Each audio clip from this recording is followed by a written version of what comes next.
Intercept preparations. Complete.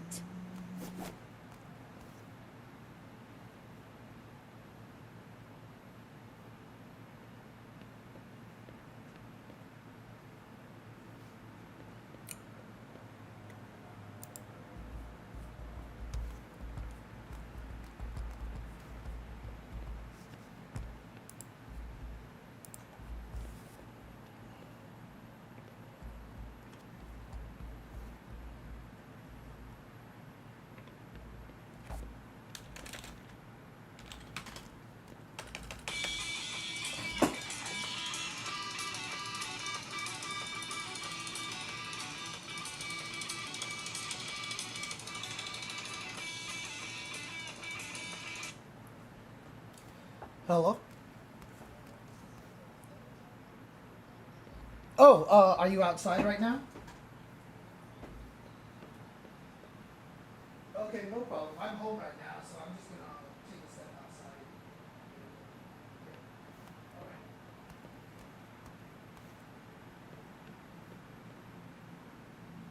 right. Intercept preparations.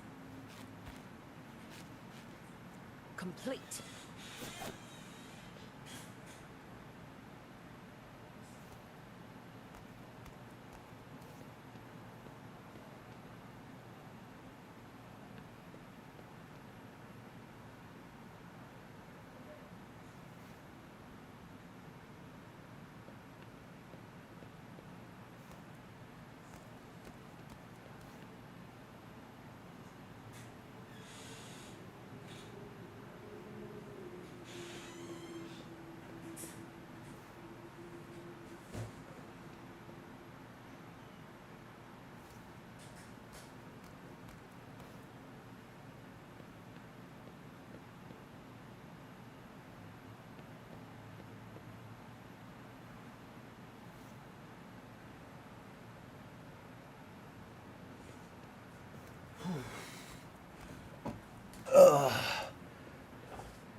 I do plan to go to CEO. Yes, I have every intention to.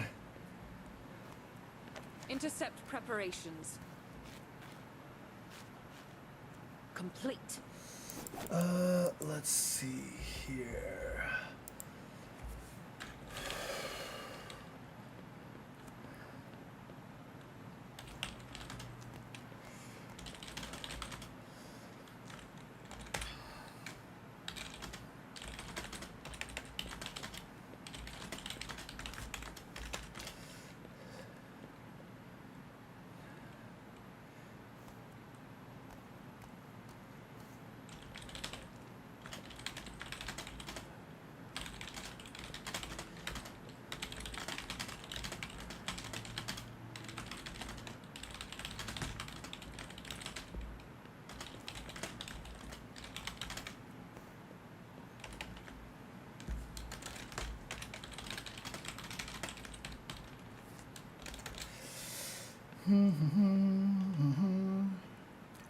What's going on? What's up? What's up? What's up? Let's see. What am I trying to do? That's what I'm trying to do. Okay. Intercept preparations. Complete. Okay. What's up, procrastinator? How you doing? Blah. Okay.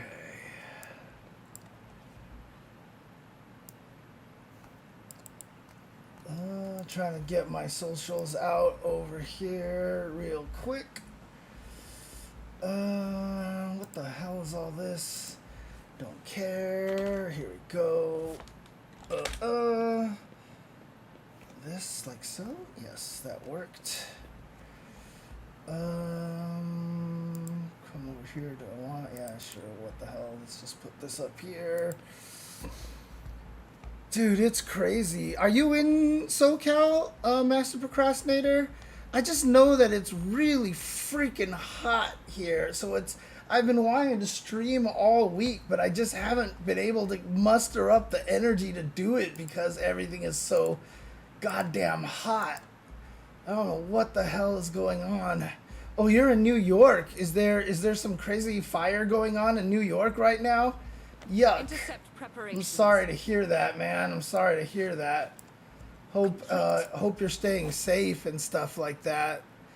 Oh, Kamikaze Frost, you same thing. You're in New York. Is it just a really bad wildfire out there? I don't know why I haven't heard any news about this. Jesus Christ, really?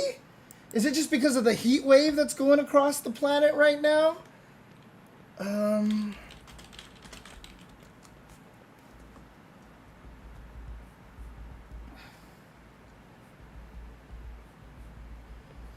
Because it has just been so freaking hot in the past few days. The craziest thing about it is, like, it's not even like temperature wise hot, but it's like the humidity or something is just overwhelming. It's just like completely crushing me, you know what I mean? It's like, it's crazy. It's not even, like I said, necessarily man. Hey, thank you for Master Procrastinator for 20 consecutive streams, dude. Yeah, so the fire must be just all because of the global warming and everything like that too, because it's been pretty crazy over here. Complete. But what I'm gonna do here, oops, that's not true anymore. What I'm gonna do here today is I'm actually gonna be recording some content, and because I want to make some videos about some, you know, weird, funky things about Street Fighter 6 and, you know, other little tips and stuff like that, just to see if people like this kind of content. But I figured while I was recording this content, I might as well stream myself doing it, because that way, if anybody asks questions or anything like that, I can, you know, deviate and go answer questions. Because I've also found out how to record these streams with different tracks. So what's interesting is that, you know, I can talk, I can do all this stuff while I do this, and even if I like mess up or something, or if I record a take that afterwards I don't like it, I can actually separate my voice from the in-game audio. Intercept As a result, then I can actually, you know, do a lot more. I have a lot more editing freedom and stuff like that. And that way, also, if I talk to a bunch of you guys, you know, like if I accidentally do something off the cuff in the middle of a good clip that I've recorded, you know, I can re-record that and do all sorts of stuff. So that's kind of the idea here. But mostly, I want to also just have a bunch of streams up, where I can just ask people, where I can have people ask questions, and I can answer questions, and I can help people, with stuff. Because, like, a lot of the times I'll say on Twitter, like, people will ask me questions, and I say, like, hey, just jump in my stream, and I can help, you know, stuff like that. But I just haven't been streaming enough, honestly. I just haven't been streaming enough, so I want to try to stream more often. And somebody is hungry here. Oh my God, Nathan just came out of nowhere, and he's hungry because I haven't fed him yet. So I was just about to go feed him. Let's see. Intercept preparations. Complete. Okay, let's see. Okay, let's see.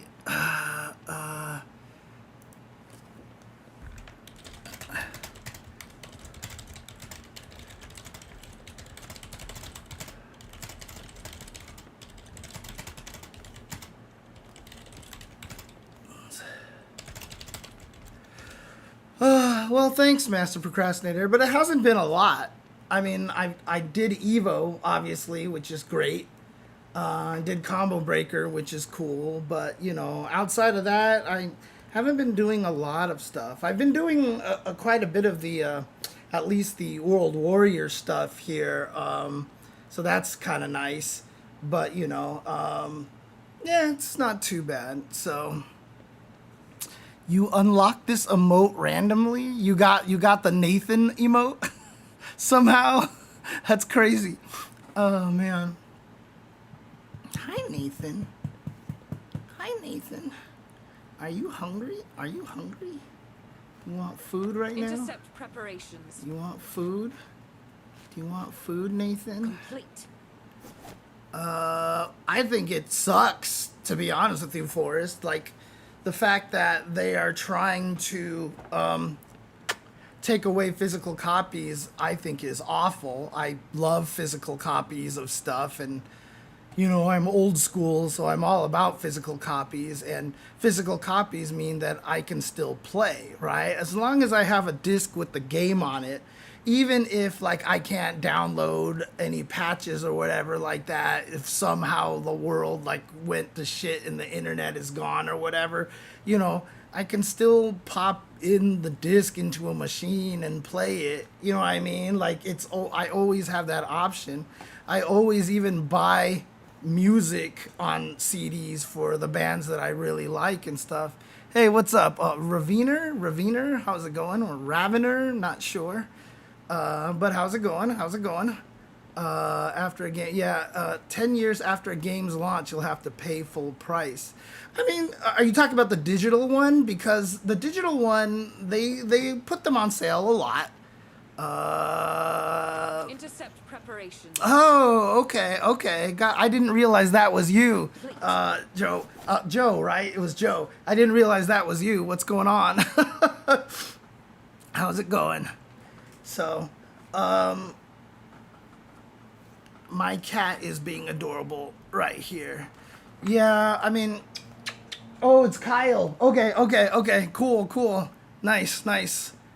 Has Hugh even had a chance to play the game himself?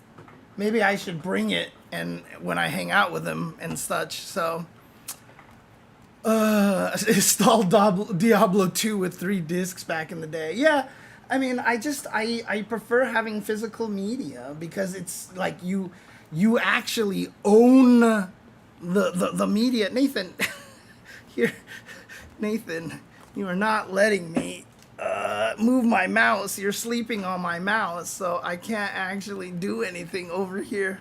Look at this. I can't actually do anything.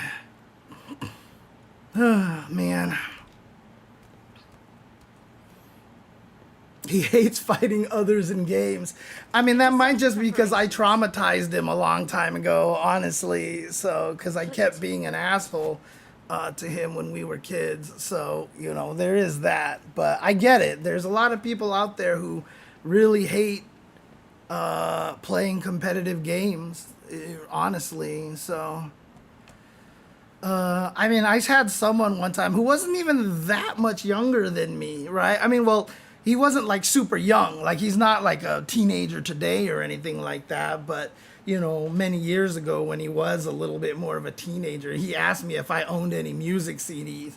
And I was like, yes, I do. And he's like, how many? And I was like, I don't know, a lot of them. And he was like 15 or 20. And I was like, what the fuck? Like, what are you talking about? Holy crap. Oh, man. It's just like, come on, guys. Come on. Like, seriously. Oh, all right. I got to feed this cat. Otherwise, he is not going to leave my desk right now. So, give me 1 second here. Ugh. I mean, streaming service is nice that you can watch a lot of things without having to, you know, buy a whole set. Like, streaming is nice for that reason, but the problem with that is that, you know, streaming services suck now because it's just like cable in every single way. What's up, Zilcho? How's it going? Okay. Hi, Nathan. All right. Let's go feed you. Hang on a second, guys. I gotta feed this cat. Otherwise, he is never gonna leave me alone here. Hey, thank you for the sub. Whoa, whoa, whoa! Wait a minute! Whoa, whoa, whoa! Wait a minute! Yeah, it's true, Wait a but minute. I mean, Whoa, whoa, whoa! the whole thing for us though is that, you know, owning one thing forever, right? If you actually wanted a bunch of stuff on the streaming service, then it's not quite the same deal, right? So if I had like a bunch of stuff on Netflix, but you know, that's an ongoing service, so you know, if you don't think you're gonna watch that much, then yeah, definitely a little bit different. So dude, this heat is why I just haven't been streaming this week. It's so hard to stream because everything is so hot, and I just don't want to stream at all whatsoever because it's just so hot upstairs. Especially for me, my stream station is on the second floor and heat rises, and so like it gets really really freaking hot up here compared to downstairs. So I do have air conditioner, but I don't want to turn on air conditioner because that gets super expensive. So I'm being very Chinese here about that. So it's crazy. Oh God, it's so hot. Even Nathan thinks it's hot. Look at this guy. He's just like, bleh. He doesn't even want to do anything here. Let's see here. What am I trying to do? Okay. Hang on a second. I'm gonna do some muting over here. Oh, Nathan. Yeah, he's a spoiled little butt. He is a spoiled little butt. I'll tell you. Okay. I'm gonna have to mute that. Let me do something over here. Intercept preparations. There we go. Hi, Nathan. Hey. I gotta be careful of the echo. So I'm gonna turn the volume of this down a little bit. There we go. Hi, Nathan. Nathan. Oh, you silly cat. You silly, silly cat. Okay. Yeah, if things are rare, it definitely causes some problems too. So, hi, Nathan. Come on, let's go get you some food, okay? Let's go get you some food, all right? I know that's why you're trying to be all lovey right now, so let's go get some food. Oh. All right, Nathan. Nathan. Come on, let's go. Come on, Nathan, let's go. Yeah, you can see how messy my stream station actually is. Nathan's probably going to try to jump up before I want him to as he sharks around the kitchen. I'm going to try to prevent him because when he jumps up, he does this really cute thing. And I want to see if I can capture it on camera. But he's trying to find every way to jump up right now. He thinks jumping up to the counter means I'm going to feed him. No, Nathan, you don't trigger me feeding you by jumping up here. I feed you, I decide to feed you, and that's when you jump up.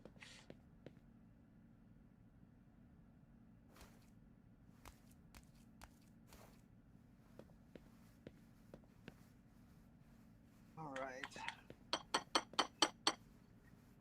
See if I can get him to do his little butt shuffle thing over here. All right, come on, Nathan. Let's go up. Come on. Come on, Nathan. Up. Watch this. Boop, boop, boop. Okay, he didn't do it as much. Sometimes he's too close to the cabinet and he just does this cute little butt shuffle backward.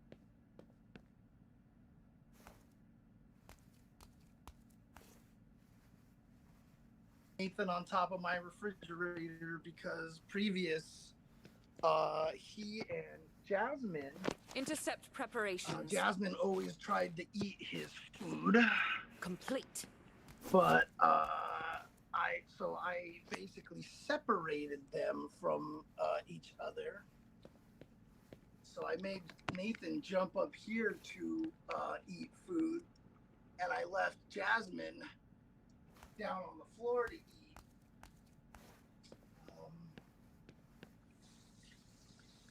To keep Jasmine from trying to eat Nathan's food. Jasmine has since passed away. She passed away earlier this year. It was very, very hard. But Nathan is still used to jumping on top of the fridge to eat, so I figured why not just let him keep doing it. No reason to stop him. And it gives him a little bit of exercise, make sure that he gets to keep his leg muscles a little bit stronger. Oh, there we go. This guy is he's such a Intercept foodie. preparations. I mean, I Complete. came up here to start streaming, and I was trying to troubleshoot some tech problems on my station, and he just jumped on the fridge and he sat there and stared at me for like a good 10 minutes from atop this fridge. He just stared at me, and I was like, Nathan, it's too early for food. And he just stared from the top of the fridge. And after like 15 minutes, he finally jumped out. He was like, I guess he's not gonna feed me. So again, Nathan, you jumping onto the fridge does not trigger me to feed you, okay? That does not cause me to feed you, you understand? I feed you, which is why you then jump onto the fridge. That's how it works, Nathan. All right, don't get it backwards here. You done already? Jesus. God. He leaves behind these little burn things like that. They're little things that end up on the bottom of the wet food can. And it's like little bits of burned cat food or something like that. And he usually doesn't eat those, which makes total sense because Intercept I'm sure they don't preparations. taste very good. Complete. But he tries to lick everything that he can. Oh my God, you spoiled cat. All right. I gotta get back to the computer desk because it's so hot in this kitchen right now. Holy crap, I'm like burning up.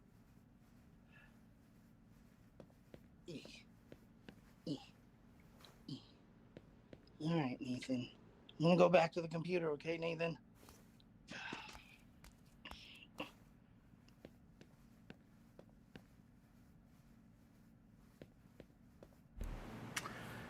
Yeah, Pearl Jam. That's a cute name. Jasmine, yeah, she was only like 13 and a half, 14 years old, unfortunately. Developed cancer, so I was it's really, really sad, to be honest with you. I really, really love that cat. It was the first pet that I've ever lost, if you don't count fish. But yeah, I mean, it was a tough situation, but I know I at least got Intercept to, preparations. help her, pass in peace and in comfort. I know she was suffering really badly from the cancer. Cats are notoriously bad at showing you how sick they are. So, I know she was suffering, and I made the really tough decision, and I was able to have her pass away in my arms at home. So that was kind of the nice thing there, to make sure that she was able to pass comfortably and stuff. So very tough, very tough. So what's interesting about giving up discs is, as a PC gamer, most games don't get physical releases. However, the sales are frequent and deep. Rarely ever purchase a game at full price. Often, if you are patient, AAA games go on sale for $5. Yeah, there's a lot of that stuff. There's a lot of that stuff there for sure. But I'm just a big fan of like having actual physical copies of things. I just don't like not having them, because there's been a lot of crazy things in the past. Like at one point in time, there was literally no way to get a copy of UMVC 3. And when they brought it back on the Xbox, I think you couldn't unlock Shuma Gorath and Jill for the longest time because the DLC wasn't on the shop or all this other stuff. So it's like really, really crazy how all that stuff goes down. It makes it, there's a lot of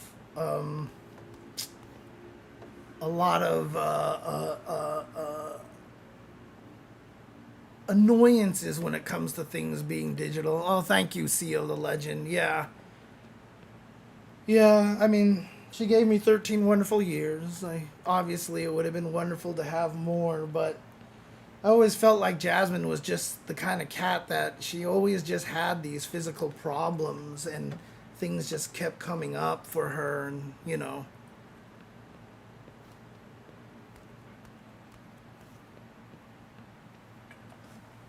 And the stupidest thing about it, too, is that Jill and Shuma Gorath are on the disc.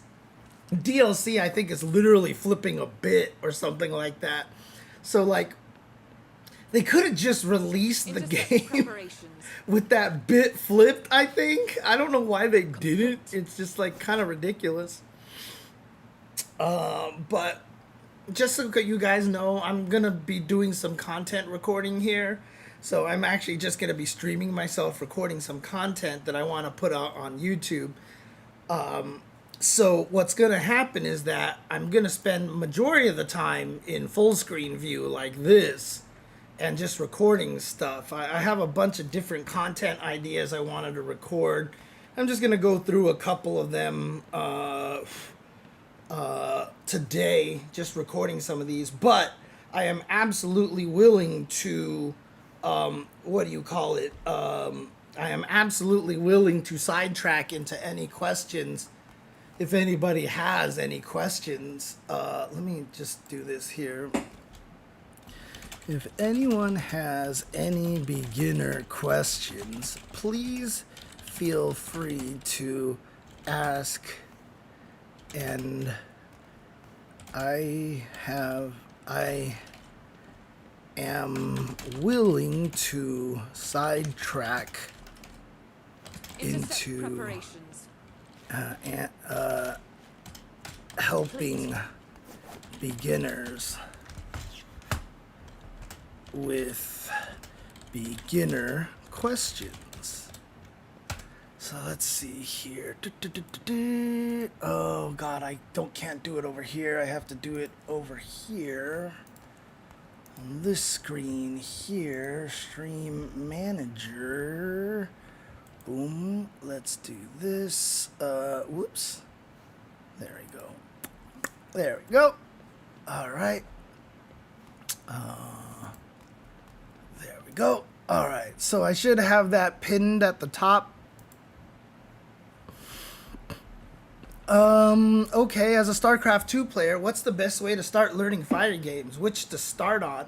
I would just say that, if you want to actually start with a fighting game, Street Fighter 6 is a good one. Street Fighter 6 has one very, very, very big distinct advantage over all the other fighting games, and that is player base. The player base is significantly larger. And so what that means is that if you're actually fighting against other people, it's going to have the ability for you to find matches much quicker. And it's also going to allow you to find more players at your skill level. So when you go online and play ranked, you will be able to fight other people at your skill level more consistently than a lot of other fighting games. 'Cause a lot of other fighting games don't have the same kind of player base. And so since this is the most popular one, and also in terms of fighting games, probably one of the less complex ones at this point in time. So it can work. Kamikaze Frost. How come I didn't see anything from him here? Preparations. Where is he talking here? Is he on YouTube or? I don't see his message anywhere. I'm so confused.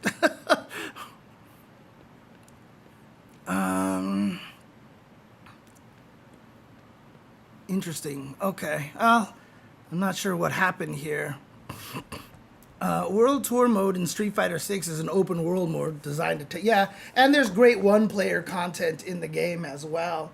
But as I tell everybody, if you want to learn how to start playing fighting games, you know, when you play something like StarCraft, you know, when you're macroing like a group of guys and you're trying to attack something and you have this general idea of like you want to get there so you can attack it but not get too close that it just like annihilates you, and you kind of do this dance and play, as we call it in fighting games, you play footsies, right? So like if there's like a base or something like that, you want to come closer, attack it, and then kind of like go in and out of its range and stuff. That's basically, oh, you're right. Okay, it is so Kamikaze. Oh, he was the one who made that comment way at the beginning. Okay. Intercept preparations. There you go. All right, that should fix that. But basically, that's kind of how you want to play fighting games. Fighting games is about the distance between you and the opponent. That's like the main thing. Now, when you get into other more complex fighting games, like if you try to play 2XKO or something, you know, the distance of them above you as well makes a lot of difference and stuff. Street Fighter is a very horizontal game, so you focus mostly on the distance right here. Jumping is just an alternate form of trying to get in and attacking with a lot of weaknesses, but a lot of benefits as well. So, the way that it works is that you want to learn how to dance in and out of your opponent's range. It's all about spacing and learning how to use the... There's always lights, mediums, and heavies. Lights, mediums, and heavies. Heavies generally do more damage. They reach farther, but they're slower. Mediums are like all in between, and lights are basically less damage, but they are fast, for example. So, you know, I always like to use, like, you play Super Mario Brothers 2 or something like that. But, you know, you have any of those games where you can play multiple characters, you know, the heavy buttons are going to be like Bowser. You know, the medium buttons are like Mario, and the light buttons are going to be like Toad or Peach or something like that, right? Fast and low damage. Medium buttons are like the average of everything. Heavy buttons are going to be slow but reach far and do a lot of damage. And so you really just have to learn how to approach the opponent and, you know, try to hit them at range. And, you know, think about this. Like if your opponent is just trying to hit you with heavy buttons like this, right? You stay outside of their range and make them whiff, and then if you get close to them, your light buttons will beat all their heavy buttons because they're faster, you know, etc., etc. And then every character is going to be different, so what tools you use up close and far away. Some characters want to stay as far away as possible, some want to be as close as possible, but it is about distance and range. And so what happens in most fighting games is you have to learn that movement is the most important thing. This is not the case with a lot of older fighting games, but a lot of modern fighting games, you don't want to press a lot of buttons. Unfortunately, video games teach you that you're supposed to be hitting buttons a lot. So, like, you know, if you're playing a racing game, you're just holding accelerate. If you're playing a platform game, you're jumping a lot. If you're playing a shooter, you're shooting all the time, right? Even if you play something like StarCraft, you're like, you click, go here, micro this, do this, you know, all that. But like in Street Fighter, like sometimes you can see someone playing like this and they just never press the button for a really long time because what they're trying to do is assess what the opponent does. Like, are you the kind of opponent to always hit heavy buttons because you don't want me to come into the range that you're at, right? So, like, if you're always doing that because, like, you know, you don't want me walking into your range, then I can learn to stand outside of your range and basically punish your button, you know, because you're swinging out a big, heavy button that has a lot of recovery, so I can make you whiff it and I can hit you out of it, right? Or are you the kind of person that only hits light buttons when the opponent gets really close like this? Then I can fake getting in close like this and use medium buttons to hit you, etc., etc. So a lot of it is, you know, spacing and one of the things that I tell people all the time when I teach them playing fighting games is that fighting games is a two-player game. And it sounds really stupid to say that because you're like, duh, fighting games are a two-player game. But the thing about it is, like, you will have your basic strategies on how to fight the opponent's character, with the matchup, etc., etc. But in the end, everything that you do should be based off of what your opponent is doing. So as you can see already, even at the very beginning when I'm teaching you movement, I'm saying, is the opponent the kind of player that would do A? Then you do B. Is the opponent the kind of player that would do C? Then you do D. So basically, you're trying to read what your opponent does. And that's always the most important part. A lot of other competitive games, like a League of Legends, for example, you can spend the first part of the game without having to worry about what the opponents are doing. You're just sitting there trying to last hit minions and build things up and gain experience and, set up some good, wards and all these other things like that. Even in first-person shooters, you're running around and trying to, get to good choke points, or you're trying to set up like tactical positioning and stuff at first. But in fighting games, like literally round one fight, you have to start figuring out what it is that your opponent is doing. And that's what makes fighting games really, really tricky. And again, everything that you end up doing in a fighting game should be based on what your opponent is doing. Basically, you're playing a very, very complicated version of rock, paper, scissors.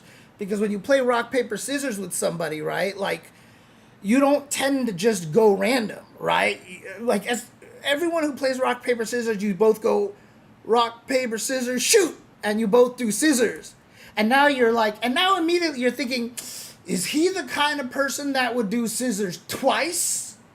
Should I just go to rock? Or should I stay with scissors and be patient? Because if he thinks I'm going to go to rock and he goes to paper, my scissors will win. But if he stays on scissors, we'll tie, so that's a little bit safer. And you'll see a lot of people do rock, paper, scissors, shoot, scissors, rock, paper, scissors, shoot, scissors, rock, paper, scissors, shoot. Both of them are rock, paper, scissors, paper. You're already doing that kind of thing. Everybody knows how to play that in a competitive game. Are you the kind of guy? I know that you know that I know that you know that I know that you know I'm gonna do a rock, so I'm gonna. That's basically what fighting games are, but just in a much more nuanced and difficult fashion, right? So, if I think you're going to, for example, throw out a heavy button like this, I'm going to get out of the range and punish you. But if you know that I'm trying to bait you into doing that, what you can actually do is walk up and hit me with a low attack, right? Because I'm going to try to get out of the way and you hit me with a low attack. But if I know you're going to do that, I can now press a button early so that you run into it. But if you know that, then you can actually fake it and walk backwards. Oops, I didn't actually record. You can walk backwards and try to hit me, right? If I can time the dummy right, yeah, see, like that, right? And so this is all fighting games really comes down to is that kind of I know that you know that I know that you know that I know kind of stuff like that. So, then you have to learn all the intricacies of the fighting game. But for the most part, fighting games are always going to be about movement before attacks, right? Like I said, most video games teach you to press buttons. A lot of fighting games require you to be very patient and find the right timing to hit buttons. And a lot of it is also just understanding that you have to read your opponent. And again, if you don't know what your opponent's going to do because you've never played them before or a fight just started, you go with your standard attacks. Like if I'm using Cammy, this is a great button here. There's no real reward for this button because if I hit you, I can't combo you and do any more. But it's a fast move. It has great range. It's harder to punish if I miss with it than a heavier button like this. And so you can just kind of play this little game over here, and while you're playing, you're trying to figure out what it is that your opponent likes to do and wants to do. And, you know, those are the things that you basically learn to do, is start assessing your opponent and learning to beat what it is that they are trying to do. So, for example, if you notice that your opponent jumps all the time, well, then just anti-air them properly and let them keep jumping and anti-air them till they die. Even if this doesn't do much damage, like, they're just going to keep jumping, so just keep anti-airing them and you're eventually going to win. You know, they have to change their behavior for you to change your behavior at beginner levels and stuff. You know, you need to have them prove that they can adjust and make the adjustments and stuff.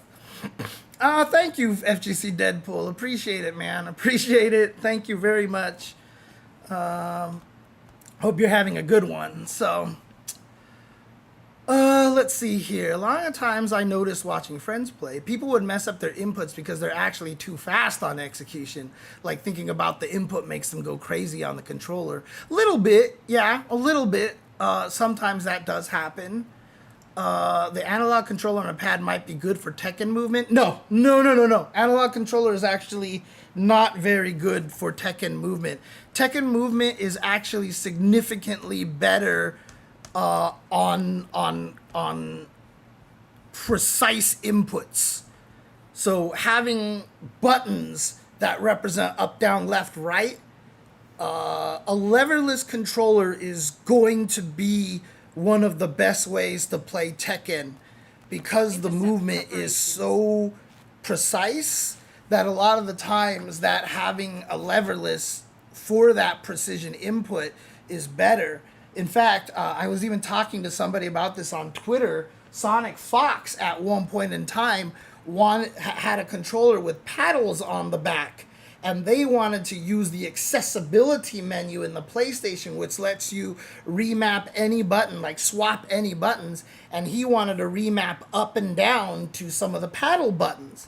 So that way he could do super precise movement with the paddle buttons and the attack buttons, and be able to time things properly together.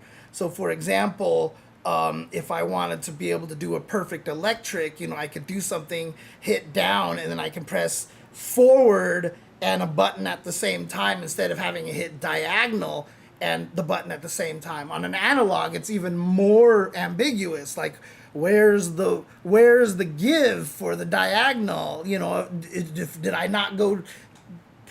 go too far forward, so it just registered as a forward instead of down forward, etc., etc. So actually on Tekken, you're better off with like leverless controllers, in my opinion, because it allows for a lot more precision.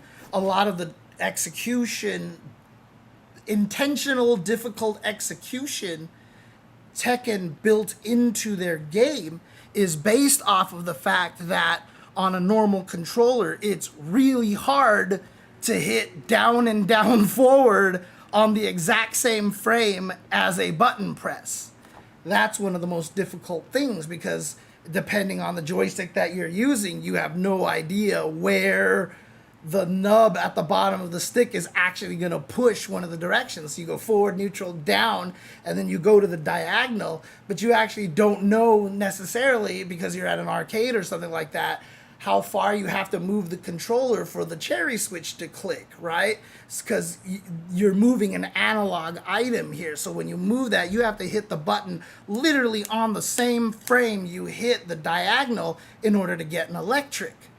But if forward is a button instead of a stick or an analog controller, you know exactly when you hit forward. You just hit down, forward, button at the same time, and so you can do electrics way better. And if you choose to use a controller like the Cross-Up, which has movement controllers on the right side as well, you can just go forward, down, and then on the right hand hit two buttons at the same time, which is even easier than hitting two buttons on the same time with two different hands. So having buttons for movement actually makes Tekken, like for example, I started using leverless on Tekken because one of King's best moves is forward, forward, neutral +2, which is right punch, right? You have to go forward, forward, let go, and hit 2. The controller has to be at neutral. Unfortunately, well, no, not unfortunately, but King also has forward +2, which is a completely different move. So if you do forward and then try to release the controller and press 2, maybe you didn't release the joystick enough, maybe you didn't give it enough time, you don't actually know if the controller got back to neutral because there's that give before it actually deactivates the cherry switch. So what happens on leverless is, and this is a side effect of the SOCD cleaning, is that because left plus right equals neutral, I can actually hit forward, and then keep holding forward and hit back, forward, back, like this. So keep holding back. And what that does is that the SOCD cleans the forward and the back into neutral. So I can tap forward, and then hold forward and hit back, and that guarantees I have a neutral. So I can do forward, press that button, and then press 2. And I'm guaranteed to get that move out every single time because I have the precision of buttons to know when I'm hitting left or right. So for Tekken, actually, having buttons for movement is actually, in my opinion, the optimal way to play. And it's weird to me that not every Tekken player has gone to a leverless controller already. But that is because there's a lot of legacy players in Tekken. And so you have a lot more old school players that they haven't necessarily moved to the that haven't moved to leverless controllers yet. Yeah, absolutely. The leverless is a huge advantage, which is why I don't know why a lot of people don't actually do that. It's crazy to me. Intercept preparations. What's up, Kokojin? I play 3D fighters like VF, Tekken, and DOA on leverless about 90% now. The precise movements are great. Yeah, exactly. Like, having the precision in those games helps a lot. Especially, like I said, I don't know if you were here when I was talking about it, Kokojin, that, stuff like the electric is literally designed to be difficult based on the fact that the joystick is not a precise input. Because if we're moving from down to down forward, we literally don't know sometimes if we're at a random arcade when the joystick is going to register from down to down forward.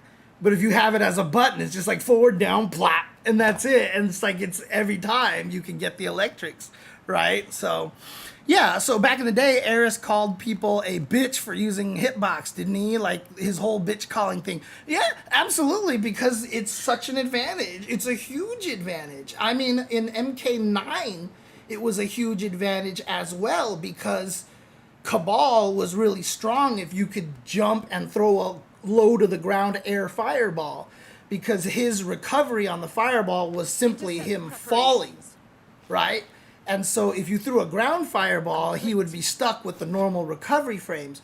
But if you can get a fireball like as low to the ground as possible, you would throw the fireball and then land and recover instantly. So your fireball, which essentially is at the same height as a standing fireball, recovers instantly faster. So Cabals would just sit there and go, air fireball, air fireball, air fireball, air fireball, air fireball, air fireball, and the opponent has to walk and block, walk and crouch, and it's really annoying to get in on. It's just executionally difficult. But then there was a player, I think it was Rio, actually. I think it was Rio who was the hitbox player. He just started using hitbox on MK9, and so he was just doing like almost like 2 pixels off the floor air Cabal fireballs, and like was killing everybody because it was just so hard to get past because he just had no recovery on his fireballs. So he's just like fireball, fireball, fireball, fireball, fireball, fireball, and if you jumped over the fireball, he was already recovered, and then he would just like hit you, and like it was really, really annoying.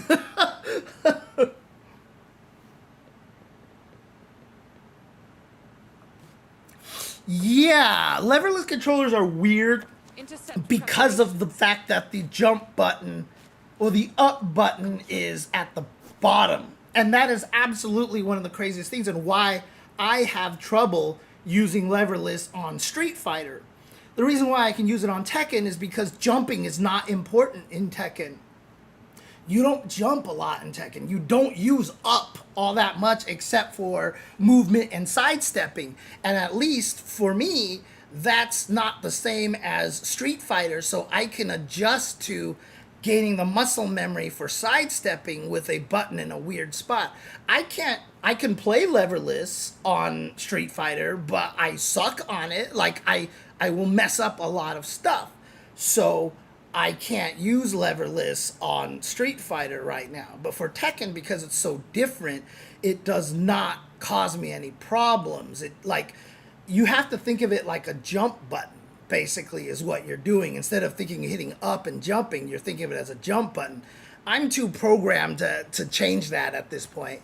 And the amount of effort it would require for me to actually make that change, I just don't think it's worth it because I'm not even competing. So I'm just going to keep using a joystick, whatever. I don't care. And it's better for a lot of the older games that I like to play,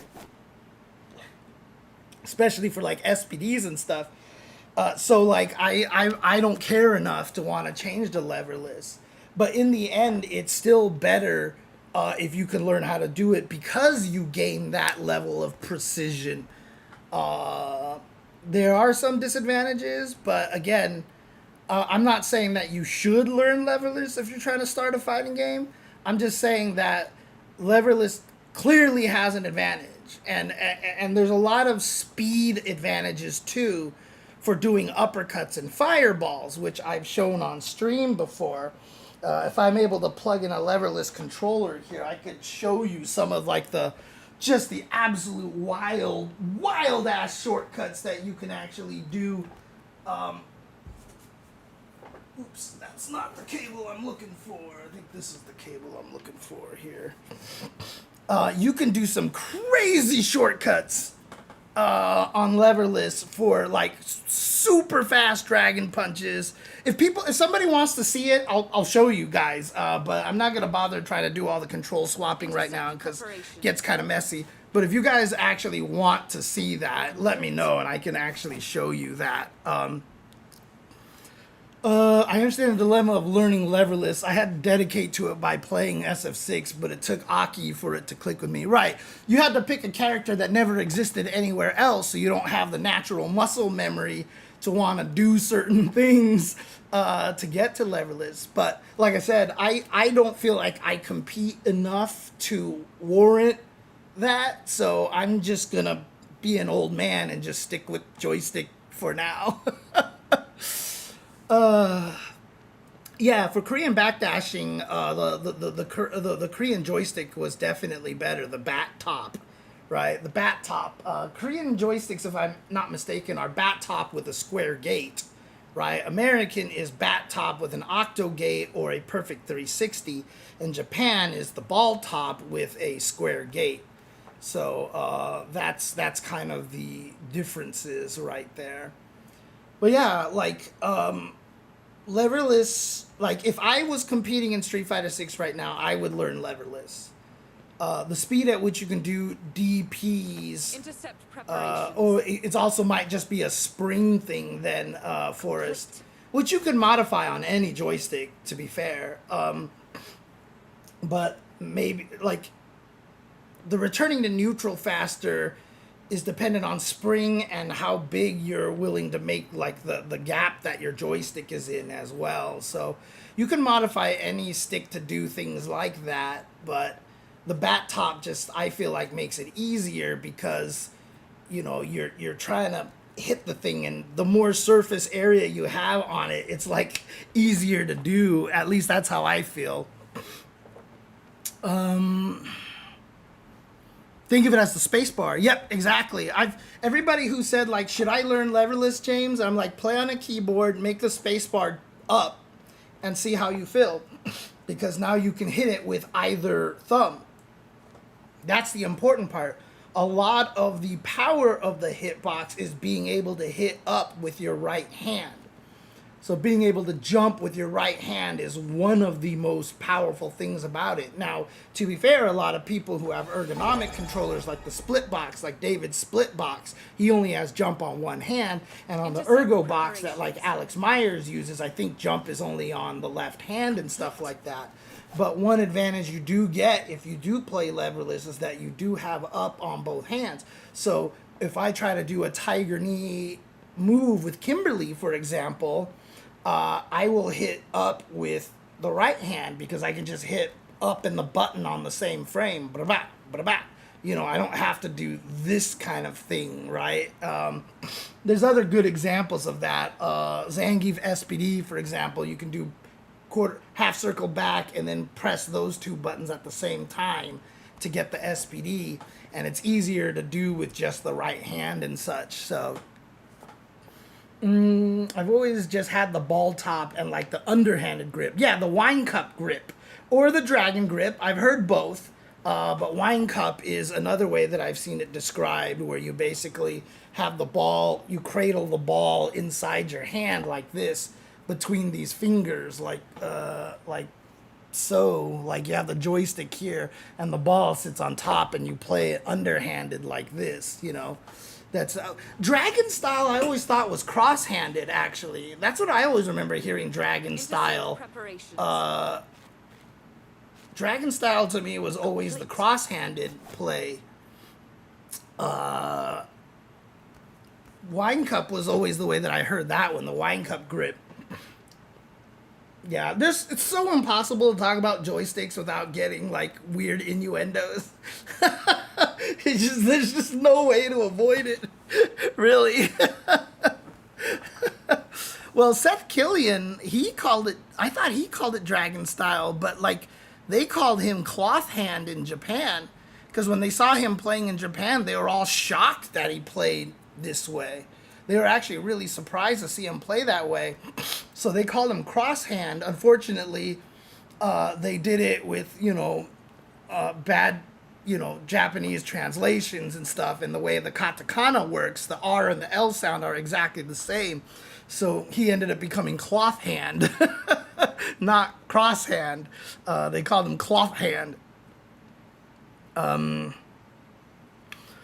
yeah, that's the fascinating thing about controllers, honestly. There's really no wrong answer because, again, the hitbox is also designed to be better ergonomically for you than a stick or a pad. However, there are people who have used the hitbox that have actually hurt their hands. Famously, Sajam, when he tried to learn hitbox, like his hands started to hurt really badly and he had to give it up. I don't know if he's actually made it back or if he's on stick right now, but there's a lot of things about playing leverless that I've talked about before on my streams. If you play on a leverless, don't play it with it right next to your body here. You have to play it sorry here, you're gonna see me in my shorts over here like this. So you don't play it like this. If you play it like this, you're gonna kill yourself. And the reason why is that the closer it is to your body, the more you have to twist your wrists, right? So I have to twist my wrists like this to play at a nice neutral position. If you do this for really long, you're just keeping your hands like this and you will die eventually. So what you actually have to do is you have to play leverless like this at the tip of your knees or on a table so that your arms can be straighter, right? If you actually play it too close to you, you end up killing yourself. So you have to kind of learn how to use leverless farther away from yourself like this. So this is one of those things that you just have to learn how to do eventually. If you do decide to go leverless. There's a lot of stuff to talk about when it comes to controllers, but in my opinion, play whatever feels comfortable with you. People are showing up at EVO, like there was that super giant joystick that someone's bringing around. Obviously, some of these are just for fun and for show, like someone played on a body pillow, right? Someone actually wired buttons into a body pillow and played on a body pillow. Someone was using a steering wheel controller, the pad and the buttons on the steering wheel. Someone actually built one into a Wii, like the Wii actually still worked. You could still put discs in it and it would still play games, but the Wii just had buttons and a joystick sticking out of it. someone made a joystick out of like potted plants or something like that. It's crazy. You can do whatever you want. Play whatever you feel most comfortable with. There's no Intercept right or preparations. wrong answers.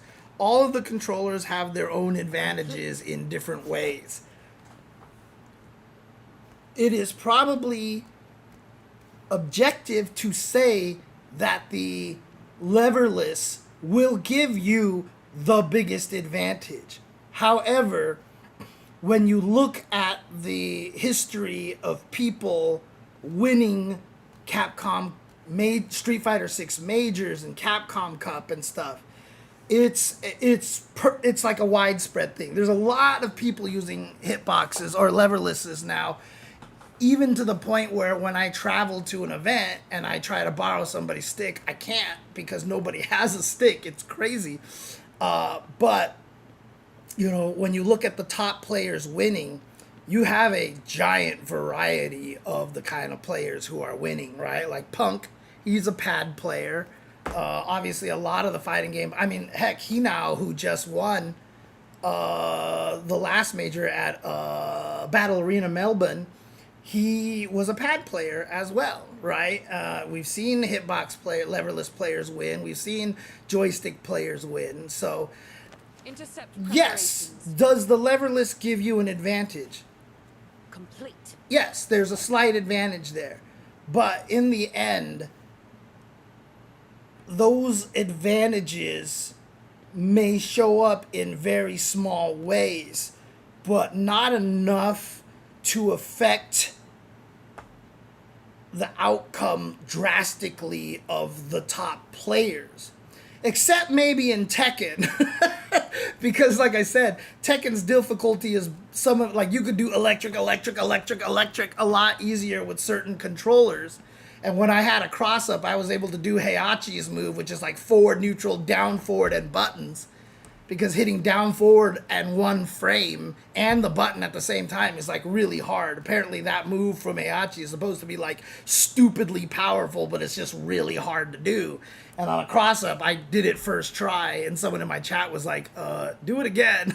And I did it on the second try, and they were like, okay, this needs to be banned. You know, stuff like that. So... yeah, before NuckleDu, when he won Capcom Cup, it was a big deal that he won with a pad because everybody was like, joysticks are the best, and that got proven wrong. And in fact, one of the advantages that a pad has over a joystick is that it's not as obvious when you're playing side by side. If you're playing side by side, sometimes when the guy like does this, that's why some of those players have started getting those boxes that cover their hands because they don't want to be able to see the stuff that you're doing. So for Japan, it's a problem because in Japan, they play head-to-head. They play head-to-head. They play on head-to-head machines. And so usually they're not even sitting even near each other. They're on the opposite side of machines, right? And so when they came to America to play in a lot of these tournaments, they weren't used to the fact that U.S. players played side by side. And so we developed tactics on how to play with someone sitting next to you. And you know, people say, oh, they're listening to the joystick, or they're staring at the joystick, or they're watching my stick. It's not what they're doing, but it's subconscious. Like, you just built up that habit from just playing way too many times. The problem with it is that it's not necessarily cheap to do that because we developed ways to mess you up if you did that, right? Like if you ever watch John Choi play a fighting game, when he does an uppercut with Sagat, he's just like bap, bap, bap, bap, bap, bap, bap, bap, really loud. Like he hits buttons really loud. Some people have made the other buttons on the side dead buttons that they just hit as distraction. I always tell the story of Vae's amazing trick because I never understood why whenever he jumped at somebody in Street Fighter 4, like when they were getting up, they would walk into his jumping fierce punch all the time. Like they would just get up and walk right into Vae's jumping fierce. Well, that's because Ryu had quarter circle back plus kick, the Tatsu. So he would jump at this range where he would hit you in front, but then he would do the air Tatsu, and the air Tatsu would hit you as a cross-up in back. And so Vae, who was born and raised in the arcades, jumped and did spin kick plus heavy punch. which is not a special move. It just comes out as a heavy punch. But he would do jump and bap, bap, spin kick with fierce. And even though the people aren't consciously watching what he's doing, they feel the hand and the motion, and instantly in their brain that triggers to them, oh shit, he's doing the cross up tatsu. So I'm gonna block the other way, and instead you just walk into the jump fierce. So like a lot of us, we developed ways to ruin you if you were subconsciously looking at controls. Like another one, for example, Cammy, her drill in Street Fighter 4 was a low. It hit you low. So if we're walking back and forth like this, it hit low. But it was very punishable on block. And so like if I just went spiral arrow from like a screen away, I usually die. Most Cammies would die, except when I figured out how to whiff a button and then hold heavy kick, and then I would actually do it with negative edge. So I did heavy drill with negative edge, and so you don't hear that sound anymore. You don't hear the sound. So normally when I do it, you hear, even if I'm not hitting it that hard, you hear that, right? And so obviously you're like, crap, something's happening, let me low block. But if I'm walking around and I do it like this, like a lot of the times people, it felt like it came out of nowhere, and I could neutral skip. I know I said I hate that word, but it's the best way to describe it in modern nomenclature. I could actually get in on people while we were walking around a lot easier that way by using negative edge. I've often talked about one of my absolute favorite stories of the way that I would actually do Denjin Ryu, right? So with Denjin Ryu, I would always activate it with the light punch button. So I would do quarter circle forward light punch like this, right? Because then while I was holding, can I balance this on the top of my head or something like this? Or, here, I'm just gonna have to do this. You're just gonna have to picture this best you can here. So I would actually do it with the light punch button like this, and you charge the Denjin, and they're getting ready to parry it.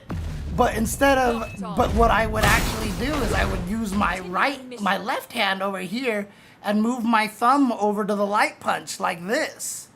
So if I let go of the right hand, my thumb is still holding the button down. So I would do the Denjin like this, and I would silently do this, and I would immediately go whoop, and like, you know, when you let go of the button, your hand goes wonk like this into the sky. And so people would try to parry, and nothing would come out. And they would be like, what? And then I would let go with my thumb, and then I would hit them with the Denjin. So I would throw off people's parry timing by doing tricks like that, right? These are things that we just learned to do. So, you know, for us, it wasn't a problem. But for Japan and for the now giant amount of generations that's learning to play online, nobody's learning how to play with arcade side-by-side tactics in mind. And so a lot of people aren't used to it, and so they're going to play with boxes over their hands. And, you know, there's a lot of people are like, but Xiao Hai's been playing forever. He played in the arcade, and he's using a box. Like I said, Xiao Hai would play on head-to-head machines because that's what most people played in Asia. In the EU, you have a good split, I've been told, of 50% people playing on side-by-side and 50% playing on head-to-head. So it's, you know, it's just, it's complete. There's so much cool history about controllers, man. There's just so much. It's so cool. I love talking about it. Let me see. What is people saying over here? Does the PS5 pad have less lag than a wired stick? I've heard that the PS5 pad is actually faster than a wired pad. I don't know about the joystick. Oh, yeah, Naleb says depending on the board of your stick. Okay. You can definitely teabag a lot faster on leverless, for sure. Oh, man. Yeah, Luffy, when he won EVO with a PlayStation 1 controller, I mean, he learned fighting games on a PlayStation 1 controller, so he was just so much more used to it. And yes, he has had to spend a lot of time trying to find PS1 controllers and, like, and modding them or, using adapters so that they would work on modern systems. That is, I would say, as a pad player, your number one biggest disadvantage of being a pad player is that pads last the shortest. Intercept. Joysticks and leverless controllers can damn nearly last infinitely long because you can also switch out the parts really easily on a lot of these modern controllers. So if a button dies, you can just open up the stick and change the buttons and stuff like that. On a pad, because they're so much more complicated, and there's these rubber proprietary pieces in there and all these weird springs and shit like that, like, you can't fix them that way. And pads die fast because pads are not designed to be hit so hard and so often and stuff. They're really, like, not designed to be endurable. There's no impetus for a lot of these companies to do that because, like, one, they want to save money on making these pads, and if they break, you have to buy a new $80 pad. Like, they're going to be like, oh, darn, our pad broke under your force. You have to buy a new one, So, like, they don't care, right? So, what is my thoughts on the leniency of inputs in the game? I find it incredibly difficult not to get the wrong move in Street Fighter 6 compared to Street Fighter 4, where I almost never got the wrong moves. Well, you'll be surprised, Mizaki, which is one of the funniest things about this, is that the input interpreter in Street Fighter 6 is almost identical to the input detector in Street Fighter 4. I think the buffer window might be a little longer in some times. So I know, for example, the SPD, you can delay the button press by like 20 frames, but that doesn't work in Street Fighter 6. But in terms of how you're inputting the moves, it's pretty much the same reader, weirdly enough. They never the thing is, Nash, before they chopped off his legs, was still a bad character. We just didn't know, and we were dealing with 8 frames of lag, right? Nash with 8 frames of lag becomes extremely powerful, extremely powerful. Europe didn't use the MOS levers because MOS was built by people in garages. Like, it was literally a family that just built them themselves. And so it would probably be very expensive for a lot of the EU players to get them back in the day. So, what's up, Froggy Must Die? What's up, Froggy Must Die? Where did it go? Why are you not letting me scroll the chat? Stupid thing. All right, let me see. Makes about remember Nash. Yeah, I heard that. Sup. How's everybody? I have a bunch of PS2 and PS1 controllers in storage. I bet I could sell them for a pretty penny. Yeah, to Luffy. Like, I don't know who else would actually want to buy them, honestly. The modern fighting sticks, you can definitely swap out the buttons like your keyboard easier than pads. Yeah, it's so much easier. Naleb says, here in Quebec, we have a bi-monthly event where all the retro seller meet at the same spot. Finding retro controllers easy that way. Yeah, for sure, but there's a limited amount. They're going to disappear eventually. Because no one's making new ones unless you're making, like, knockoff versions of them. And that's where you kind of have to go. So, like, people, like, for example, on my Switch 2, when I play Street Fighter 6, I basically use knockoff Saturn pads, right? Like, a bunch of those companies like Retrobit and 8-Bit Do make Saturn pads, like officially licensed Sega Saturn pads that they just get to make, right? So I use those when I play because that's my favorite pad, honestly. So yeah, there's a lot of those guys. That's how CTWC survives too, is that a lot of people are using retro NES pads, basically, that are like third-party retro NES pads and stuff. What's up? Is that Tyrese Clark? Is that pronounced right? Tyrese? That's my guess. That's my guess. Otherwise, thank you, Rice Clark, but I don't think that would be what that actually means. Yes, the Mostic family, unfortunately, the original couple that made the Mostics passed away in a house fire. It was just completely random. I don't remember if they found out the source of it, but there was a house fire and they didn't make it out, unfortunately. And so the original couple that were making the Mostics a long time ago tragically passed away in a house fire, which sucked a lot, honestly. Very, very sad, honestly. Wasn't the Saturn kind of made for fighting games? Not, I wouldn't say that it was made for fighting games, but in the end it turned out to be kind of like made for fighting games because it worked out so well. And the fighting games replicated on the Saturn were better than the fighting games replicated on PlayStation 1 and PlayStation and Dreamcast and stuff. Reason being is that the Sega Saturn was a 2D machine. It was built to be a 2D machine, whereas PlayStation and Dreamcast were built to be 3D gaming machines. And so they didn't work with the 2D games as well. The Saturn worked great. If you actually look at the 3D on the Sega Saturn, that was shoehorned into the Sega Saturn very, very late in the Saturn production cycle because they saw what everybody else was doing. But if you actually look at the 3D on the Sega Saturn, it's still much more pixelized than the 3D was on a lot of the other machines that were designed for 3D graphics. And so the Sega Saturn was actually kind of the better hardware to do 2D sprite-based fighting games.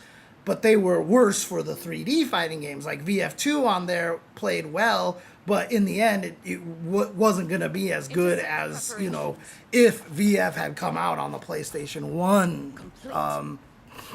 Yeah, I mean, I love my Saturn pad. Absolutely. The thing is amazing. Let's see here. The knockoff ain't that good. I've tried 8-Bit Dudes. So the 8-Bit Dough one I didn't like. I'm sorry if anybody who works for 8-Bit Dough is sitting here watching in this watching right now. But my Saturn pad had the Saturn pad that I got from 8-Bit Dough had a really terrible problem of skipping down. I don't know why. If I actually did half circles, I would always go from down back to down forward. I don't know, the give on the diagonals, I don't know what the hell was up. Like, to get straight down was just so small that I could never do it. I have the Retro Bit Saturn controller for the Switch too. And that thing is great because it actually even has analog controllers and, you know, the proper number of start, back buttons, you know, etc., etc. If you do want to get a Saturn pad, I would recommend the Retro Bit controller. That's what I'm using right now. It is tricky to make work. Like, I have to use the adapter that they have is a USB adapter. So I have something that I have an adapter that changes from USB-A, to USB-C. So I have to plug their, it is a Bluetooth or a wireless thing. So I have to plug their receiver into the adapter into the Switch. And then I can use the controller. So you have to make sure you have that adapter. But outside of that, it works very, very good. So, I'm still a dyed-in-the-wool stick player, though. I'm not learning MVC2 on leverless. Yeah, it's funny because when you watch, like, Automatic, who, like, plays a lot of leverless, like, he's really good at leverless these days. But he will not play Third Strike on leverless. Every time you see him play Third Strike on stream, he's always using a joystick. So, yeah. Modern well, let's see. That's very weird. I constantly get wrong moves when I play Street Fighter 6, which, to be fair, isn't often. Well, okay. So a couple of things that I want to mention, Mizaki, before we move on. Most of the inputting is the same, right? There are a couple of small things that you can do to make it better. I don't know what kind of controller that you use, Mizaki. I don't know if you're using a joystick or whatever like that. Things like making sure you get DPs is like just always make sure you stop the controller at diagonal down, right? Because the DP motion, I mean, a super motion requires 2 forwards, right? So it's down, forward, and as long as there's a down, forward 1 time in the middle of there, you can get the super. So if I go down, forward, quarter circle forward, that's a super. If I do quarter circle forward, down, forward, that's a super right there. So if you actually can see on the screen right here, I did a fireball into down and then forward here. So you just need 1 diagonal between the down and the forward, but you need to end that forward every time. If you consciously learn to do DP motions so that you stop at down forward, you will never get super by accident. And that's where the square gate helps. That's where the square gate helps. So if you're using a PS controller, yeah, just learn to make sure you always end DP controllers at down back. One big change, however, between Street Fighter 4, 5, and 4 and 5 and 6, so 4 and 5 behave one way and 6 behaves another way. I don't know if you piano a lot, Mizaki. So like if you're trying to like let's say I do this and I want to link straight up into a super because I got a punish counter. So I'm trying to do this, right? Would you actually like piano the super? Would you actually try to piano on a pad, or are you just hitting the button 1 time? Because one change that they made in Street Fighter 6, which is really annoying, I don't know why they've done this, but there's got to be a logical reason. I just haven't figured it out. Oh, okay, so you don't piano. Okay. Well, I'll tell everybody else right now, in the way that fighting games work is that if you do 2 things, if you do an input that would result in 2 different moves, the game just has a priority list. Every character just has a priority list. This special move has a priority over that special move. Parries have a priority over this. Special moves have a priority over parries, etc., etc. In all old games, supers had a higher priority than EX moves, aka OD moves, right? Over OD moves. So in other words, if I did quarter circle forward times 2 and hit 2 kicks, it would always come out with the super instead of an OD drill. For some reason in Street Fighter 6, they've swapped that. And so if I do 2 quarter circle forwards plus 2 kicks, oops, that was a bad example because I hit it 1 frame too early. I come out with the OD. Jesus. See, like this, right? If I actually hit him on the same frame, the OD actually has higher priority than the super. So if you actually piano and you accidentally hit 2 buttons on the same frame while you're pianoing, you will miss your super. You'll come out with an OD instead of coming out with a super. So in this game, double tap. Double tap when you're trying to link supers. Double tap. Don't ever piano your supers in this game. It's really annoying. Really, really annoying. Dude, Coronate, so somebody actually showed something that I think explained what happened. But if you can actually do quarter circle back fast enough to turn around like this, like 1 frame, 1 frame, 1 frame, like it's crazy. I don't know how he did it so precisely, like twice. But yeah, see right there, I hit down for maybe a total of 2 frames. And you couldn't see Cammy crouch at all. Like, if you do it, yeah, see right there. You see me? I walk forward and I walk back. But if you look at my input, it actually says I hit down for 2 frames. So what you saw Kosa do is walk forward, walk back, walk forward, walk back. He must have accidentally did that 2 times and then hit a button and it came out as quarter circle back times 2 plus a punch. Like, it's crazy that he somehow did that twice, you know, in a row like that, but it can happen. And if it does, the super comes out, unfortunately. And that's just what happened to him. It's crazy. Like, I can't even do it on purpose, but somehow it just came out that way, and he died for it, and it really sucks. It might have been the pad. It might have been something like that. I don't know. I really don't know, what happened. If he's using the analog controller, maybe it just like barely brushed the down. Oh, what's up, Ahsoka? How's it going? Glad you could make it. So yeah, it's weird. So like, it must have happened. Unfortunately, because it's not an online tournament, we can't see the replays. Because for me, I went through that match frame by frame at the beginning. He walked around for a good 25 frames, which means if he was spinning the controller before the round started, there's no way he could actually get the super because you only have a 10 frame window. If I see right there, it says 10. Oh, it says 8. I'm sorry. If you look at this, I held back for 8 frames and then I pressed the button and it came out. If I wait any longer, see, I waited 10 frames and it won't come out because this is technically the 11th frame. So now the super won't come out because if you hold it after 10 frames, you lose the input buffer. So see, 8 worked right there, 13 didn't work, 14 didn't work, 10 didn't work, 10 didn't work, 11 didn't work, 11 didn't work, 5 did, of course. There we go, 9 frames right there. So 9 frames, and then on the 10th frame of the window, I press the button and it comes out. So there's no way that Kosa buffered it before the round started and then walked around for 25 frames and pressed the button and still had it trigger. It had to have happened while he was walking around.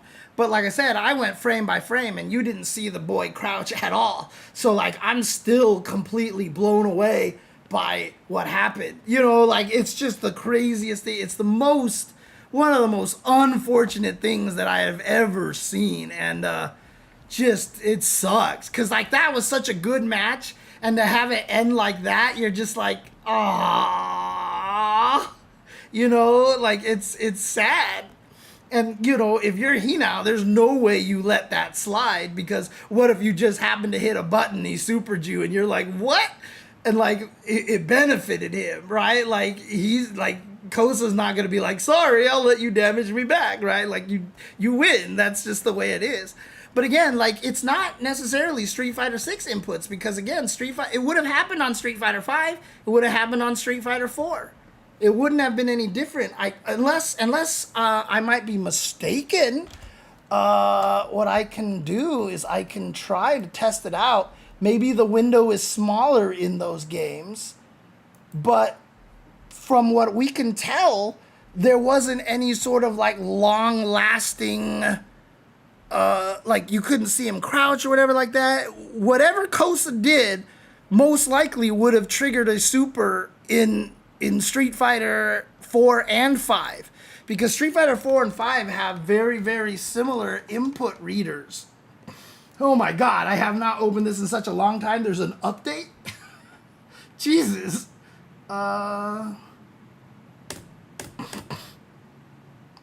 Does anybody remember any character with a quarter circle back super?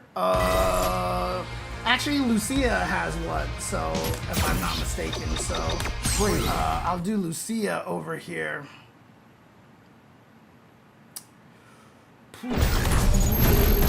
God, I haven't seen this game in a long time. Holy crap. Lucia. Started. I'll take it down here. I was waiting for you.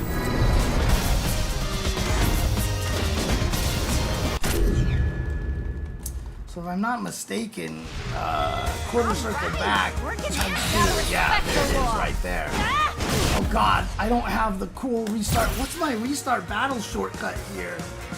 I don't know. Is there one? What button is it? Restart battle off. Okay, on. So what is the restart battle button? Jesus Christ. I don't remember how to do this anymore. It's on. How do I assign the restart battle button? Oh, there it is. It's this button. Okay, here we go. And do we need the input display. So here we go. Oh, but it doesn't show frame count in this game, so I can't show you, unfortunately. It doesn't show the frame count, so I don't know. There's no way for me to actually tell. Shoot, sorry. Gotta respect the law. But that feels longer than Street Fighter 6, to be honest with you. Gotta respect. Right? I mean, look how far I walk back before I do that. That feels like more than 9 frames. So I don't know, but whatever happened with Kosa in Street Fighter 6 actually would have happened in any other in Street Fighter 4 or Street Fighter 5. I really believe that. I don't think it was a Street Fighter 6 thing that caused that to happen. So Dan, I really don't think it's a Street Fighter 6 thing, honestly. Like I said, the only thing that Street Fighter 6 does is prioritize ODs over supers. So again, don't piano your supers. Why did this not save me in a borderless window format? What the hell? But also that SPDs Street Fighter 6 and 720s have a longer window.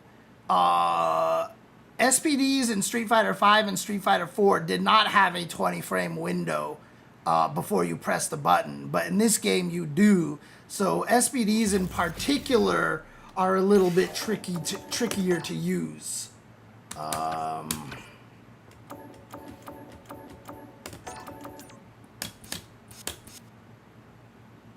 Oh, press Alt Windows? That works? If I just press Alt Window?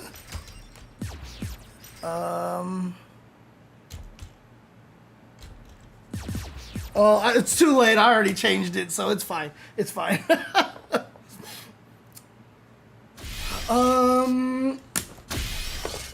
God, like, I don't even know how to play fighting games anymore without this training mode, I swear.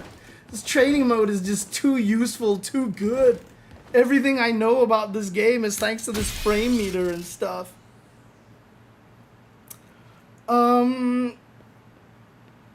But yeah, I mean, we're mostly talking about controllers here, and inputs and stuff, like what happened to Kosa.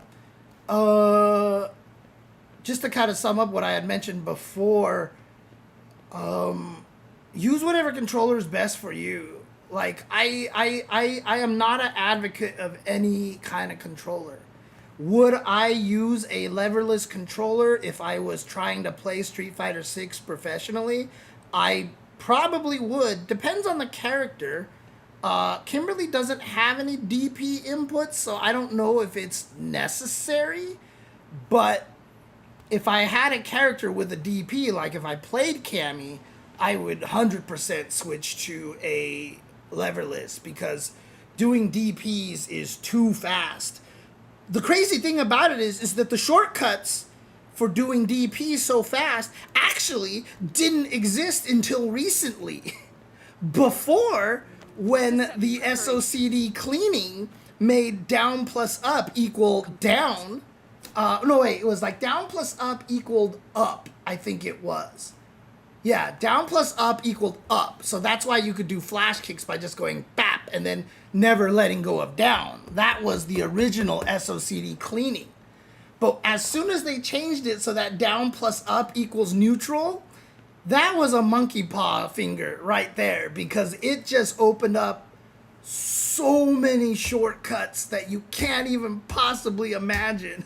Like, it's crazy how many shortcuts that opened up, because I've always said if you have a way to manually input neutral, it's really powerful. It's really, really powerful.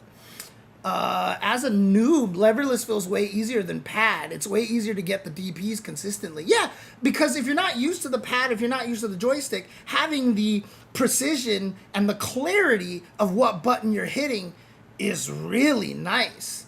And so if you don't have that legacy of using a joystick like I do, I've been using a joystick for 3.5 decades now. So like you're not well, even longer than that if you count the fact that I've been playing video games with joysticks since the beginning of time.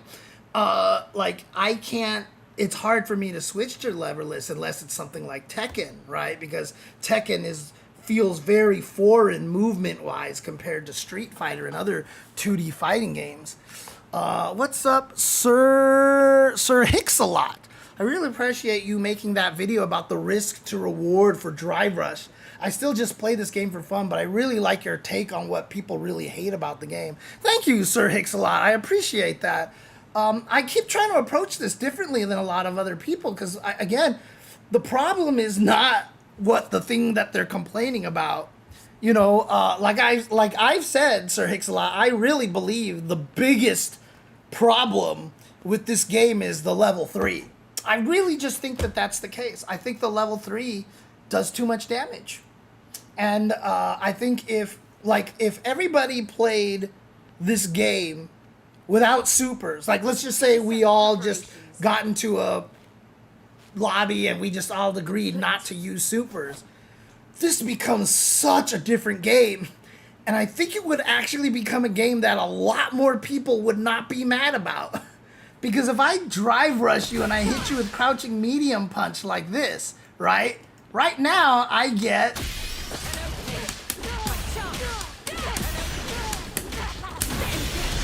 right? Like I get to do this to you at the end of a round and do 5,415 damage. So yes, Drive Rush normal is really annoying. Really annoying.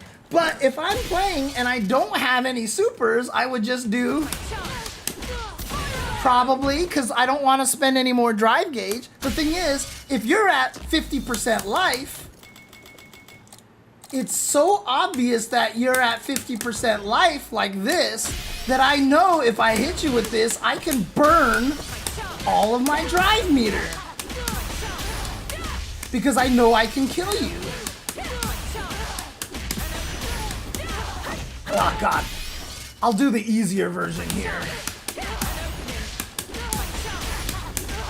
Like, I'm guaranteed to kill you. So I can burn all my drive gauge. But if I didn't have a level 3 super and I hit you here, I don't have a way to kill you. So I don't even know if maybe I'll drive cancel once to get some decent damage. But like now you have a chance to live and I've burned all my drive gauge, and so now you could take advantage of that potentially, right? If I choose not to spend any drive gauge, you're just eating 2,200 damage. But raw drive rush is so much worse because I know I have these combos here and I can just murder you. Same thing if I shimmy you in the corner. If I see you whip a throw, I get to murder you, right? And even worse with that, because it's like a pure thing. Like if I punish counter your throw, I can do, whoops, what was it? What am I trying to do? I'm trying to do, okay, let me try to do this here. If I really wanted to, I could optimize it like that with the micro walk so that I do even more damage. So I really just think that the level 3 is the problem because you take so many throws in a row because it's the right thing to do. Because if I take, like, if I have 61% damage here, like this, right? I can take, without a punish counter, I can take 5 throws and I'll live, right? Whoops, 3, 4, 5, right? And I'll live. I live. Whereas if I get shimmied one time, like if you're fighting against Sagat, you die. He will do more than 6,100 damage to you if you get shimmied, right? And so you take 5 throws in a row because you're hoping the probability that your opponent thinks you're gonna tech or tries to shimmy you comes up after 2 or 3 throws. It's strategically the smart thing to do, right? Take the throw, because now he tries to shimmy me. I would have taken a 4th throw, but I'm going to survive because you, as the offensive person, are panicking and thinking he's not going to take 4 throws in a row. So, as the defender, you're smart for taking 3 throws in a row. It's not that they're stupid and they eat 5 throws and why aren't you teching? Why are they so bad? It's because strategically, it's the smarter thing to do. Because if I shimmy the first time, I die, right? Like, it's crazy. Right? You play Terry, even my unoptimized ass can get 5,600. Exactly. So why wouldn't you take this many throws in a row? So a lot of times when you see top players get thrown that many times in a row, it's not that they have bad reactions or they're guessing bad. They're just it's the strategic correct thing to do. Right? But then obviously if you do that, then the opponent knows they will throw you 6 times in a row, but that's where the mind games come in. But the point being is that the default correct answer, so fighting games are, what is the default correct thing to do? How do I beat that? How do I beat that? How do I beat that? How do I beat that? How do I beat that? Back to the default thing to do. It's a Mega Man boss weakness thing. It's just like, you know, like you just get Fireman beats Bomb Man, beats Guts Man, beats Cut Man, beats Elect Man, beats Iceman, beats Fireman. It's right back to the beginning again, right? So the default thing to do is just to take the throws because you're just hoping that your opponent panics and tries to shimmy you or tries to do something that isn't a throw or walks up to you and does this like, you know, whoop, like that, right? And now you're out of that situation. It's the strategic correct thing to do. And so it's tricky. But again, if shimmies didn't kill you so goddamn badly, like if I got a punish counter here and I just did like, boom, what is this, +6? See, like I can't even get anything off of that. So I would just have to do this. Like maybe that's all I do. That's 2,800 damage, it sucks.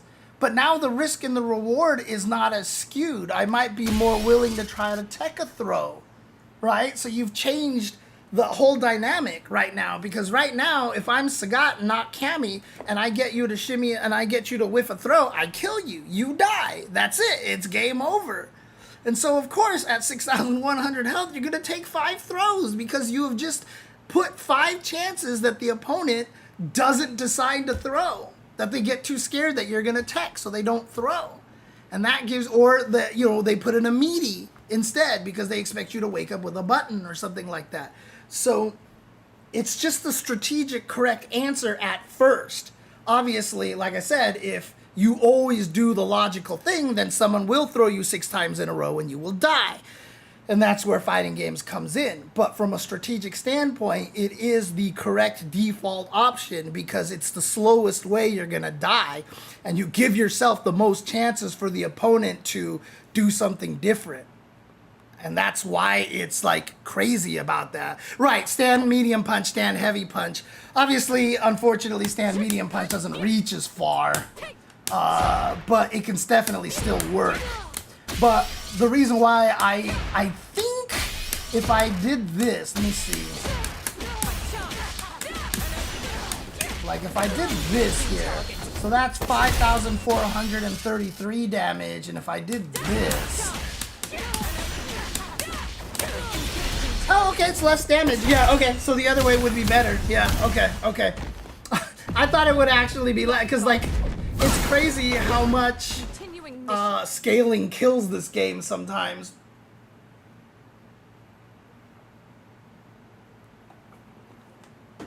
Right, that's what I was worried about, Forrest. Like, this is like the craziest, like I had this interaction on Twitter just recently. Let me see if I can actually find this. Let's see here. Yep, here it is. Sorry, phlegmy today for some reason. So there was this tweet right here, let me see if I can load this video up here for you guys. So the person's tweet said, Cammy players, how do I optimize this? And this is the combo that he showed right here.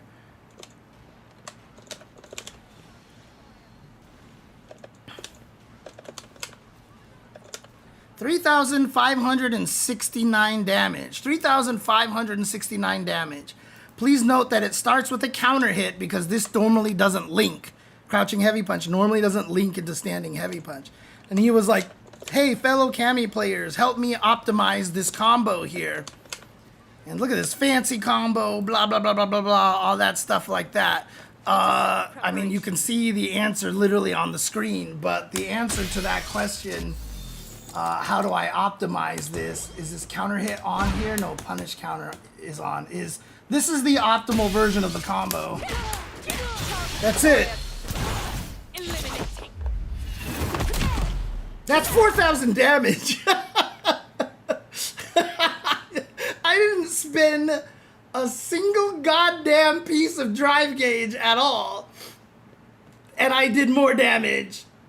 That's it. That's all I need to do, right? And if I decided to... How much drive gauge did he spend? Hang on, I know I don't have it on screen, but I just want to see here. So he spends 2 bars for the OD, 1 drive rush, 2nd drive rush. So he spends 4 bars, right? So even if I just did this... This probably is going to do even more damage, right? Or maybe the same. 4,092! What did I drive rush cancel for? I got 4,117. I got an extra 117 damage. Woohoo! Yeah, it's just not worth it. So, like, honestly, like, you have to be careful. But again, this is correct. Oh yeah, if you really want to kill them, then you do as much damage as you can, for sure. But if you're just in a normal situation, generally it's not going to be worth it to spend it. But the reason why it works is because drive rush cancels and moves that are coming out of a drive rush cause a lot of scaling, right? So if I do something like this and I'm plus 11, you can see, oh wait, that actually did not cause any scaling. Interesting. I guess it just depends on certain moves, but I know if I drive rush cancel into it like that, see, it's already 85%. So when I do stuff like this, like that's already 68% right there. So when I hit the super, like so, the super is scaled to 51%, but when I do this, the super is scaled to 80%. So the 30% damage I lose off of the driver, oh, that's even 4,040 damage, never mind. So it's actually, I only got like an extra 70 damage or an extra 80 damage out of that. So yeah,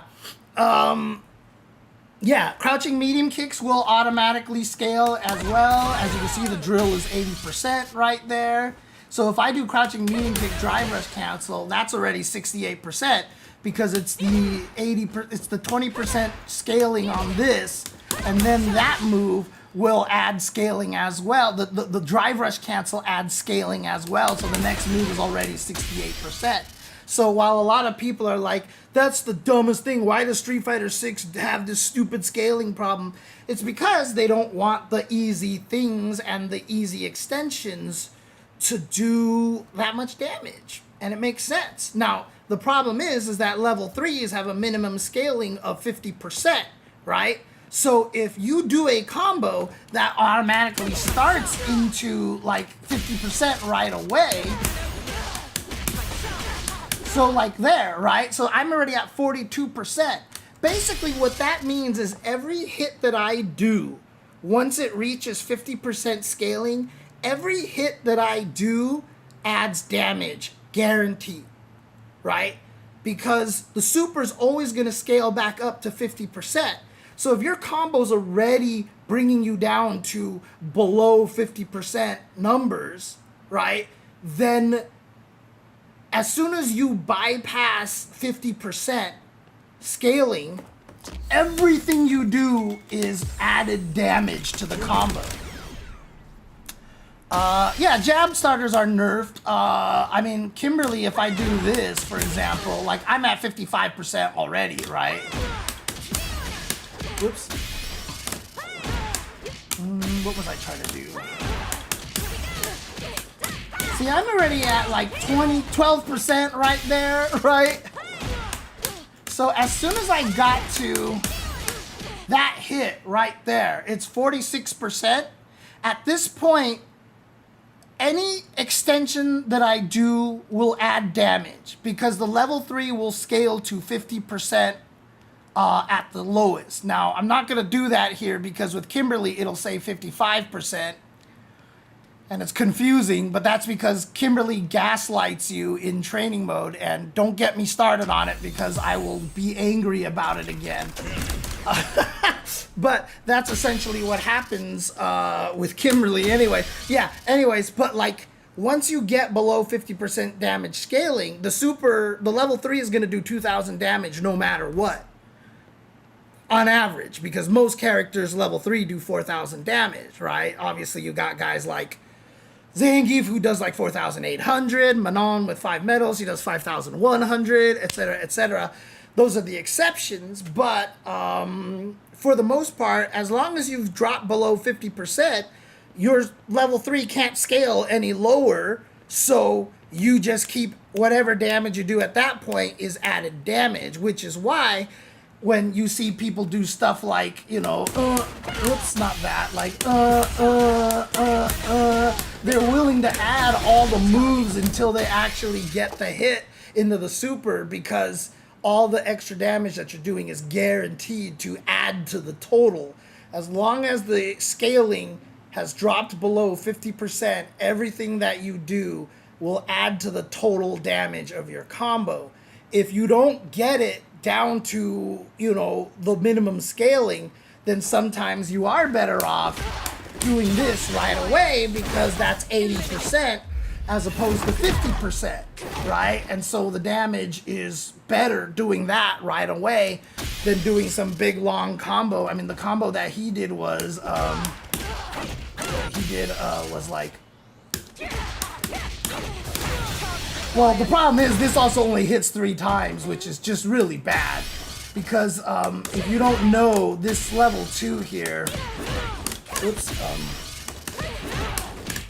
so 3 plus 3 to 11, so that was 8 hits right there. And if you actually look at that, I wonder how I'm gonna do this, let's see. Quiet. Jesus! Quiet. So 8 hits. That was 1,760, right? And so if I'm already scaling it and I just do like 3 hits. Quiet. So that was 6 hits and it's already down to 1320. So the combo that he was doing, not only the super wasn't necessarily terribly scaled, but it's just that he didn't hit with a lot of the hits. Let's see here. It's like when you're doing a juggle combo. Oh, I'm sorry. As a Tekken 8 player, what's damage scaling?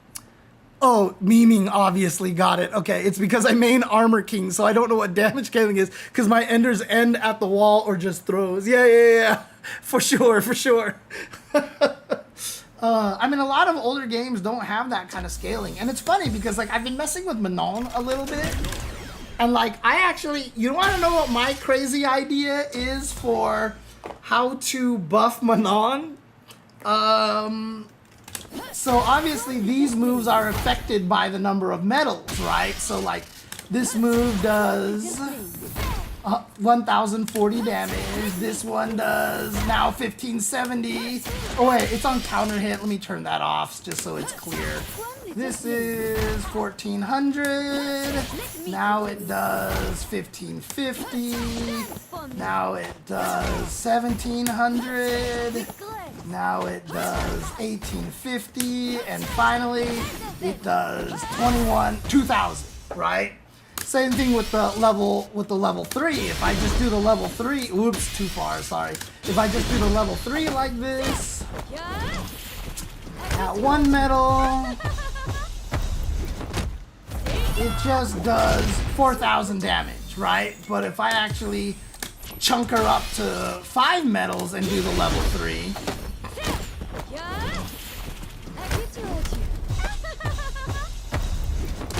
it does 4,600. Okay, I thought it was more than that. I thought it was 50. Oh, critical art does 5,100. That's what it is. The critical art does 5,100. Wrong character.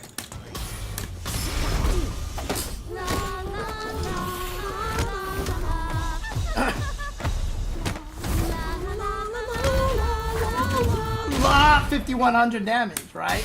But the crazy thing is if I do this combo here, like so, you can see that it's down to 55% here.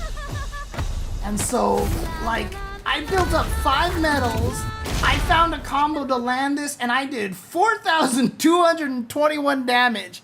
That's so weak after spending, like, all this game to get a level 5. And I'm telling you right now, if you think it's easy to combo into this move, Renverse, this move is very hard to combo into. Like, really weirdly hard to combo into for her. Like, she has to spend a lot of meter. So my idea is the moves that get buffed, like this is the, what is this called? Like the Menage a Dore, Menage a Dore, I think it is. And then Renverse and her super that get powered by the metals. So normally those moves would have the minimum scaling of like 1% or whatever like that. So at 1 metal, I think all those moves should have a minimum scaling of 1% or 0% or whatever. At 2 metals, all those moves have a 20% minimum scaling. Have a 25% minimum scaling. At 3 metals, they have a 50% minimum scaling. At 4 metals, they have a 75% minimum scaling. And at 5 metals, they just do 100% damage no matter what. No matter what. Because it's really freaking hard to land these things. And if I actually did this combo here, like so, and yes, what would that mean?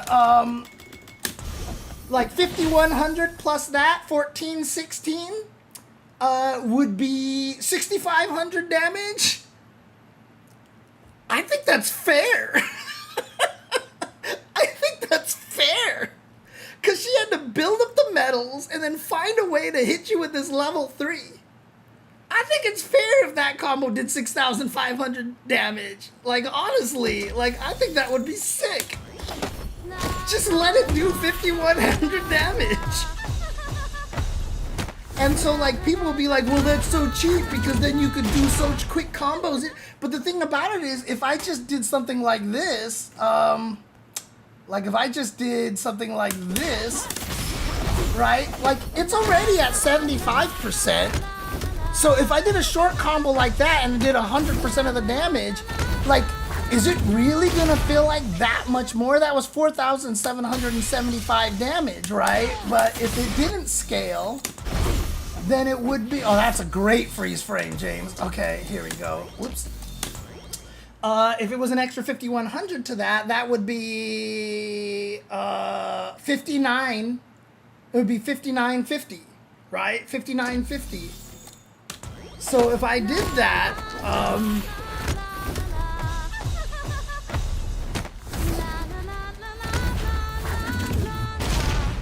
like, that's only what, 1,200 more damage? That's only 1 throw's worth of extra damage? Like, if Manona's gonna hit you with a level 3 after building 5 metals, I think she deserves it. That's how I would buff her, because then it would make the metals even scarier. The hardest part right now is that right now the metals, they're strong, but they're still not scary enough. And Manon just like has some of the worst Oki in the entire game. Her Oki is so bad. And it's a lot of it is also because her moveset is just really bad. She has like no way to take advantage of the Oki, right? Like for example, this is +7, right? So I can do crouching strong. But look at this. This is automatically timed. Whoops. What happened there? That's automatically timed to be meaty, and if I do that, I'm +9 now, right? So like, I can get another heavy punch off of that, right? So like, nothing Manon does gives her good like meaty Oki or anything. Anytime Manon knocks you down, she gets the same damn Oki that she would get on any knockdown. She just gets the standard mix-up. She's just like such a... I feel so bad for her. Oh, thank you, Zion Jackson. Zion Jackson... Okay, Koyek? Oh, wow. Zion Jackson Okoyang. Thank you for the gift sub. Give the gift sub to Graphite Veins. Appreciate it. Can I please get help on something? Absolutely, Zion Jackson. What is it that you need? What is it that you would like some help on? Oh, I saw the Twitch colors for Jamie. And it's his EX color one, but I don't know how to get it because it says you can only get it during a Twitch creator stream. Yeah, there was something about like if you sub to a creator during a time that they're playing Street Fighter 6, you would get a code or something like that. It's like really, really weird. I'm not sure how it works exactly. Oh, but you have another question. Oh, you got it now. Okay, perfect. Excellent. So I would like some help with Jamie, like playing him in neutral as well. That would really help me, but I figured out the color thing. So I don't have a lot of Jamie experience. I'll tell you that right now. But for Jamie in neutral, honestly, like, he's going to be playing a lot of very standard kind of neutral. He has a very, very... Hey, White Lens with 5 gift subs. Thank you to Paltheos, Nintendo 24/7, Amazing Chess, Static Gorilla, and Disorder Unit. Sick. Okay, thank you. Thank you, White Lens. Appreciate it. Appreciate it very, very much. But the thing about Jamie is he has good neutral because he has pretty good buttons, right? The problem with Jamie, obviously, is that he's just missing a lot without the drinks. And so, you know, one of the tough things about Jamie neutral is that you kind of have to play his neutral with the idea of how to gain drinks, right? So, like, you need to figure out the best ways for him to gain drinks, right? How fast is his drinks right there? 50 frames, right? Again, let me see something here. Free flow strikes, free flow kicks. That's right, the kicks is the one that goes into that. But if I'm not mistaken, what is that? It is. Oh, I have to do. That's right. Kick, like this. You know, getting drinks and stuff like that, right? So if you can actually get the combos into the drinks, you know, that's the important parts right there. There's the throw. I forgot what buttons you're supposed to hold for that. After the throw. Is it not listed here? Does it? Oh, it's probably off a throw. Let's see. Hold the button. Oh, just hold. I held punch. I thought I held punch. What the hell? Huh. I swear I was holding punch. I don't know. Wait. See, it didn't... Where's that? Oh. You have to hold light punch. It has to be light punch because it's part of the throw. Jesus. Okay, so if I hold any of the other punches, it doesn't work. Jesus. Okay. Well, that explains it a little bit. But yeah, you want to get that because this is really useful. But as other people actually mentioned, yeah, White Lens, it's always a little confusing that way. The streamer bot gets a little confused sometimes. But, you know, standing heavy punch is really good because it has the 5 frames of startup. So it's really good button just to use when in the middle of block strings, and also drive rush. Drive rush heavy punch is just like terrifying because it hits constantly, right? See, hit, and then whiff, and then hit is a really good thing. But obviously, just doing raw drive rush heavy punch all day isn't gonna win you anything. But the nice thing about that is that, you know, if you do get the hit, like, you get drinks off of that, right? If you really want to. So I really do want some help on my defensive options because I'm getting really tired of always getting hit, or when people jump over me, they press like jab, jab, stand jab, or jab, jab, crouching jab, and they do special, and it feels overwhelming to me when it's my turn to press. Like, I had a review who kept doing that to me. I'm sure you mean Ryu, probably, where he kept jumping over me and he kept like cross up, jab, jab into something, and it makes it hard for me to know. Yeah. Okay. This is something that we learn very early on a lot of times when you play fighting games. And what's tricky about this too is that it comes back to haunt you eventually. Oops, hang on, I don't want Jamie to die. Let's just do refills here, like so. So, you know, like if Ryu, you're talking about he's just like, and like, this is really annoying to get away from, like, if they just keep doing stuff like that, right? Is that kind of what you're talking about a little bit, Zion Jackson? I just want to make sure that that's what I'm talking about, is what you're talking about here. So there's a couple of things about this. There's a lot to parse here. Yeah, of course, they do like, and then throw, or they do, they do like boom, boom, and then the throw, or they do something like and then throw, or whatever, you know, the case is. The couple of things that there's a lot of like real trickiness to this mix-up option here, because have you played a lot of older fighting games, Zion Jackson? Are you an old school, or are you kind of new to fighting games? Hey, level 3 hype train, let's go. Delay tech is something, but delay tech is not necessarily going to help you in this situation, because if you delay tech, what's going to happen is they're going to jump over and punish you, right? So if I actually set myself to normal throw after 3 blocks and I delay the tech for like 10 frames or something, then this is what's going to happen. Oops, I should use Ryu. I'll use Ryu as the example.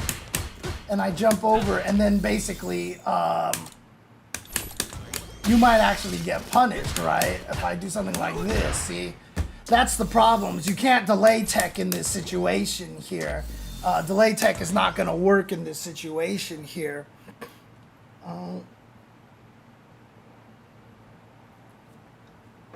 Okay, no, the reason why I ask, Zion, is because old Street Fighter is wildly different than new Street Fighter, okay? Because, like, how much are you paying attention to frame data? How much are you paying attention? How much do you understand about frame data, and especially frame data with light buttons and stuff like that, right? Because light buttons are minus on block. They're always minus, right? So, for example, if let me switch these guys around just so it'll be easier for me to do the testing here. So, like, for example, if I just make Jamie, God, this is how often I messed with him. I have no data with him in reversal settings. That's actually kind of crazy. So what I'll do is I'll set this to 3 blocks and then have him jab. Let's get him standing up too, right? So, see? Like, I can't even get off the floor, right?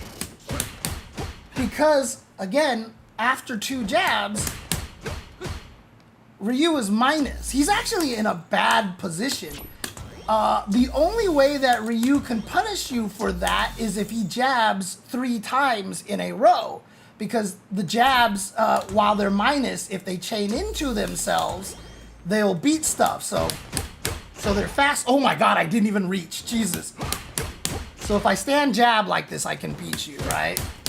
That's kind of one of the mini games that you have to understand about Street Fighter V, right? So if he's just doing 2 jabs and then he's gonna jump, you can just attack and there's nothing he can do. But the other thing that you can do as well is, like, as soon as you see him jump, let's do 3, let's delay it for like 4-5 frames, and then let's just walk forward for a bunch here, right? So as soon as you actually see him like jump, whoops. As soon as you see him jump, if you walk forward, Ryu can't get you. In fact, I could even delay that for much longer, like 10 frames here, right? If you get used to seeing the forward jump, like even 15 frames, let's see. And then learn to walk forward, like you're out of there. You start to learn to walk forward when you see someone next to you jump like this. This is like one of the first habits that we pick up in general in fighting games. And so like if I record him to do, whoops, so if I record him to do this, for example, right, if I record him to do that and I block this, whoops, how did I, that was weird. You see, all of a sudden, like, that doesn't work anymore. Whoops.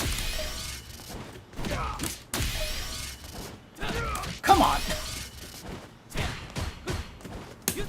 And if I can time it right, I can even punish him on landing, right? I don't even need to do a low. God damn it. How did I record this to not... Okay, I see.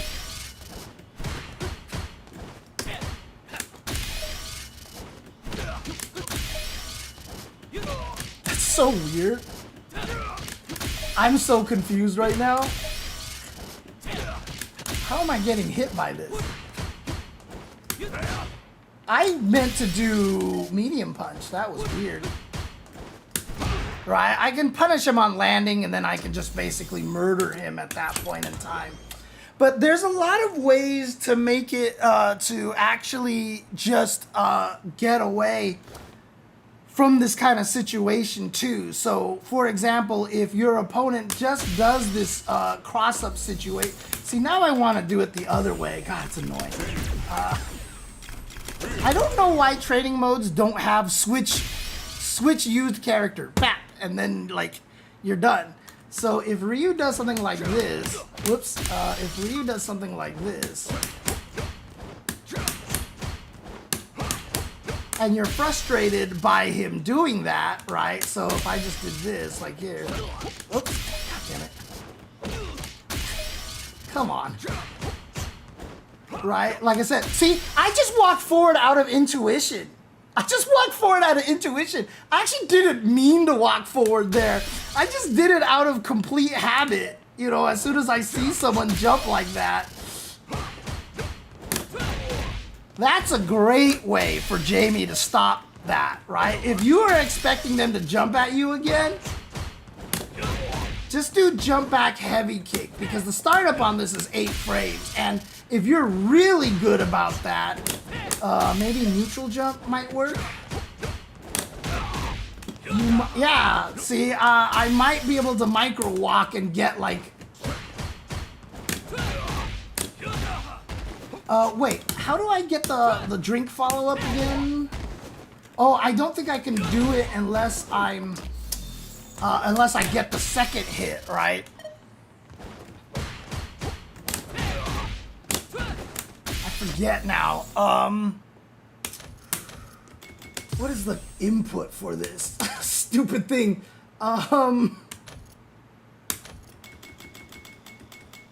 Do they not list it here? I always forget what the input is.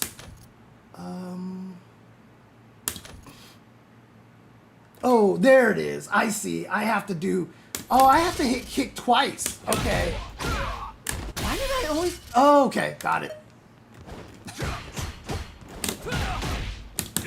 Oh, I'm missing it. So this one might not be as easy as I was hoping for. Oh, I got it. There you go. Perfect. I didn't need to have it hit twice.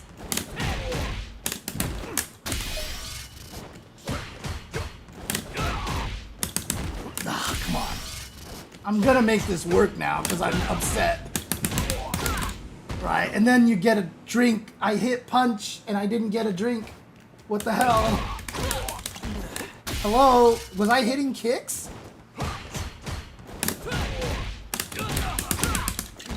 Right, and now I can get a free drink like this, right? So, you know, there's a lot of ways to do this, but then one of the best ways to do this is, have you actually done a lot of autocorrects or crosscuts, Zion Jackson?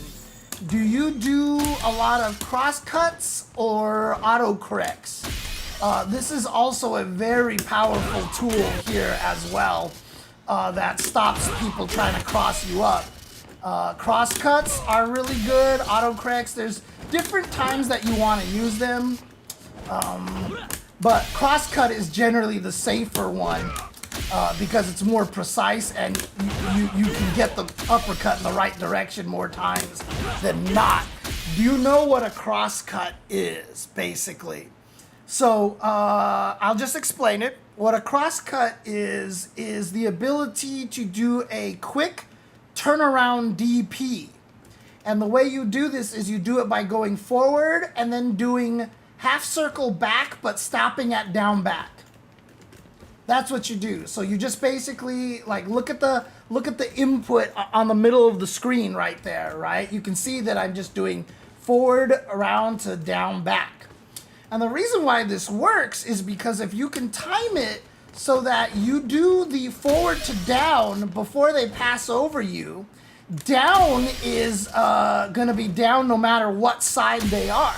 So this registers as forward down, but then when I hit down back, because Ryu crosses over me, he is now facing the other direction. So that becomes a down forward. So that's how you do a crosscut. So if someone jumps over you and you're ready for this, you can crosscut them like that. So basically you time it so that you reach down when he's right about to pass over your head, and then you get to down back plus kick like that as soon as you finish going under him. And that's how you crosscut.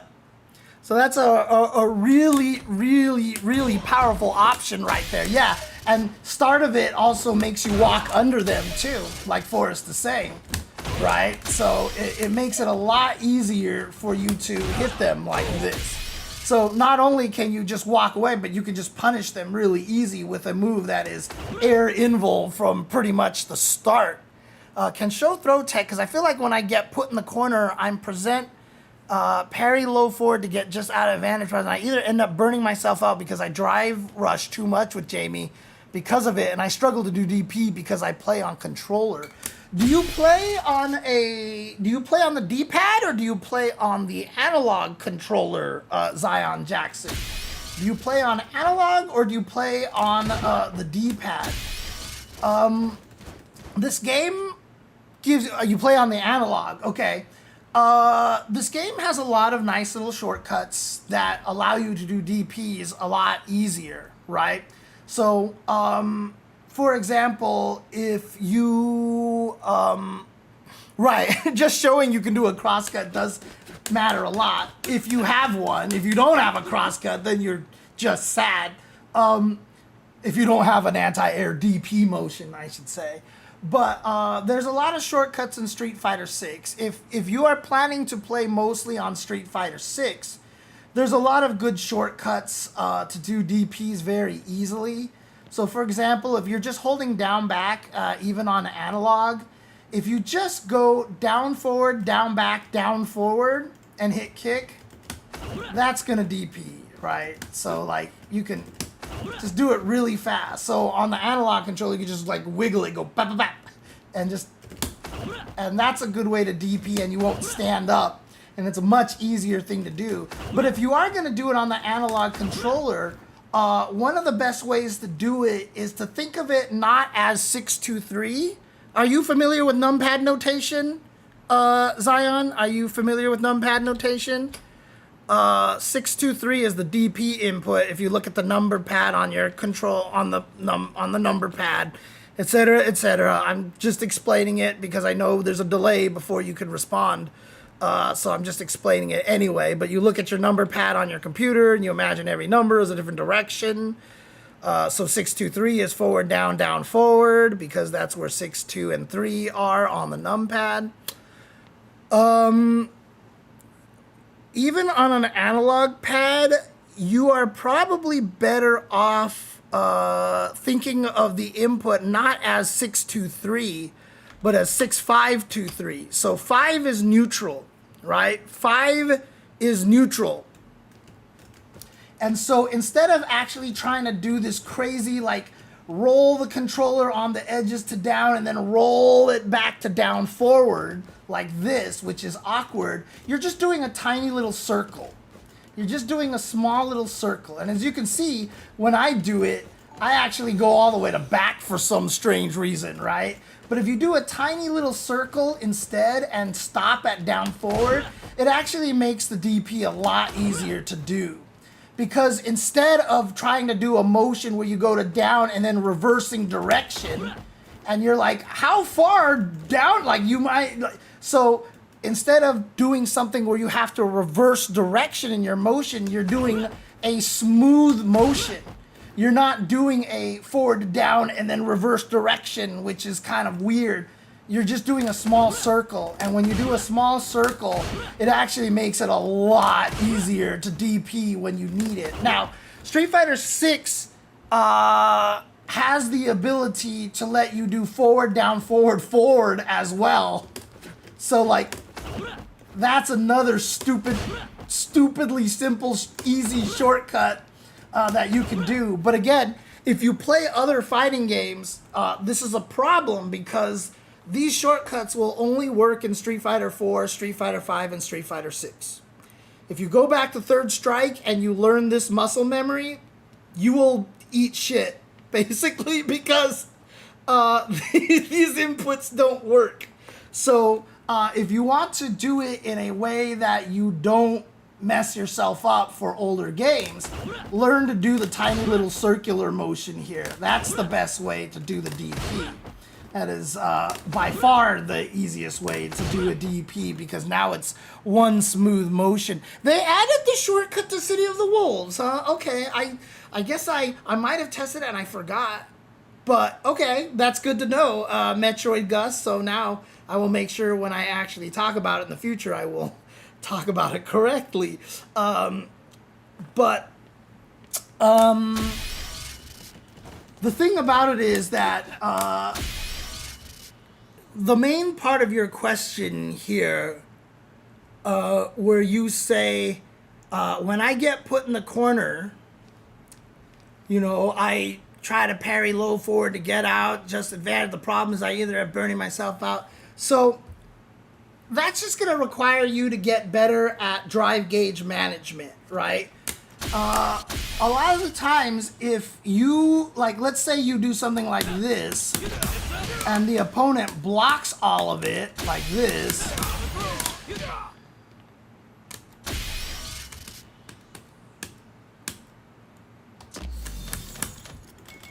I was like, what is happening? Okay. Like, if you do something like this, and you burn all that meter, then what happens is, if you guys are playing neutral, what happens is that you're going to, like, you might be like, oh, drive rush cancel, this didn't work, let's go in with this drive rush. But instead, you just have to learn how to manage your drive gauge better, and like, if this gets blocked like so, and your pressure doesn't lead to anything, go ahead and back off, go ahead and turtle a little bit, play a little bit, you know, safer footsies, and just try to see if your opponent raw drive rushes at you, or etc., etc. But let yourself build up some gauge back, basically. So you're just going to have to learn how to play better gauge management, which is a huge part of this game. It's literally one of my favorite parts of this game, even though I'm terrible at that. Okay. So Zion Jackson, you got here a little too late because I talked about exactly this when you get the super a lot. Like you're like, oh God, I'm trying to get. So the trick of this is that the super input is down, forward, right? Down to forward, down and forward, except one of those down to forwards has to have a down forward in there. I sounded so bad. That was such a terrible sentence, but it's really just down, forward, but at least one of those has to have a full quarter circle forward motion, right? So I can do quarter circle forward, down, forward as such, and that comes out with a super, or I can do down, forward, quarter circle forward, whoops, and that comes out with the super right there. So you see down to forward, then quarter circle forward. The thing about it is, it requires both of the forwards, right? Unless you do 3 quarter circle forwards, now even if you do 3 quarter circle forwards, actually, so one of the secrets of never actually to have a super come out is just to get used to ending your controller at down forward. Get used to every time you want to do a DP, you consciously are like, stop the controller at down forward. Because I can pump all these quarter circle forwards like this, and as long as I hit the button at down forward, it comes out with the DP. See? But like if I do this and hit it at forward, here comes the super, right? Oh God, I didn't even get it there. I don't even know how that didn't come out.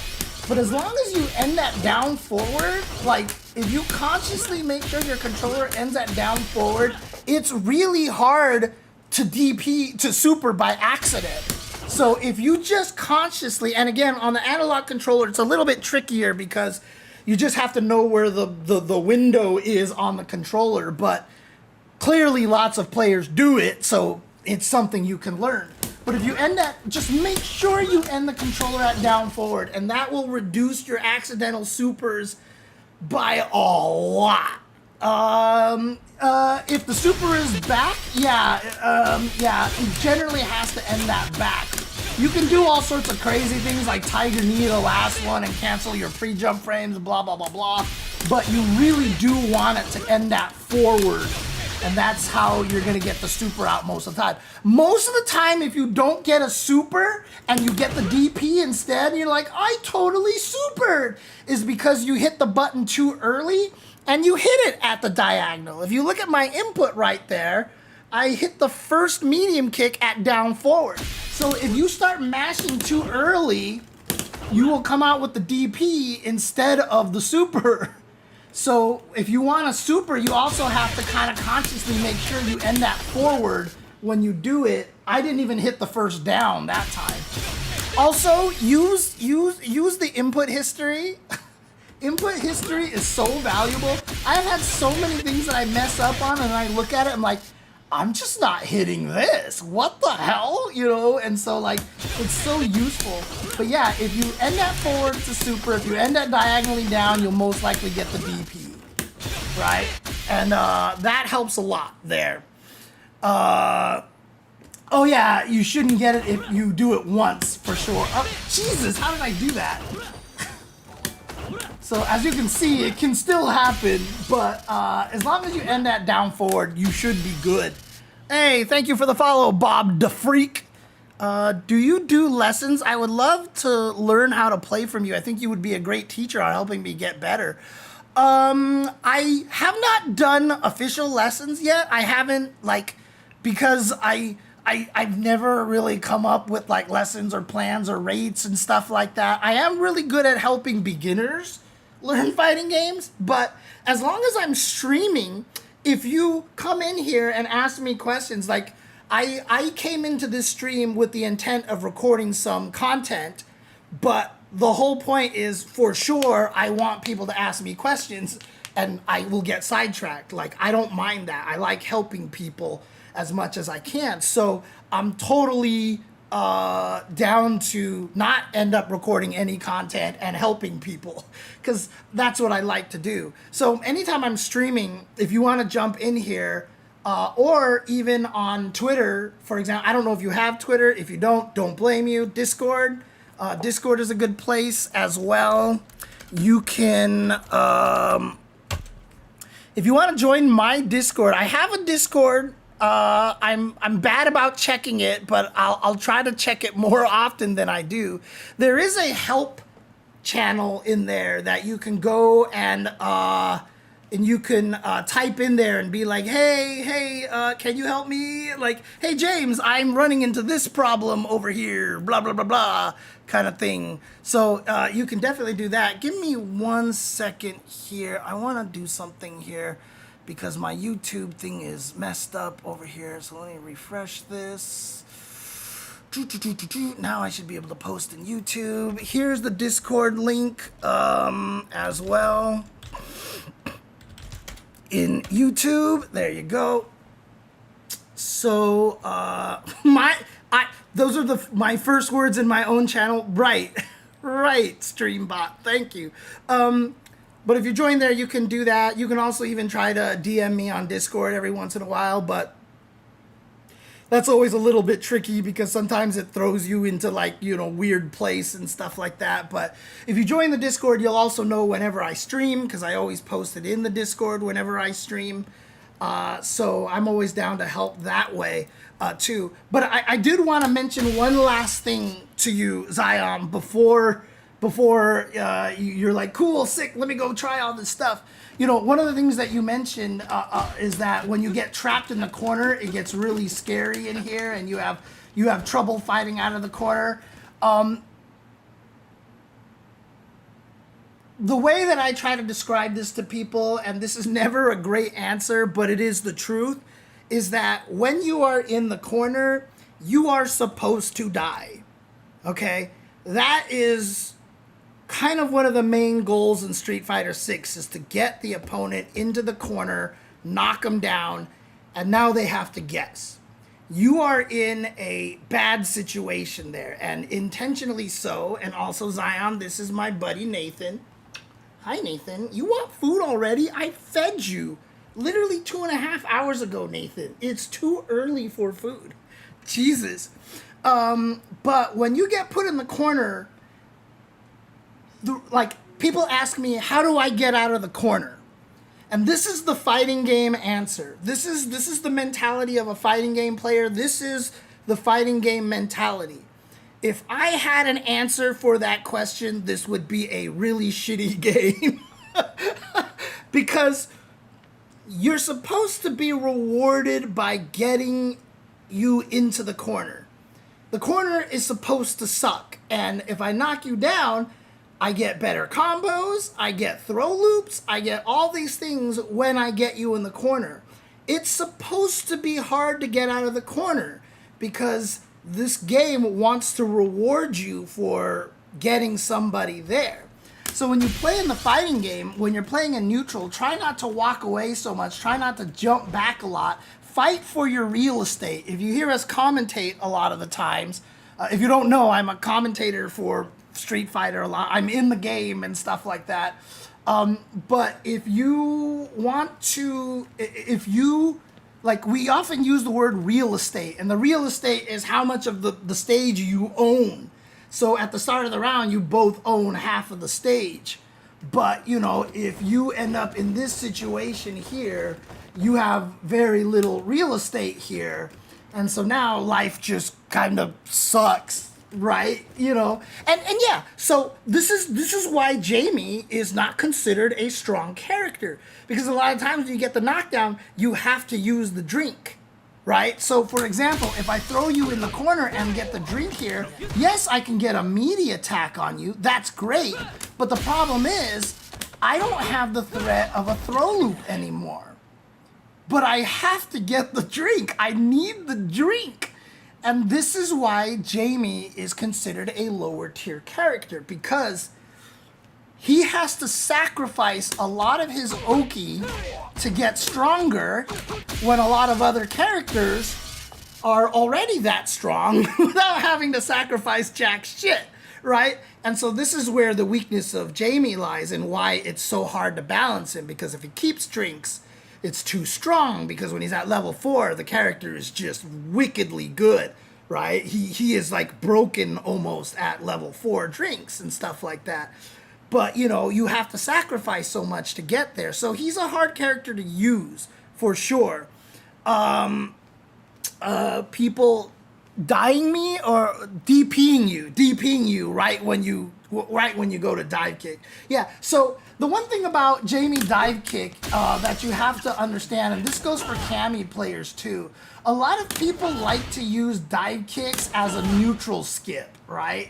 As a way to get in, right? But as you can see, it's really kind of hard for Jamie to do it where he's plus, right? So like most of the time when you do this dive kick, you're -2, you lose your turn. So even if I get the dive kick, it's not great. The way that you have to think of a dive kick is the dive kick is not necessarily a way to get in. You said earlier that you wanted some help on neutral. Well, the reason why the dive kick is locked behind a drink is because a dive kick is very strong, because it is a very powerful neutral tool. It is a very, very powerful neutral tool, because you have to think of the dive kick not as a way to get in at your opponent, but as a dodge. Oh, I don't have a drink. Jesus Christ. I was like, why do I suck so bad at this? What is happening? Let me put him at level 1 at least so I have the dive kick, right? That's what you want to see this as. You know, if your opponent is getting obvious here, and then you can get a juggle. What does he get a juggle with? Oh, the DP. The DP, I think, is what he gets with that in that situation, right? Whoops, what am I doing? Oh, come on. I'm so slow. Okay, not DP or sweep. I thought it, oh, it's only off the EX one. That's why, okay. Yeah, that's why, okay, yeah. But even in general, if you don't even do the EX one here, like, it's nice to get in, and it doesn't even have to be that button, right? So like if Ryu is doing standing medium kick like this, like if you get over it soon enough, so like this. So basically what the dive kick for Cammy and Jamie is that they are dodge attacks. Because nobody else can do this, right? Because everybody else, when they jump, see, Ryu could have blocked that in time, right? So, okay. It's hard to show you with the predictions because I know when he's gonna kick and stuff. But you know, this is a powerful tool that will blow up crouching medium kicks and stuff like that. So you want to kind of use the dive kick more as that, or you can there's a lot of shenanigans for sure. Like you can do like whiff dive kick in the ODDP, you know, and stuff like that. And sure, those are fun and they'll work sometimes, but they're not something you can rely on at the highest levels necessarily. So, all right, hang on one second. Never knows best. Let me get to you in just a second. But Jamie, like I said, in general, that's kind of the best way to use the dive kick, basically. But a lot of the times, if you're wrong and they just block it, you know, you have to accept the fact that you've lost your turn, right? You just have to be like, well, if I aim it perfectly like that, I'm good. But a lot of times, it's risk, it's a guess, it gets blocked, and now you just have to accept the fact that you guessed wrong in that situation. And yeah, it's a guess. But again, when you fight against an opponent, as I was telling somebody else earlier on in the stream, the way that you play fighting games is you play with your normal stuff first early on, but then as you continue to play, you have to pick up on the habits of your opponents. What you do in neutral when you start is basically like, I'll just do these things because these things work good against Ryu. But then you start to understand the behavior of your opponent. Someone in the chat said somewhere earlier, like, I'm really bad at, like, conditioning my opponent to do things, right? I don't remember if that was you actually, Zion, if that was somebody else. I remember seeing this question. The answer to that is that you're not really conditioning the opponent. What you're doing is finding out what they like to do. And the way you condition them is that you let them keep doing it and getting away with it and succeeding. Right? So here's the thing, right? Like, I've told people this all the time. When I start in a game with Kimberly, like, I mean, I know people are gonna get mad when I say this, but like, it's a hard time opening people up necessarily with Kimberly, right? And so a lot of times when I get in, I go for throws. I just go for throws. And if they tech the throw, I'll go in and try to I'll go for the throw again anyway. And if they tech the throw, I'll go in and try to go for a throw anyway. Because what I've done now is I'm seeing that he likes to tech throws, and my conditioning is I'm gonna let it keep working and have it be successful. Especially if I do this, wait a second and then jab. Like if I do a delayed button and he still blocks it, that means he's doing a delay tech. And if you've ever seen me watch me play ranked online, which I don't do anymore, so you'd have to have watched me play like Street Fighter 5 or something like that. But whenever I notice somebody is delay teching, my first response is, oh, he's shimmyable. He's shimmyable. Now I can kill him with a shimmy because he's delay teching. And you don't delay tech as a reaction. You delay tech as a strong defensive tactic. But then I can just do this, walk away, you'll whiff the throw, and then I kill you. But a lot of times, maybe if I'm winning, I won't shimmy him. I'll just keep letting him believe that he can tech throws all day with the delay tech. And then if I'm winning and he's down to half life and I have a level 3, then I'll just save it for then and then shimmy and then he delays tech. And then button, drivers cancel, button, drivers cancel, button, level 3, he's dead, right? If I'm losing and I need a comeback, sure, maybe I'll take advantage of that at that point. But you know, because I need the comeback, because, you know, rounds are more important than anything else. So if I need the comeback, maybe I'll use it, and now I have this mix-up on them, right?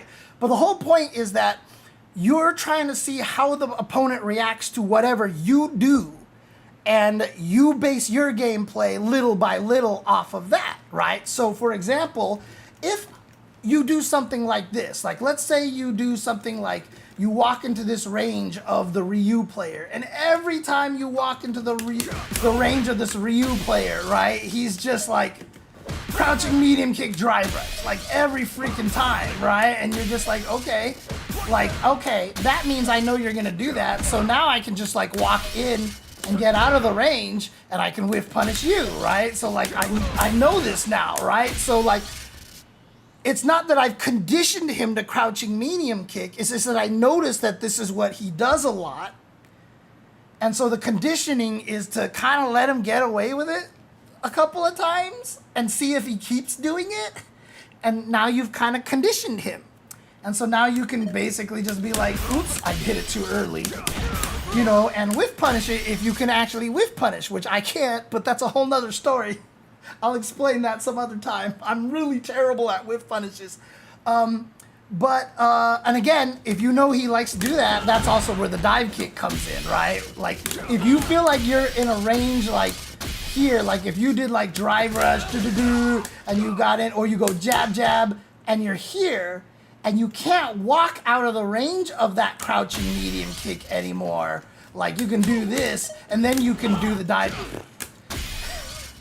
You know what I'm trying to do. Maybe I have to do 3 jabs or something, and then I can dive kick him, right? So again, I just do that because I've conditioned him by, you know, knowing what it is that he likes to do, or let him get away with things, essentially. So, where do parries fall in the Street Fighter 6 equation here, by the way? I know they aren't as good in Third Strike, but yeah. It's just if they're getting predictable, you can definitely do that for Ryu, for like this kind of a situation too. Like it's hard though, but you can definitely do it, you know. But parries a lot of times are in situations where you know, people get a little too repetitive with what they like to do. Like if you're fighting a Jamie, like Jamie's like to poke with medium punch because this move is plus on block and I hate it. But that's a whole nother story, right? Or if you know that Jamie likes to do this all the time, drive rush into standing heavy punch, drive rush into standing heavy punch, you can perfect parry the first move, right? And then try to hit him really fast, because if you don't hit him really fast, the third hit hits you, which is even more annoying, but that's a whole nother story. But if the opponents get a little bit obvious and a little bit too much pattern, you can take advantage of that with perfect parries and such. So for example, like I said, since Jamie is +2 in this situation, a lot of Jamies will, you know, do something like this and make sure he takes his turn. If you see a Jamie like get in here like this and then always low jabs afterwards like this, if you see him always low jab afterwards, then you can learn to perfect parry the jab, right? That's basically like at lower levels, you want to just recognize when someone likes to do something over and over and over again, and then you can perfect parry in that situation. Let's see. What about DPOS, DREVOS? I'm trying to practice that more, but it's weirder with charge uppercuts. Oh, you're just talking about like flash kicks, Norm the Third? Are you like a Guile player or something like that? Are you a Guile player? Okay. So, but while I wait for that answer, or on a -3 button, right? Yeah, exactly. So if they're plus and they try to take their turn, or if you're minus and they try to take their turn, both great times to try to perfect parry in those situations. But JNV says, you stated that putting an opponent in the corner is a great tactic, but that tactic could backfire if your opponent is Ed with a level 2 in stock, since one mistake opens you up to a coast-to-coast dream combo. Absolutely, 100%. And that is why in Street Fighter V, Mika was a lot like that, because Mika had the ability to hit you with the clap and then throw you backwards in the corner and start doing Mika things, right? It was terrifying. And so, you know, when you fought Mika, like some players, when they got Mika into the corner, they would intentionally just, like, if they had a life lead, they would just walk out and just, like, chill. They would just, like, chill in the middle of the screen. They're like, look, I'm not going in there. It's dangerous, right? So if you're fighting against Ed, that is a risk. Absolutely a risk. But you also have to realize that all it takes is one back throw, and the situation is turned, right? And if the opponent hits, if perfect parries a move and back throws you, or has a side switch combo, like, you're in a terrible situation.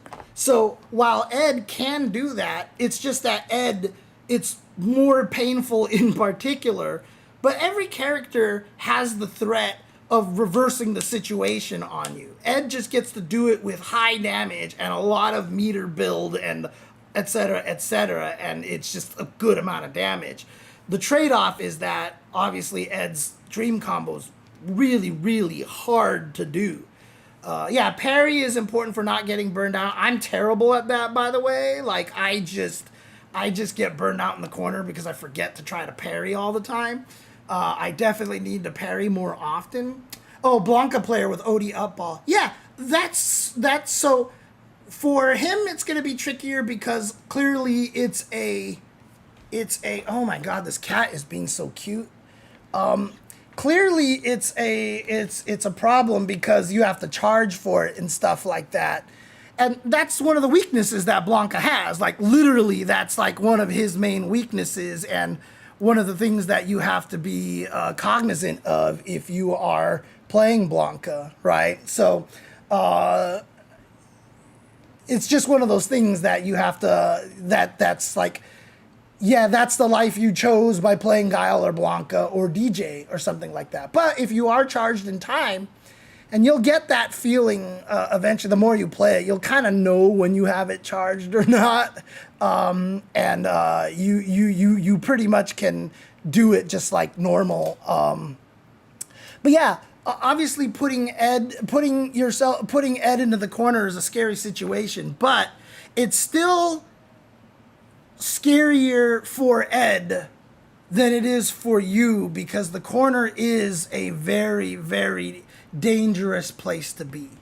So, yeah, unfortunately, when you fight Ed, that's one of the things you have to be scared of. But that is literally one of the reasons why, in my opinion, Ed is a high tier character, is a top high tier character, because he has that ability to punish you for putting him in the position that's worse for him. But fighting Ed in neutral is annoying. And so getting him into the corner where he can't walk back and take advantage of his range is still one of the preferred things that you got to do. But it's a matchup thing, right? You just have to understand then what Ed is looking for, and that this is what he wants to get. He wants to get Odie Flicker into the Psycho Ball, etc., etc. So you just have to be cognizant of that and be aware of that. But it's still better to... Hi, Nathan. It's still better to put him in the corner because it is overall just a very bad position. But yes, with Ed, it can turn around very, very quickly. But like I said, a lot of characters have good side switch combos, and they're not going to do as much damage as Ed's and stuff. And Ed's is not even a side switch. He just takes you clear across the stage. But, a lot of characters have side switch combos, so it's easy to have it turn around bad for you against a lot of characters. It's just that Ed in particular makes you suffer for it the most. And that's really the difference. But again, that's why I think Ed is one of the strongest characters. So... buttons to press while drive rushing should, what are we talking about here? Jolly Judd? Buttons to press while drive rushing should be the plus ones, right? Oh, so if the opponent's block, we can mix? Yeah, for the most part. But that's where a lot of the depth comes in, in this game, because if the opponent has a good drive rush OS, if they're really good at reacting to it, like that's what's gonna happen, right? And so this is the best button that's plus, right? So if I did something like switch the cameras, oops, you're right. Sorry, cat camera. So here's the thing, right? This is my most plus normal here. So obviously this is great, and I'm +6. And so I have a lot of advantages here. I have a lot of good advantage in this situation here. But if your opponent is really good at the drive rush cancel OS, right?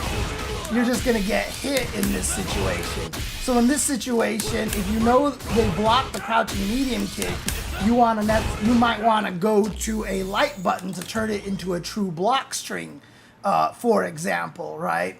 And then if you're doing raw drive rush, it depends, because while this is a good button, what's a good... I'm trying to think of another character that could actually illustrate this a little bit better. But sometimes if your best button isn't plus on block, but it reaches farthest, sometimes you just have to do that, right? That's only +1, but drive rush heavy kick is really good, but it's -1, but it gets you in, right? So you're over here and you're trying to get on JP and you drive rush, and you want to threaten with this because it reaches so far and goes so fast here, but it is minus on block, even on a drive. Why are you stopping, Jamie? Oh, he has a slowdown. I see. Okay. I see. So it's just at the beginning he gets the speed. All right, there you go. So yeah, if you most of the time you'd be yeah, I want to be plus on block, but in this situation for Jamie, it might be better just to use the heavy kick, because you just want to get into this range where now Ed or Guile or JP can't zone you as easily, right? So again, there's a lot of nuance to it. If you happen to be a character whose longest range button is plus on block and also reaches way the F downtown, then you can just use the one button. It's great. Yeah, Jury standing medium kick. It's definitely the one that I was thinking of, because I hate that move. But interesting. So he has to hit the button right away to get that speed, which is why he gets also the crazy heavy punch here too at the start of this. Okay, interesting. Good to know. Good to know. But yeah, it's going to depend on the character, and it's depending on what the goal is of what you're trying to do, basically. So, if you're fighting Ken, you want to mostly hold down back because they love crouching medium kick drivers cancel. I mean, I get killed by crouching medium kick drivers cancel all day. I can't lie. I hate it. I get hit by that all day, and it just drives me so up the wall. Oh, it makes me so angry. I have to be better about fighting that. Like, I get up close and then I'm always just like, walk around, and then I just die. One of the things I will talk to you, Jolly Judd, for a long time, my raw drive rushes were getting murdered, and I'm Kimberly, who has literally like one of the best drive rushes in the game, in a different way than Jury and like DJ have it. Like, Kimberly has a really good drive rush because she maintains a lot of momentum and it goes far, and she doesn't have the different speeds here. So like, Jamie, if I hit heavy kick right away, I go really far, but if I wait a little bit, like, I go nowhere. Kimberly doesn't have this problem, right? A little bit towards the end, but her drive rush is really good. But I got checked out of my drive rush all the time, even when I did drive rush, into jabs and stuff like this. And that was because I was doing the drive rush by doing parry and then forward, right? Like, I would do this. Look at the frame meter down there. You see where it says 13 frames, right? I'm giving them 10 frames of a head start to react to my drive rush. I'm giving them 10 frames, right? Like, this is consistent, the easiest way to do it. But I'm always adding that. But if I do forward plus the 2 buttons, like that, you'll notice that there's only 3 purple. That's the minimum that you can get. 3 purple is the minimum that you can get. But that means I am attacking that much faster than this. And as soon as I learned to drive rush more consistently like this, I got way more raw drive rushes in on people. I get raw drive rush and the crouching light kick on people walking around constantly now. It's like really good. Good thing I learned how to parry the hard way. I never used the whole parry and then tap forward. I learned to do the normal way where you're going like tap forward and then press. Yep. It's the better way to do that. So you do have to learn to do this, because if you do, it makes a big difference. It makes a big difference. Like, you wouldn't think that like 10 frames, it's 1/6 of a second, would make such a difference, but it does. It's crazy how much that makes a difference. So as soon as I learned how to drive rush properly, I was doing way better. Low forward drive rush reminds me to be humble with my opponent, especially because I play Elena and I can't do it. Yeah, like, I swear outside of Cammy, every character I play can't do it, and it drives me nuts. Like, why is it that every character I've played does not have crouching medium kick drive rush? But again, if you are using Elena, then you need to learn how to do the drive rush OS. So the anti-drive rush cancel OS, because Elena's DP is truly an invincible DP. So if your opponents like to do it, you can actually just walk up into their crouching medium kick range and just wait for them to do it. Like, so many players are just, they can't resist it, right? They just do it. And so if you just walk into the range and block, then you can make them spend 3 bars. Whoops, I didn't obey my own advice. Stop at down forward. And then, get the DP out like that for 2 bars. And so I have a 1 bar advantage against them.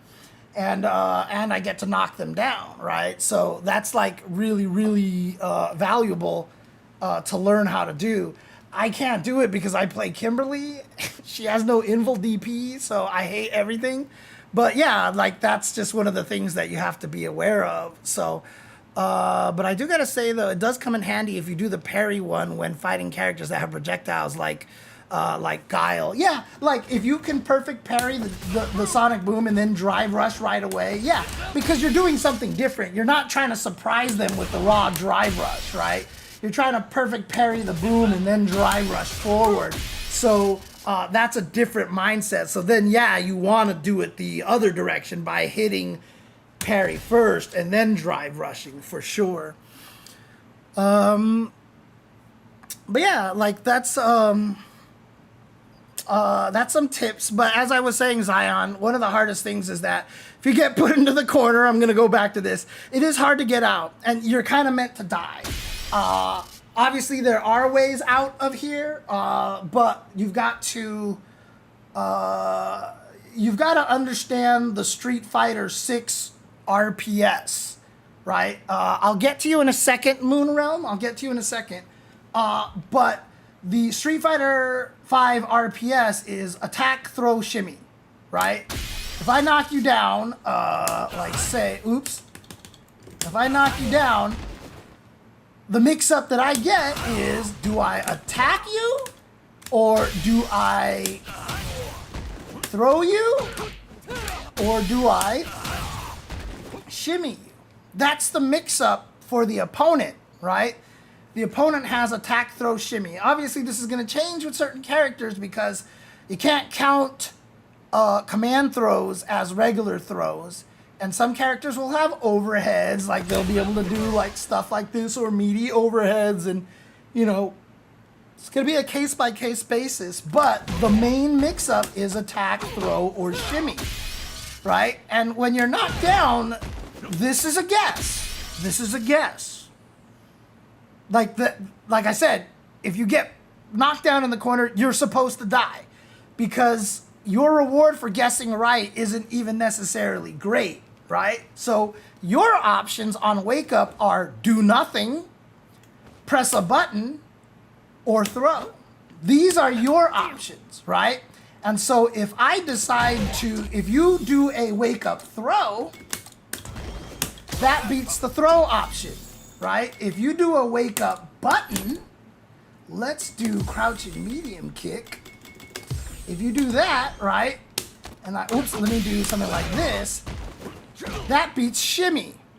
You can also do something like a crouching light punch, because then you just poke him and stuff. But you have to be careful, because a lot of times if you do a crouching light punch, if they shimmy far enough like this, they can whiff punish your light button, which is a problem as well. But that's Wake Up button. And then Wake Up do nothing is how you beat meaty buttons. What? Why did you? Oh, because I need to set him to that. So if I do this, this is how you beat meaties, is by blocking it. But as you can see, even if I block a normal, I could block a standing medium punch, which Jamie is still plus. If I tech a throw, like I'm still in the corner. This is not great, right? And if I, pressing a button and catching a backward shimmy is probably the only time you can do a decent amount of damage and really get out of the corner, right? But in general, your rewards for successfully guessing right are not great.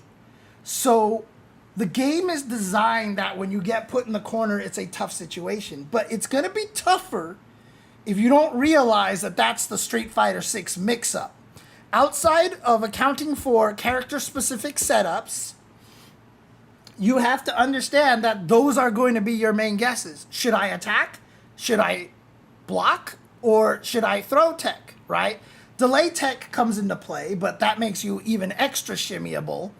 But the whole point about this is that this is one of the guesses that you have to make, and it's going to be based on what your opponent does, right? So if you're wrong and you guessed block and he threw you and you're like, crap, you just have to be like, I guessed wrong.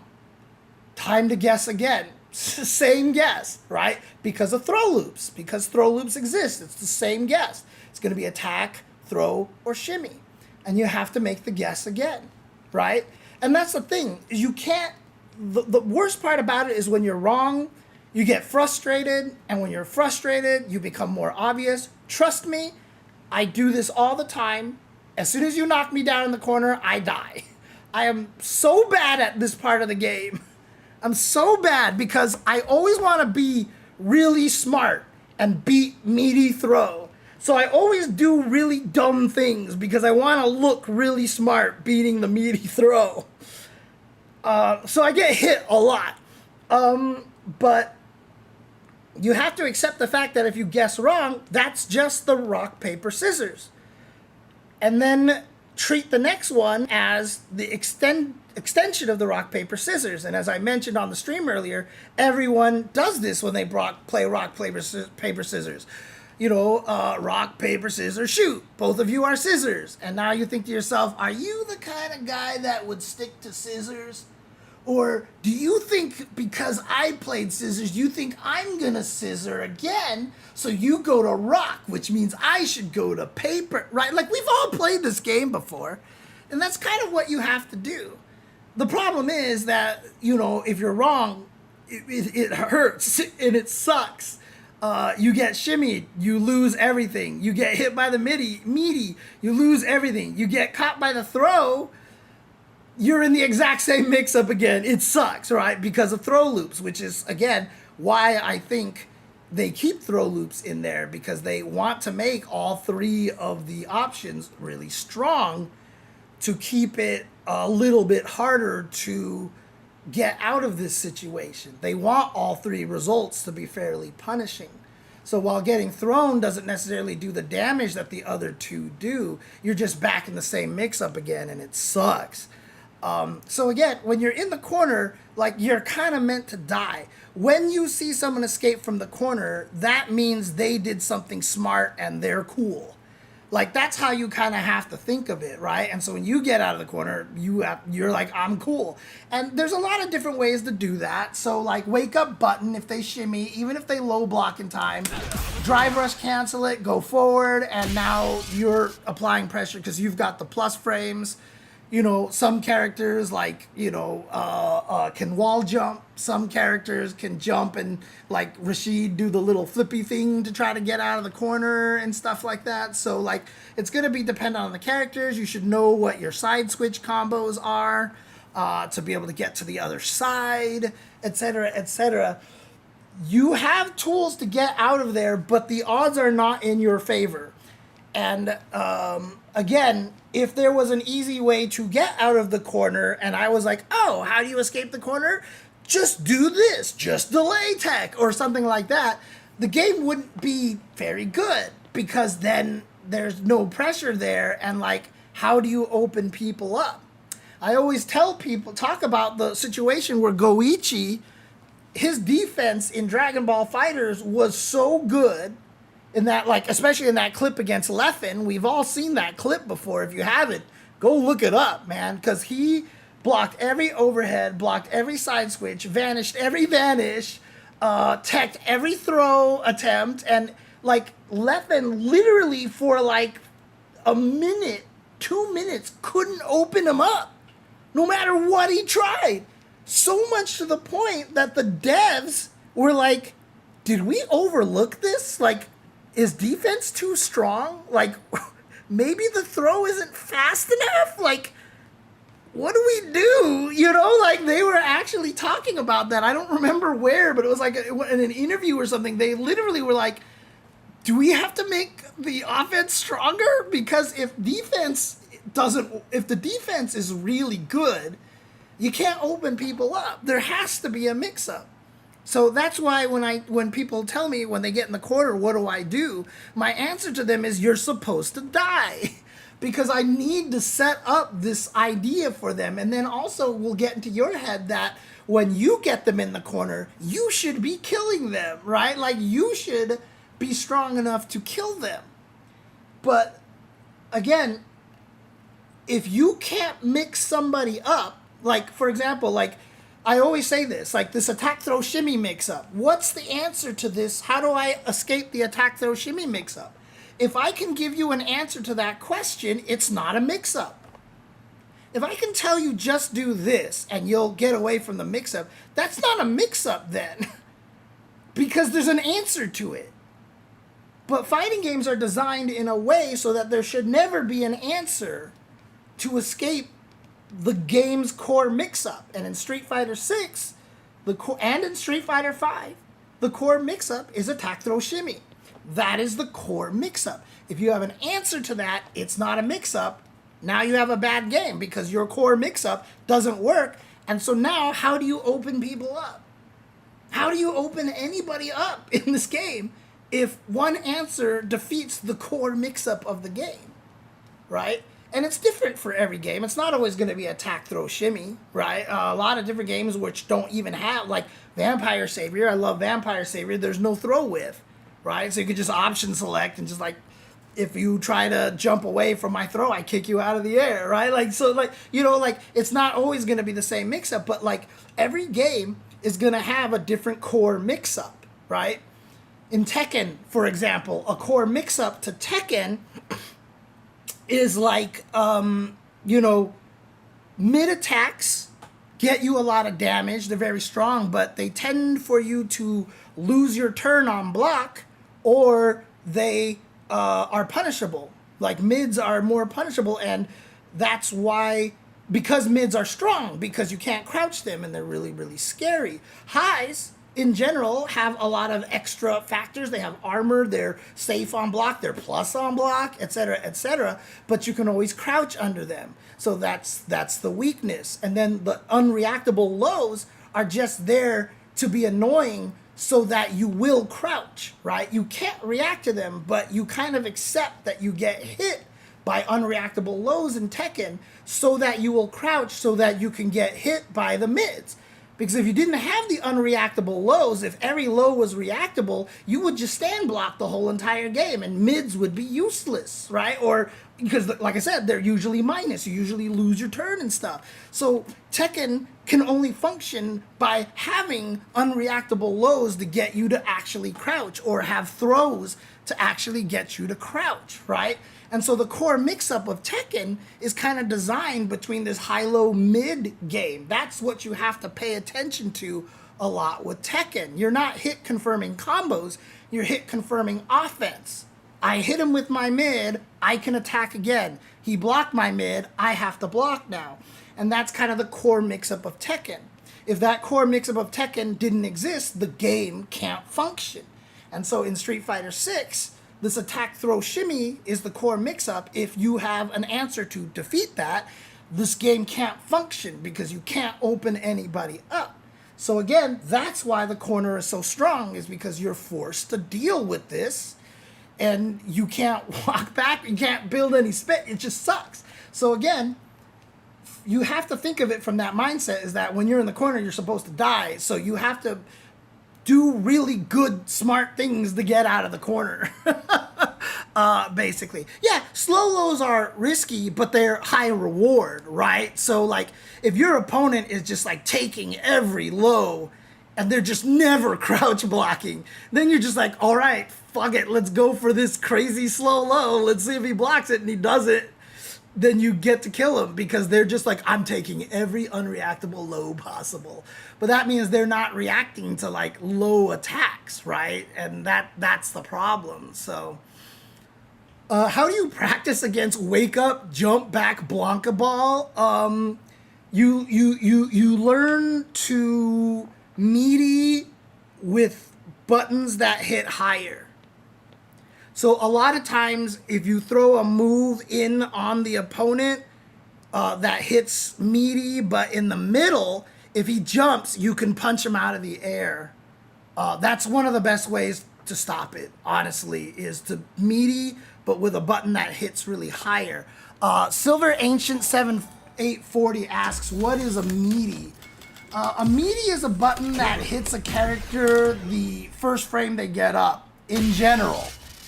In Street Fighter 6, you can count it to hit the first, second, or third frame after they get up, but I don't want to get into details about that.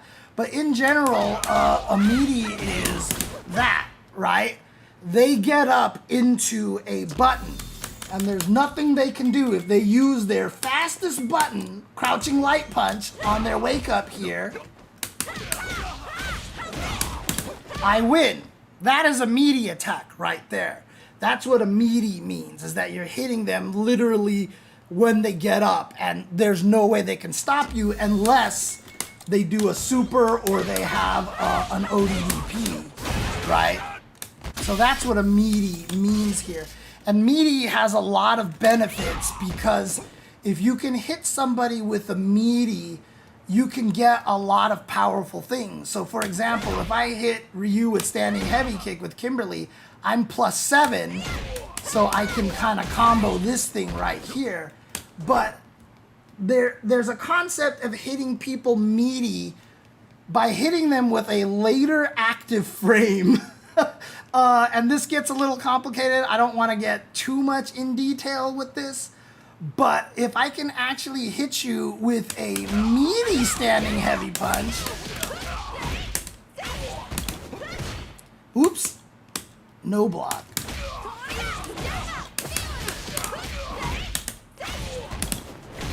I'm +10. I'm +10. So that means I get better combos off of this. So I get to do a heavy punch into a stronger combo than if I just hit you with a regular standing heavy kick. So there's ways to get him so that they hit meaty that improves your frame advantage.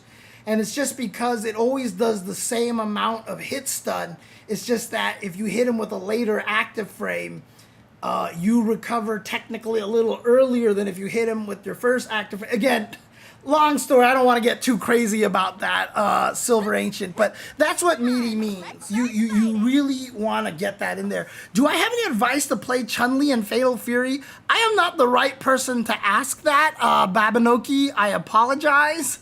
I am not very good at City of the Wolves, so I don't know if I can actually help you with that. I want to go back because Moonrealm definitely asked the question, and I wanted to get to Moonrealm's question. I apologize. Any tips adapting to the swap from DualShock 4 controller to leverless? Yeah, it's just you got to build that muscle memory. You got to build that muscle memory. You got to build that muscle memory. But there's also a lot of shortcut techniques that you can use to make DPs and fireballs a lot faster.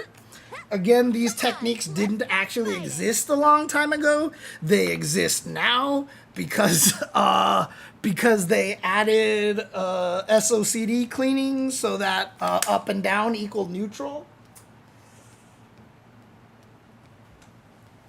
Why can't I find a cable? Here we go. There we go. Let's try this cable. Hopefully this cable works. Come on, let's start fighting. Everything is tangled. I can't get anything out of here. Oh my god. I've said before that I think cables are like the horniest things on the planet. Because I don't know what they do when you're not looking, but they always end up like in just the craziest configurations, man.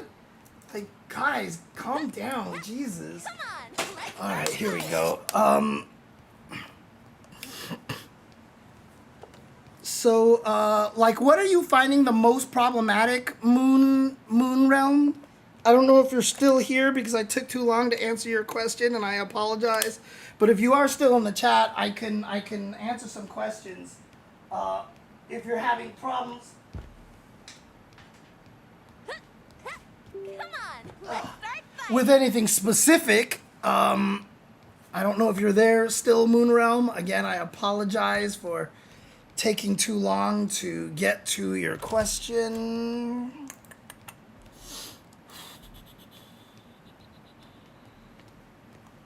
Okay, I think that's right then. Okay. Come on. Oh, no, I guess not. Weird. Let's see, reorder controllers. Is it this one? No, that shouldn't be the right one. Oh, adjusting the combo inputs. Okay. I should be able to get this.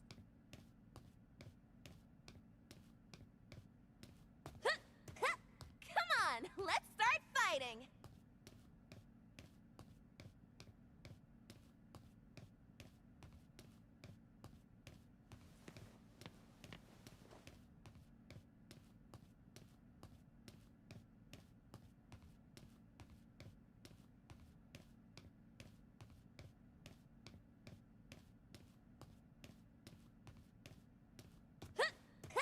Come on, let's start fighting.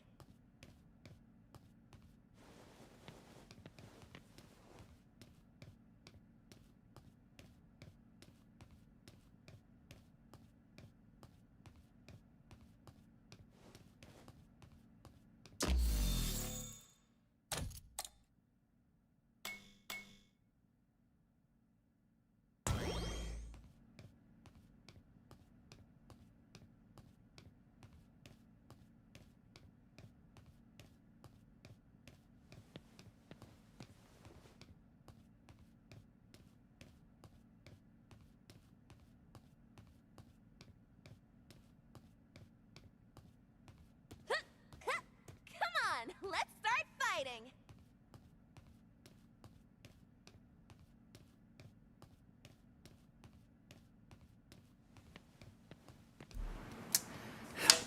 When did I get muted? That was the cat. That was the cat. This is the Pro KO from Victrix. It's a very, very good controller. It is expensive, but you'll see why. I was showing people how to like mod it, and I took away these 2 right buttons, and I need these right buttons again. So I'll show you that I can put the buttons back really easily without even letting go of the controller like this. I just get one of these cherry switches out of here like so. So that's a cherry switch right here. I plug it into the button where I want it to go. I take a cap here and I put it on top of the button like so. Oops. It is a little bit harder at this angle. And then I take the ring on the outside and I snap it in place like that. And then I can take the cap that was there and stick it in this slot. Stick it in this slot. It doesn't stick in there, so as long as I'm holding it sideways like that, it'll fall out. But I can replace this one as well. Get another cherry switch out of here like so. Plug that into here. Get another cap like so. Put the cap on the button. Trust me, if I wasn't holding it this way, I can do this in like literally 10 seconds. Put that cap back on like so. Take that button thing, put it over here. The cover is magnetic, so it just snaps right back on like that. Lock it in place, and now I have my buttons back. See, I have my buttons back now. Yay! Oh, my cap fell off of it before I magnetized it. Oh well, I'll take care of that later because I need to teach you the secrets of leverless controllers over here. So, Moonrealm, do you know the DP and the Fireball shortcut on a leverless controller? Do you know the shortcut here? So this shortcut works because up plus down equals neutral. So this only started working very recently when the controllers actually changed the up plus down into SOCD clean neutral here. And because of that, there is a super fast way to do a Fireball and a super fast way to do a DP, which is really, really, really, really nice. And the way you do this is you learn to roll your fingers across. James, switch the cameras. I actually kind of didn't want to switch the camera just yet because I want to show my hand. Okay, you know what? Use that screen over there to see what I'm doing here. But basically what I'm doing is I'm rolling my fingers from down to forward and I don't let go, okay? So I don't have to let go of the buttons. I hit down, I hit forward and hold the button like this, right? And then I just hit whatever button I want to do the fireball with and jump at the exact same time. So I do that, basically. And I never let go of any of these buttons until the special move comes out. So again, down, forward, and then the button plus jump. Why does this work? Why is this working here?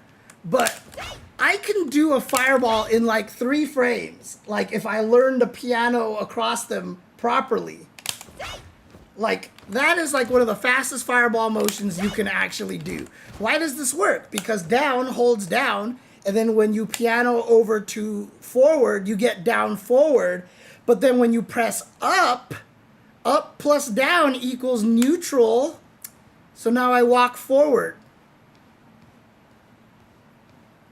I erase the down with the up. So now I can just fireball like that. And it's, as long as you learn not to press any of them at the same time,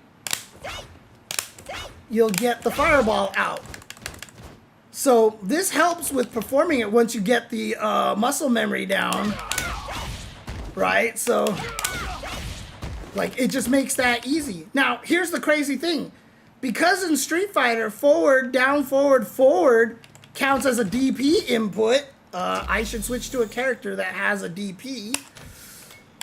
Let's do this. Let's go to Ken, because Ken is always a good example here. Because forward, down, forward, forward is a valid DP input in Street Fighter 6, right? Whoops. You can do the exact same thing, just backwards. So instead of rolling your fingers to down to forward like this and then hitting the buttons, roll your fingers from forward to down and then press the buttons. Because that gives you forward, down, forward, forward. So now you can do a DP like this. Like, that is, like, I can walk backwards and then just kind of go, look at that. It's so fast. Like, walk backwards DP is crazy. And so if you get used to that, then yeah, you can do a DP that way. So all you have to do is just get used to the muscle memory of that, and it's like really crazy. You hold forward, you hold down, and then press the button for the DP plus jump with your right hand. So again, let me turn on this screen so you can see this here. So it's, I mean, there's so many buttons on this, this is confusing. Here's the 3 motion buttons right here. So I just roll from forward to down, like this, forward to down, and then I hit the button to activate the DP, whether it's heavy, medium, or light, and I hit up at the same time. So you go forward, down, button, like this, and you never have to let go of any of the buttons. So there's no worry about, did I let go of down in time to get the DP? Because the up kills the down. So that gives you a DP. So again, roll buttons, DP, DP, DP. Yes, so this is, and again, this only works because they just recently decided to change SOCD cleaning of down and up. It used to just be up, I believe. I think it always registered as an up, but then they changed it to SOCD clean. Will this let you DPCA? Not as much, not as much. You'll have to still do that a little bit faster. Yeah, okay. What is my level 3 again? It's with punches, right? Yeah, okay. Yeah, then you have to learn how to do it the kind of original way, honestly. So it's not going to be necessarily convenient for that, as Bebek asked, unless there is a cool shortcut for it. But I don't think there is, because when you're doing this shortcut, you're not hitting down at all. So you're better off doing the original way, basically forward and then, you know. Right, yeah, okay. Again, I'm not great at this. Yeah. Yeah, I'm not very good at this. I apologize. Actually, I wonder if okay. Okay, there's a way to do it. That makes it a lot easier. Okay, there you go. Okay, so what I'm doing here is I'm doing the fireball shortcut twice in a row after I tap forward once. So I go strong, fierce, tap forward, and then I just do the fireball shortcut twice. Is basically what I'm doing. And that seems to work. Okay. Because forward, down, forward, and then fireball.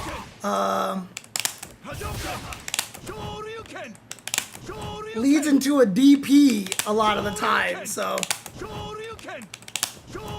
Yeah, forward fireball leads into a DP. So I can just do strong forward and then just do that twice really fast. I just have to make sure I keep the buttons held down. There you go. So there you go. That works too. Am I actually doing that too early? Let's see. What does my input say? Down, down. Oh, I'm not getting forward at all. I'm actually getting up forward somehow. How am I doing that? That's not what I wanted. Let's see. Down, forward, down, forward. Forward. That should have worked. Maybe I'm just not doing it fast enough.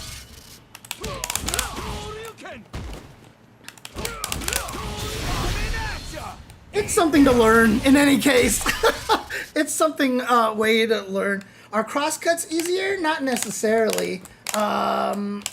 It's kind of the same. You just, because you have to make sure. Actually, I wonder if. I don't know. I haven't tried crosscuts too much. So, but yeah, essentially, being able to do DPs and fireballs really quick are really nice that way. So that is a good. Those are good ways to get. So if you get your muscle memory down to doing those. What the hell am I doing? If you can get your muscle memory down to do those inputs, you can start doing DPs and fireballs in the middle of combos like nothing, like nobody's business. So, let's see. Is it this one? Let's see. Nope. Okay. So that'll help you do a lot of those, special moves. In combos a lot easier, so generally motions are easier on a stick. Again, it's if it's intuitive and you're like visually brained like that, yeah, for sure. But if you're really good at just like muscle memory and just like mapping, like, oh, if I do this, a fireball comes out, then this works great. This works really, really good.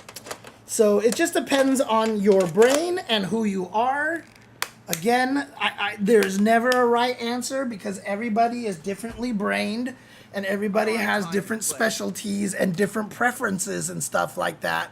So I wouldn't necessarily say one is easier than the other. You can kind of drag your finger, but you have to be careful because you have to make sure you don't let go of it before you do it. So you have to like slide 2 fingers so that you make sure you get the point where you're hitting both buttons at the same time. So there's like tricky stuff like that. But then again, you're also going to have to need the right hit boxes. So the one thing about the Victrix one, the buttons are really, really solid and sturdy. But that means it's harder to slide across them on the, like if you have a snack box here, the snack box, it's really easy to slide across the buttons because they're low and flat, right? So it's just also going to depend on the leverless that you're using, how easy it is to do those kind of things. So, right, exactly. You have to make sure you hit the diagonals and stuff like that. So it can be tricky. God, are there any other questions that I completely missed over here? Okay, Ryuzaki says, I have a problem. Are you still there, Ryuzaki? Sorry. I have a problem when it comes to playing long sessions where my gameplay deteriorates after the first hour or so. Any advice on how to play effectively in longer sets or sessions?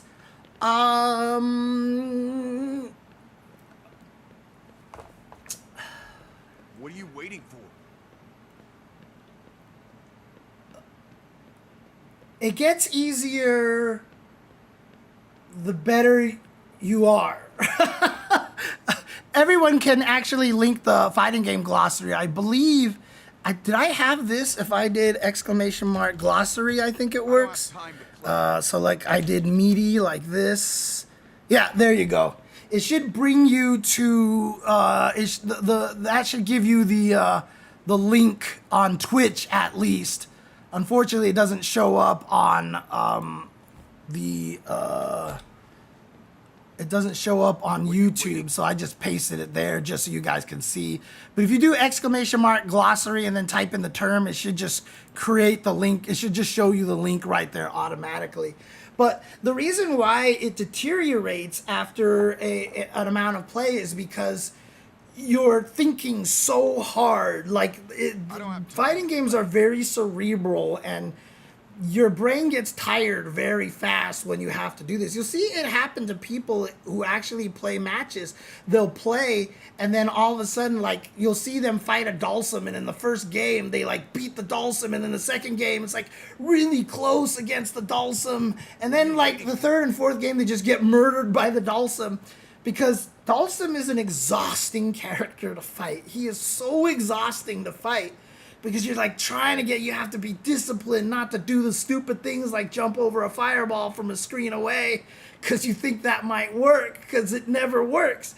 And you just get tired. You get mental fatigue, and you're just like, I don't want to do this anymore. But the thing about it is, the better you get, the more you get into situations, and the more you remember the situations. Okay, here's my knockdown, here's my frame kill, here's my meaty.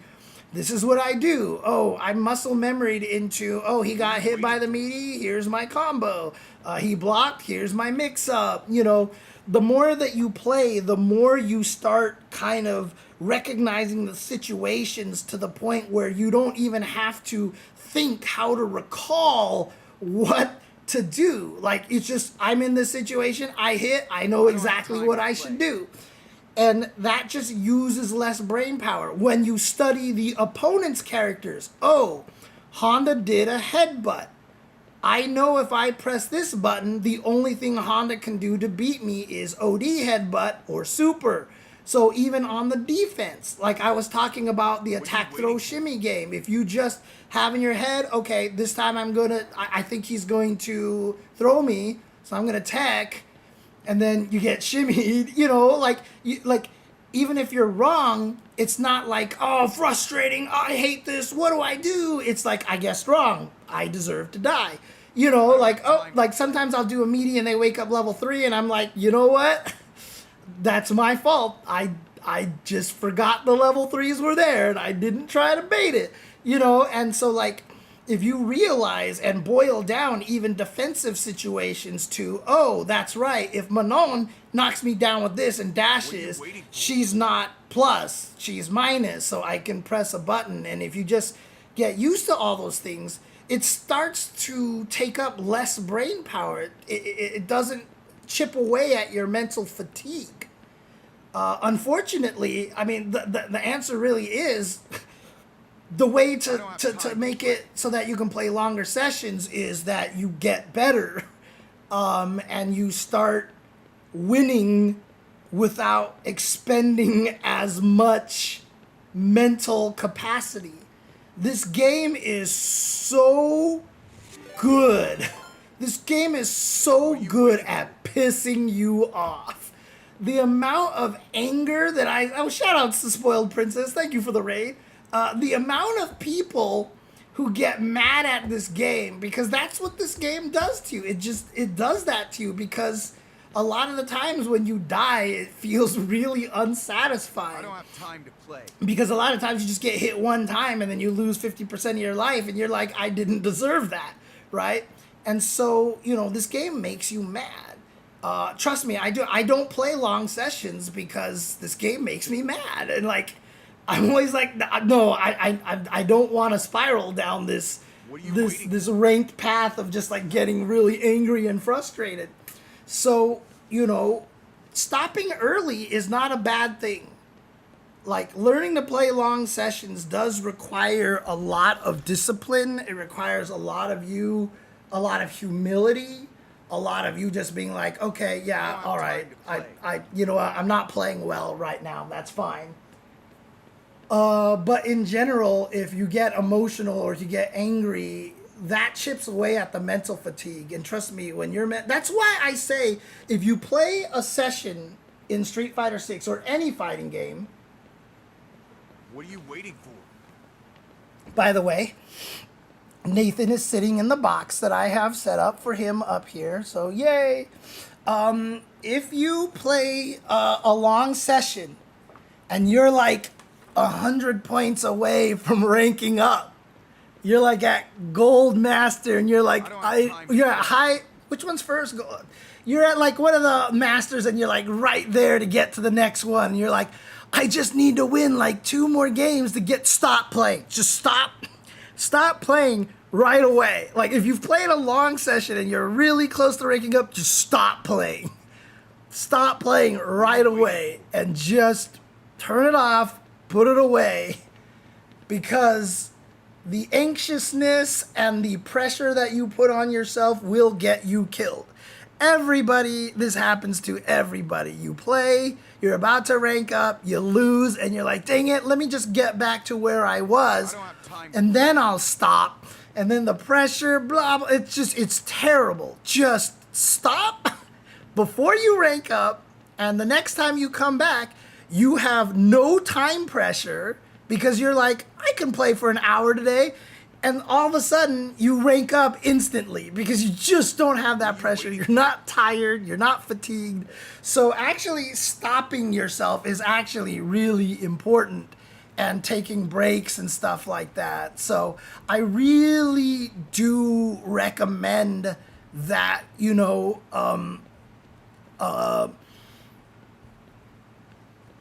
it's okay to not play a long session, honestly. It's okay to not play a long session. If you're I'm dedicating the next 3 hours to play, and you play, and you're just I'm getting really goddamn tired, and you're I don't feel like doing this anymore. You can stop. You can stop. It's okay. It's okay. Good. And in fact, sometimes, one of my favorite things to do when I get tired like this, is that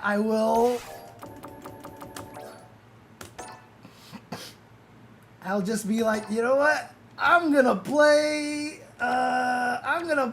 some Bionic Commando because I love this game. So you just play Bionic Commando, or I'm just you know what? I'm gonna play some Strider because Strider is super fun.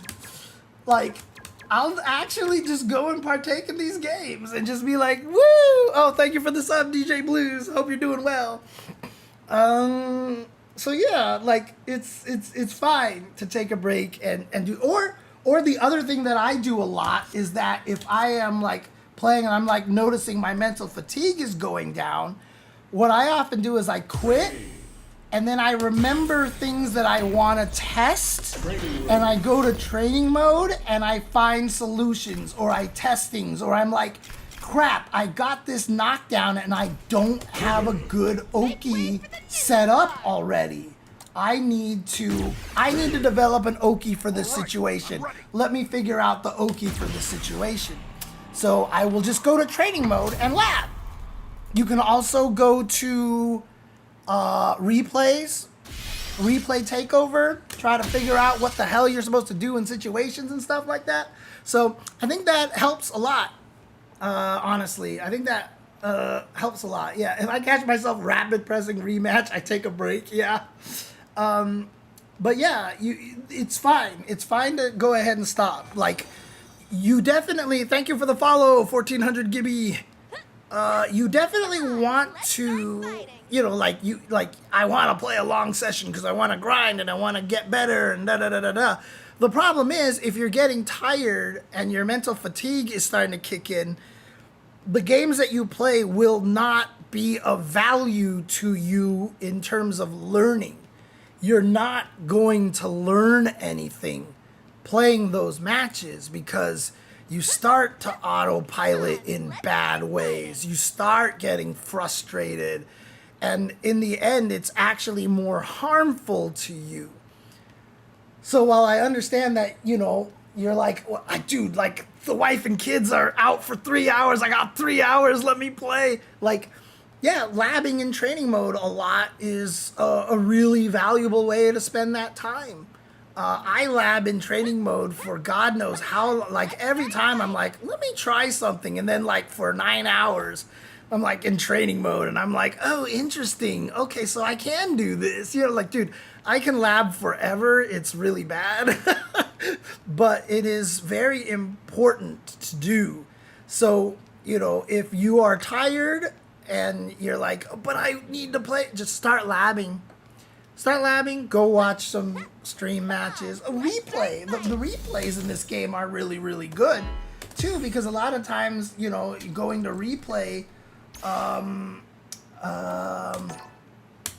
going to replays is really useful because a lot of the times, too, by default, replays will show you, like, if you go to recommended replays, like, they'll show you examples of matches that you lost, right? Like, I lost to the last Mai that I fought. And so now all of a sudden they have all these Kimberly Mai matches. They're trying to help you. Just go watch some of them and see how other people do in these matchups. You know what I mean? Like, there's a lot of good tools in this game that let you do a lot of cool stuff. And take advantage of a lot of those. I certainly don't, but that's also because I can sit in training mode for 1,700 hours and enjoy myself and have a blast. So, Electafuzz. So here's the thing, right? The way that you lab you have to have a certain mindset, right? Because when you try to lab, if you think of it as like, let me practice my combo or whatever like that, it's not going to be fun, right? Hey, Kencel, thank you for the follow. Kencel TTV, thank you for the follow. The way that you have to approach training mode and labbing is it's about discovery. You want to, like, find evil shit. You know what I mean? Like, that's the thing. If you enjoy discovery, the game gets really fun. Like, labbing becomes really fun. Like, Ram Doggo was showing me on Twitter recently that he has this new mix-up with Kimberly where he does stuff like this and then looks like he's crossing and then hits you from here. But then he has this cool setup where he gets behind you, right? So what he showed me was this mix up here. What he posted was this mix up here. Oh wait, what did he do here? Oh, that's right, that's right. He did this.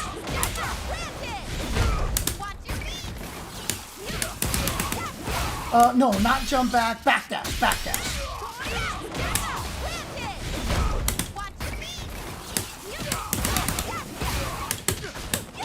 Right? That's the mix-up that he posted on Twitter there. And I was like, that's so sick. But here's the problem, right? If I try to do this mix-up here, I can't get behind you with that. So I can't cross you up. But what I noticed is that if I do this, I'm like, okay, so how do I take advantage of this? Well, if I do this, you see how all of a sudden I reset you out of the air and then I hit you with the overhead and then the bomb explodes. So then I'm like, okay, so if I do that, let's see here, air throw like this. God, what's the most meter I can spend? I have so much drive gauge. What can I do? I really want to be... Can I drive rush in time? Let's see here. If I do this instead... Oh, I can get a drive rush. Look at this. And I can do this big old combo. And like, you start getting this joy. Like, you're like, oh, fuck, I found this sick shit. Right? Or like I said, like one time I was fighting a Honda and every time he did headbutt to me, like this, I was really annoyed, but then I found out by labbing it, if I hit crouching medium punch, he can't do anything except for OD headbutt again or super, right? But OD headbutt, if you don't know, OD headbutt is like, oops. It's like minus 20, right? So like, you can just murder this thing, right? And obviously, level 1 super, minus 33, you know, like, there's just like, so like, it's a big risk on Honda's part, but I sat there labbing it, and then the next time I fought a Honda, he kept doing headbutt and pressing a button, and I would actually start beating him. And it's like, cool, my labbing paid off, this is awesome, right? So, like, what labbing has to be, like what a lot of people see labbing is like, well, let me practice my combo. Let me practice this. Like, for me, I'm just sitting here like, Jesus, like, what's the most damage I can do in this situation, you know? Like one time I sat here labbing, I was like, if I have 2 meters here, like this, right? If I have 2 meters here, and the opponent is like at 50% life, like, can I kill him, you know, and I get a punish counter. So I'm just sitting here just, whoops, I gotta take him off block. Yeah, there we go. So I'm just sitting here like, you know, here's my optimal combo here, like this. And I'm just like, oh God, I can't build up a level 3. Is there any way I can do this? And so I sat here and labbed situations for a while, and then I ended up finding, you know, the ability to...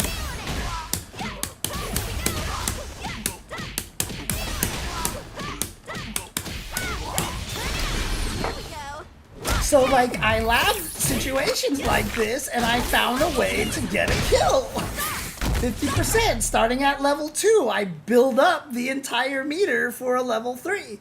And just like when you discover these things, you're just like, this is so sick. This is so cool. So what training mode is for, what labbing is for, is not for exercising your execution. It's for discovery.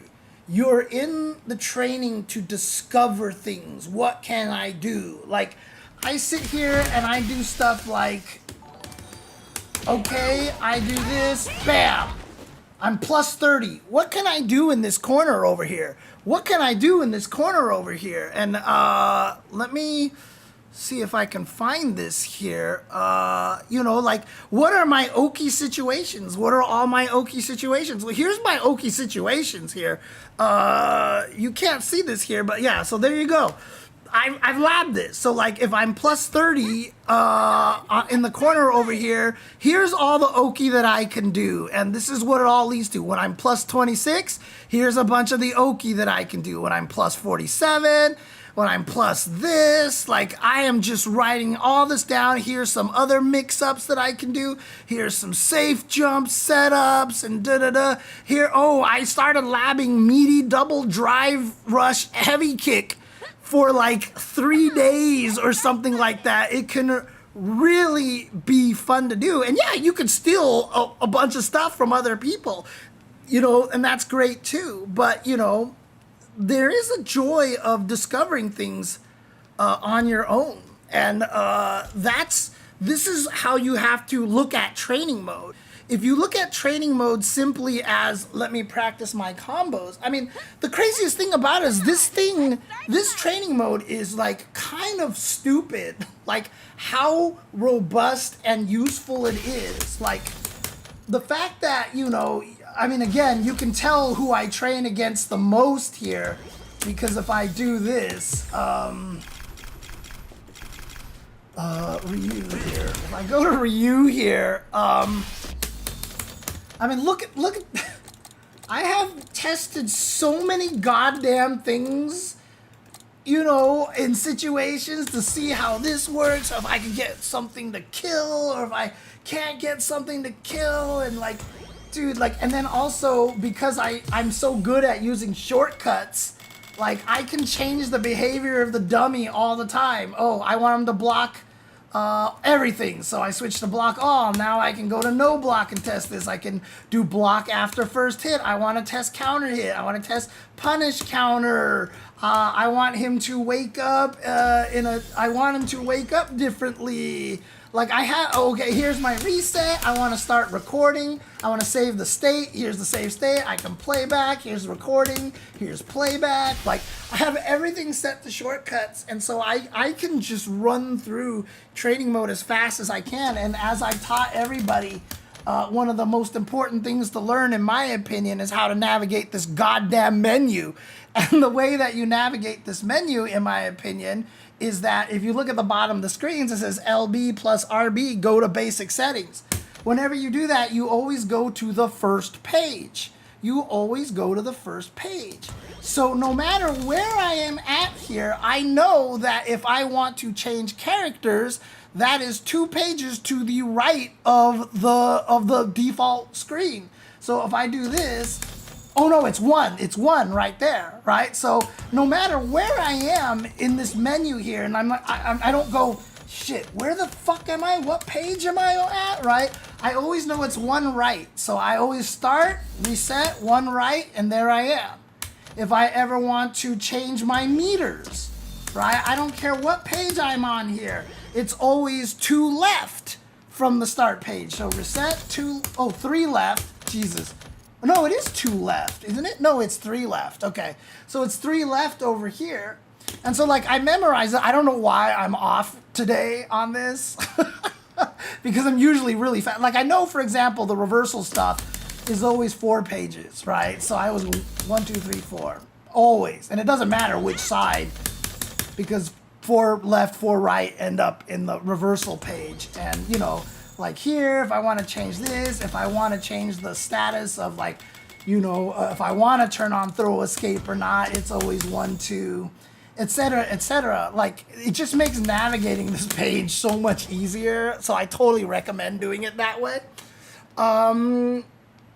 Right. So, but that's the thing. You said this menu is annoying on stick, but it's not for me, right? Like, because if I want to change the reversal settings, I always can just get to the reversal settings like this. I never have to count or figure out what page I'm on, because you can always start from the front page, and as long as you know how many to shift to one direction.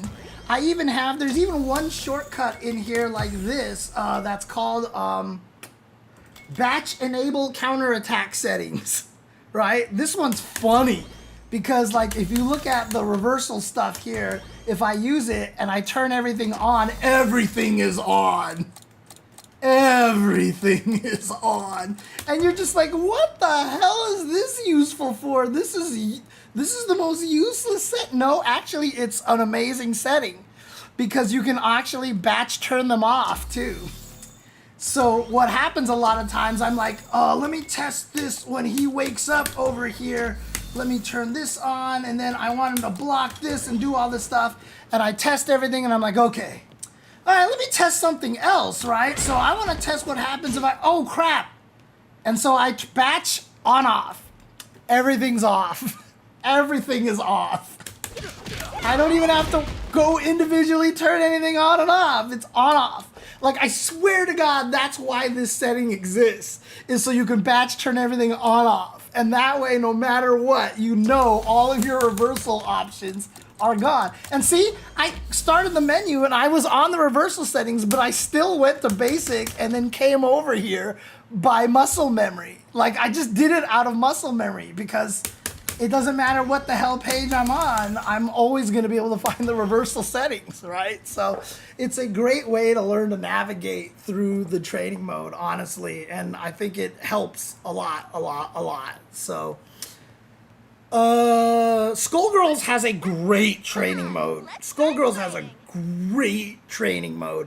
Some other games are trying to catch up little by little, but Street Fighter is like by far the best right now.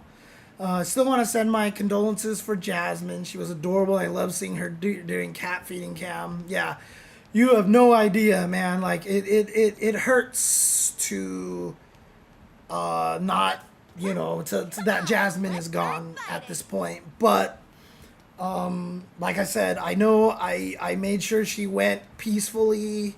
And I made sure she passed while in my arms, so she was in my home, so she was comfortable.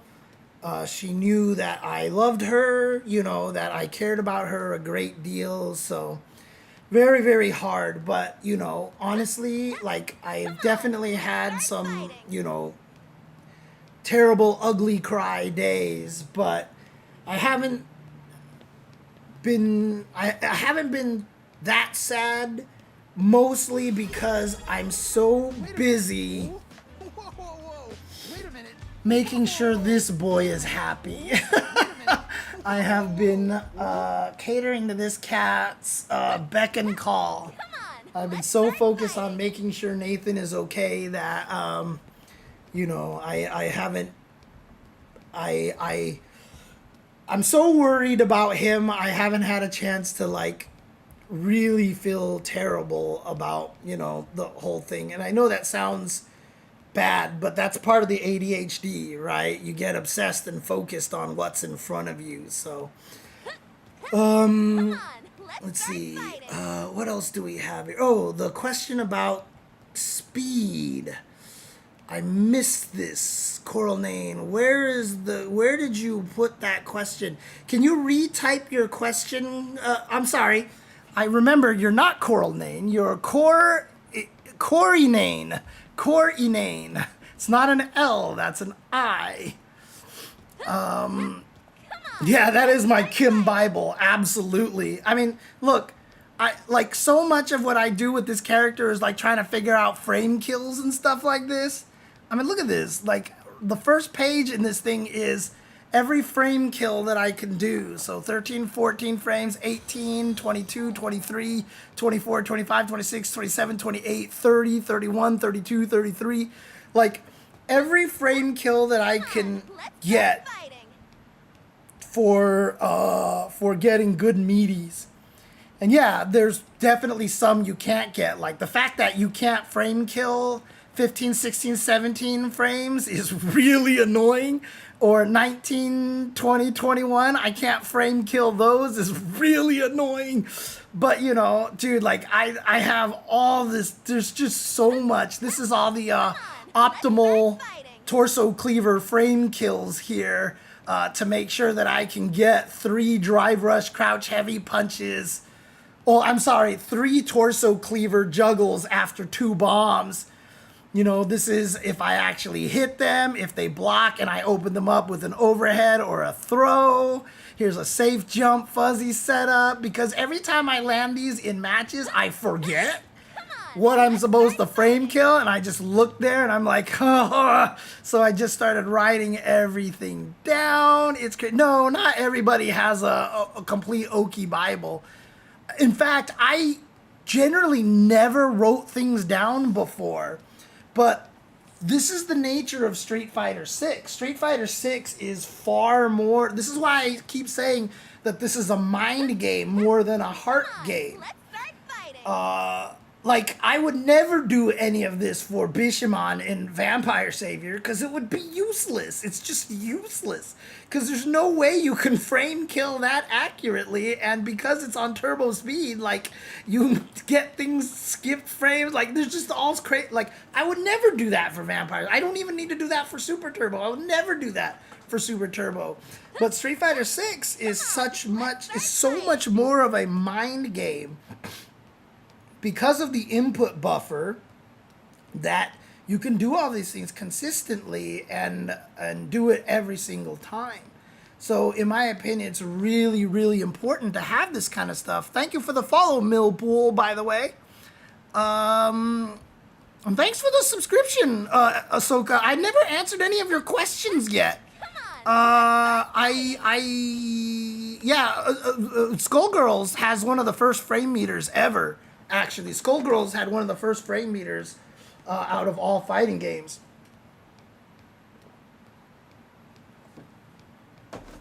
I miss survival mode. Was nice just to lose myself in that mode for an hour or two. The best one is still the Sega Saturn version of Alpha 3. There was Reverse Dramatic Battle.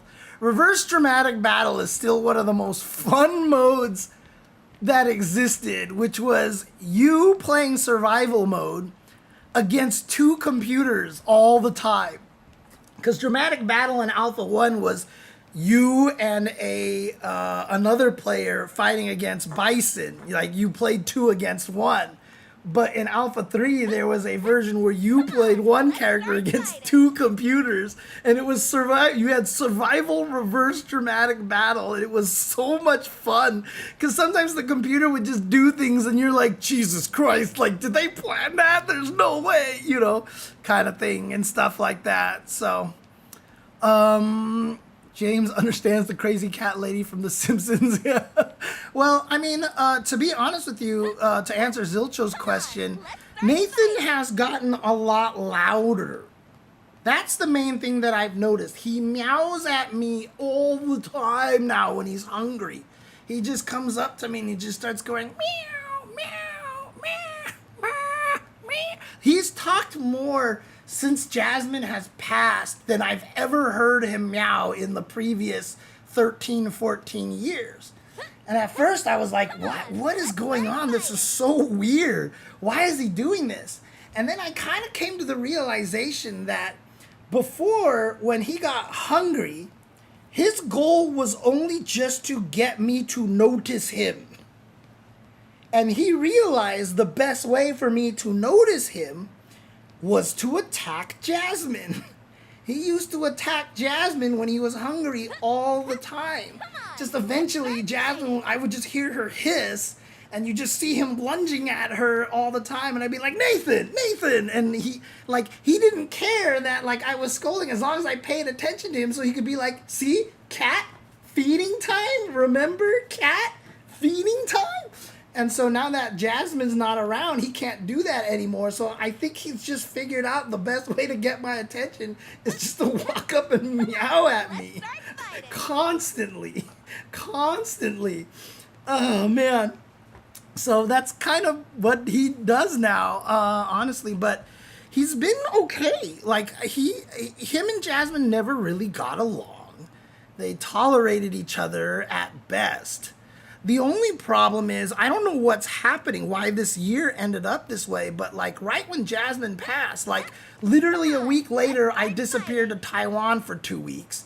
I came back for a week, then went to Japan for a week, and I disappeared, and I went to Combo Breaker for a weekend, then I went to Evo for a week, and like, I have another vacation coming up, like in September, and then I'm gonna disappear to CEO, and like, dude, like I have been traveling for long periods of time, way more often this year than I have in a long time. So I've been leaving Nathan by himself at home a lot, and I hate it. I hate it because the last time when I went to Evo and I packed up, like Nathan knew.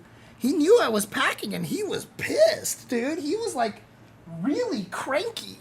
So like normally every night these days, like I'll cuddle with Nathan. So I never did this before, but I now like every night when I go to sleep, like I'll pick him up, I'll bring him to my bed, he lies down and I just kind of cuddle him while I sleep. I was packing the night before and like Nathan wouldn't cuddle anymore. He was just like, nope, you're leaving me. I'm mad. I can't believe you're leaving me again. And like he literally was really cranky about it. It was crazy. And so, you know, I've just been feeling really bad because I've been leaving this poor cat by himself a lot these days. I mean, a lot of times Olaf is here to take care of him, but you know, Olaf was in Evo as well, so like I had to get neighbors to take care of him and stuff. So I just feel really bad that I keep leaving him, you know.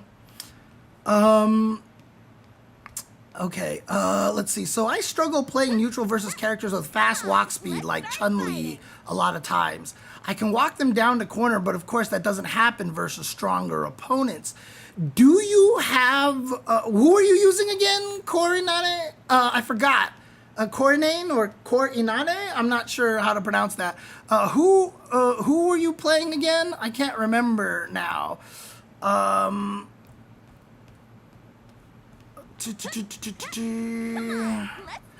do I practice awareness? I want my mind to look at the meters at every needed situation. That is a great question, Neglect, because I'm really bad at that. But I'm bad at that for a very, very specific reason. One, I'm not used to having to look up at the drive meter and stuff like that.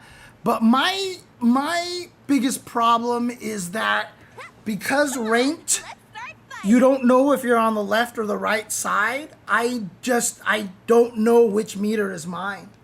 I have looked up at my meter before. Like, I did a level 3 super to somebody, and then I tried to do a wake up super immediately afterwards because I was like, I saw the wrong meter because my Kimberly was on that side.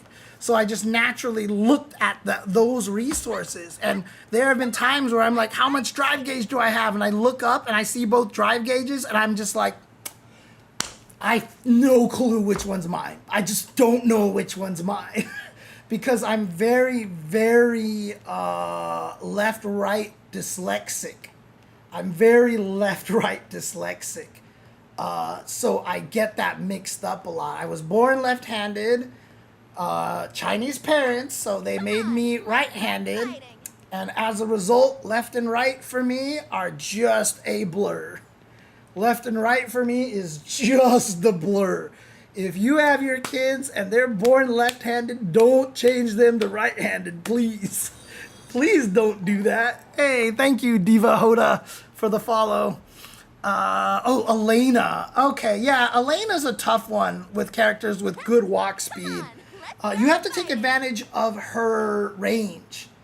So, for example, one of the things that you're gonna want to do, yeah, Silver Ancient, trust me, it sucks. I have literally, like, I was giving someone directions in the passenger seat, and I pointed to the right like this, and I said, turn left. I was like, turn left. And the guy was just like, what the fuck am I supposed to do? And I was like, sorry, pay attention to where I'm pointing, not to what I say, okay? The Chinese words for left and right, I can never remember which is which. The Chinese words, the Spanish words for left and right, derecha and izquierda, I can never remember which is which. East and west, I never know which way I'm traveling on the freeway. North and south, no problem. There was one time where I had to drive on the freeway and I was like, God, my brain is screwing up. Okay, I know I'm supposed to head to my home. Oh no, I was like, I know I'm supposed to head to like my brother's home, which I know is west. That west. I'm making sure that I'm not gonna get this wrong. I'm not gonna get this wrong. It's west. It's west. I got on the west freeway and I was like, fucking, it was east. Like, I don't know. Like, it's crazy. And it's why on commentary, I get the meters wrong so badly. I'm always like, oh, why didn't he super? Oh, shoot, that was the wrong meter.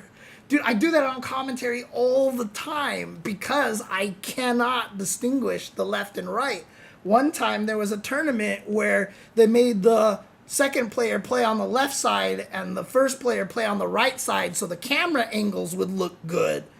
And I did that, and I played one game, and I was like, nope, we can't do this. We can't do this. I was like, I can't do this. I can't. It's too confusing because I can't tell where my meter is because I'm so used to when I know my opponent's on the left side, I think I'm on the second player's side. So I kept looking at the wrong meters and stuff like that. I can't play Mario Kart mirror tracks because I'm so used to playing the Mario Kart tracks the correct way that even though I see on the screen that the track goes to the right now instead of the left, I will still hit left because I think left is going to make me turn right because I've broken the associate. It's just like, it feels like a left. It just feels like a left. It feels like if I hit left, left is going to go that way because that's what I normally do. It's crazy. It sucks a lot having this problem, honestly. It's annoying. Oh, man. So I have to do the down is up and vice versa. So, like, if I play Resident Evil games, I have to invert the y-axis or I can't play. And it was funny because, like, me and my best friend would play Mercenaries in Resident Evil 4, and we would take turns. And the first thing that we always do is run up to a crate, try to aim down and shoot the crate. And he plays the other way, where up is up and down is down. I play where up is down and down is up. And every time we swapped over, the first thing we'd do is run up to the crate, pull out the gun, and just start aiming to the sky. Like, every time we would start, run, and then Leon would just go, woo, and we're like, oops, pause, invert Y camera, okay, go back. It was hilarious. But back to Inane's question here with Elena. Yeah, so if the foot speed is really good, you just have to be a little more preemptive, right? So one of the things about... one of the good things, about Lena is that she does have good reach on her normals. Her crouching medium kick is excellent. Just because it has this chain that doesn't hit crouchers, don't feel like the crouching medium kick is useless by itself, right? So this is a great button to throw out to check people. Another great button to use, standing light kick.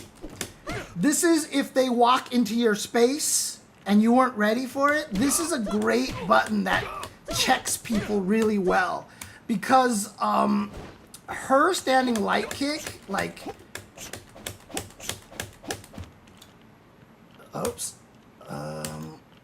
is really good. Her standing light kick is really good. Hard to show you right now, but her standing light kick is really good. Ryu and Ken's standing light kick is also very good as well, so I'm not going to say their light kicks aren't just about as good. But again, Elena has one of the better standing light kicks in the game, right? Like, if I compare this with, like, Kimberly, this thing reaches a lot farther. The other thing, too, is that you also want to try to control the space. Like, if they're over here and they feel like it's safe to walk, don't forget about forward heavy punch, okay? Forward heavy punch is a very, very good move here because it also kind of goes back when it misses. So, like, if the opponent isn't expecting it, it can be hard to whiff punish. But it is a good way to stop people from walking forward at these kind of ranges here. The other thing about this that's really important is that this is a very, very, very, very hit confirmable move. put the enemy on random block and stare at their life bar. Yup. If you see the life bar drain, Yup. you can do the follow-ups. And Yup. it's very, Yup. Yup. Yup. it's very hit confirmable. It's very hit confirmable. Takes practice, but trust me, if I can do it consistently, it's not that bad. Because I have terrible reactions. Yup. Yup. Yup. Yup. Yup. So the window they gave for that chain is very big, so you can do this pretty accurately. So this is a good move to stop people from walking around a lot. If you're like here and they're trying to come in on you, and with their walk speed, you can throw this out a little bit to kind of get in their way. Other than that, like, honestly, it's just like standard foot. Oh, this is another good one here too. Back heavy kick can be pretty good because it's hard to whiff punish because she moves backwards like this, and like if opponents are trying to walk into your range like that, you see like you see like there is a little bit of a low crush property on it like this, right? So this works pretty decently as well. But what happens is that Elena is a very neutral heavy character. There's not going to be a lot of magic things that I'm going to be able to tell you that's going to make her super good in the footsies. You just have to be able to play her really smart. But again, don't forget to use crouching medium kick because this is a really, really good button. It has a lot of range. It's one of the farthest reaching crouching medium kicks, as it should be, because you can't cancel it, right? So that's fair. And don't worry about the chain on it. You know, you can just use this as a good spacing tool over here. So those are some things, but again, heavy kick is also I always forget to use this move. This move is great. So, obviously, you know, at this range is pretty strong, but heavy kick is really strong as well. Reaches really far here, and really can control the space. So, like, if they're trying to walk into the range where they can crouch medium kick you, this outspaces them. And as long as you hit them with the tip of it like this, you're -4, but you'll never get punished at this range. Nobody has a 4-frame that hits this far, right? So, like, this is a great button to control space here as well. And like I said, you can throw this out every once in a while, you know, to try to just kind of play defensive footsies here as well. This isn't too bad of a button, especially if they're walking. Obviously, if they're crouching, this move does not hit much at all. But this target combo is not hit confirmable into the follow-up, which is a bad thing, but it is hit confirmable by good players into like not drive rush cancel, into super. So you can do stuff like that, right? You can actually hit confirm this into super because it has a long super.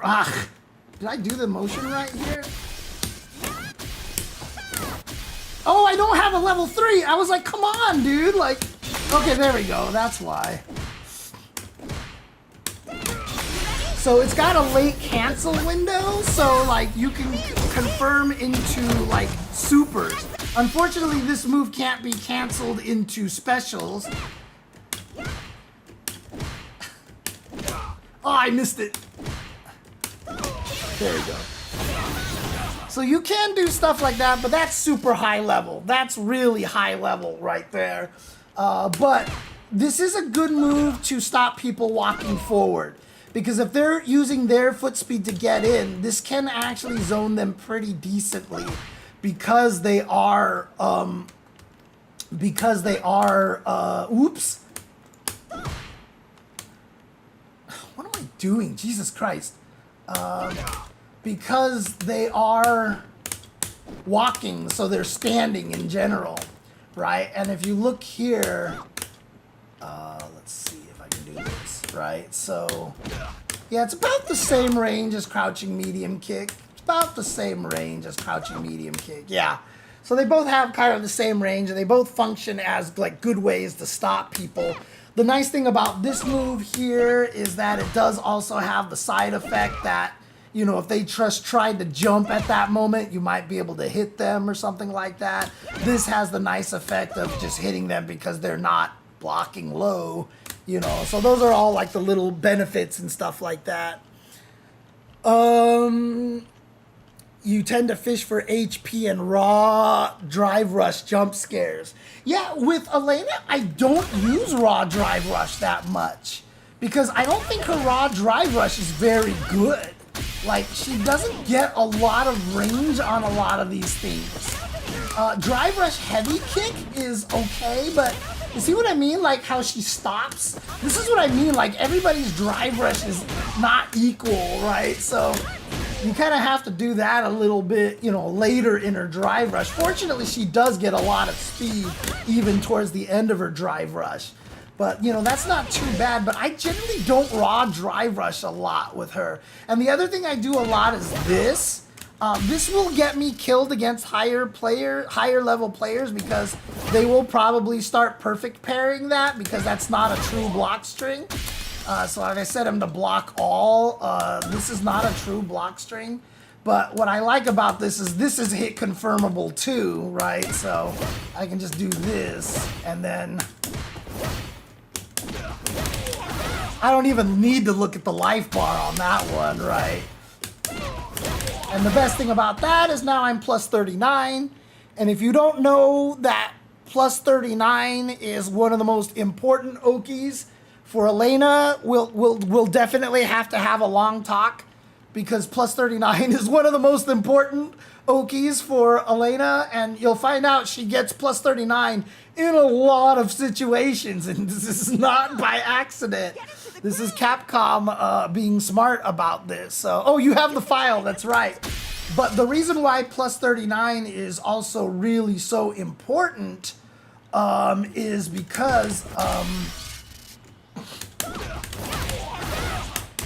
sets up that's right. In the document, I wrote the whole thing out. I was like, plus 39 is important because I actually wrote the whole thing out there. That's right. I talked about the Link Song Link World mind game right there.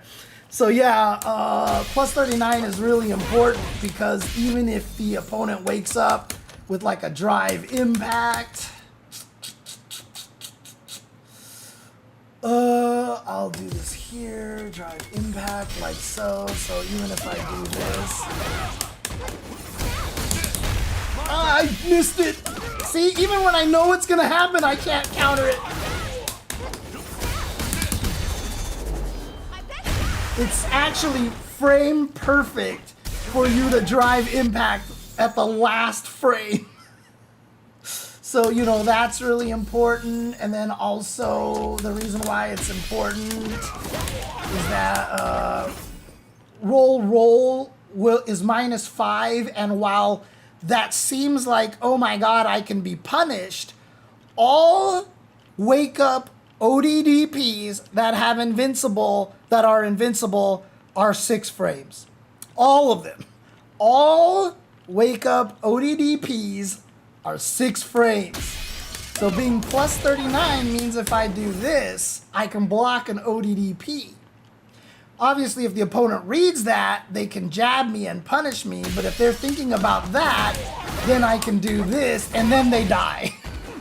Because if you actually land this, yeah, they die. Like, you get to murder them. So, right, there's a buffer, so it helps. It helps, yeah. That buffer makes it so that you can pretty much counter that almost every single time.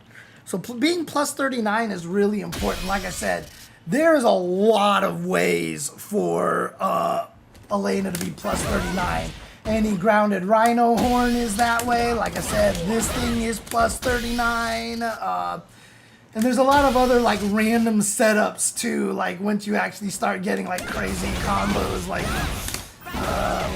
stuff like that. Oh, that's plus 37, not as strong, but etc. etc. So But yeah, I'm glad that the doc has been helping a lot. So Elena, because she's so plus on everything, she has like 900 options for frame kills. That's why I wrote a document for her, because most characters don't get plus 39, plus 36, plus 34, plus 37 on every knockdown that they have, right? Even if I just do a light DP, I'm plus 36, right? Like most characters do not get these kind of frame data, like this kind of amazing frame data on knockdowns.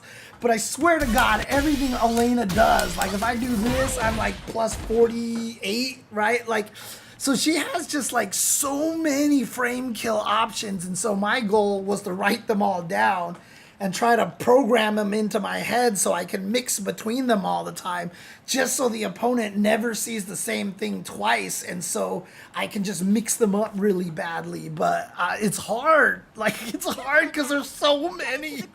There's so many options here. Holy crap. Oh, man.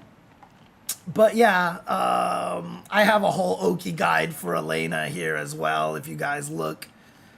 Same thing as the Kimberly, not as in-depth as the Kimberly. This is only Oki right here. So this is the whole document about Link Song, Link Whirl. Here's all my corner Oki. Here's a plus 34. This is important because this is one of the most common knockdowns that you'll get right here is plus 34. This is probably the most common knockdown you'll get. Plus 36. Plus 25, plus 22, plus 29. You know, I have all these things. Here's like the mid-screen Oki, and I have all these things. Here's like some combos, etc., etc. So, you know, I just have this all written down because for Elena, it's like really hard for me to remember. I have these documents open all the time, Inane. Because yeah, I do the exact same thing, dude. For the Kimberly one, every time I play, I just open up the Kimberly document and I'm like, shit, I need to remember all the shit that I do here. What else? Oh my God, you know, in particular, I'll have it open for the optimal torso cleaver frame kills. And if you're wondering what I mean by that is, like, for example, like, I have a lot of situations where I can get, let's see, block all, but I only want to crouch block. I have a lot of meaty situations where, you know, I I make them block this, right? So I do this, and then I do this.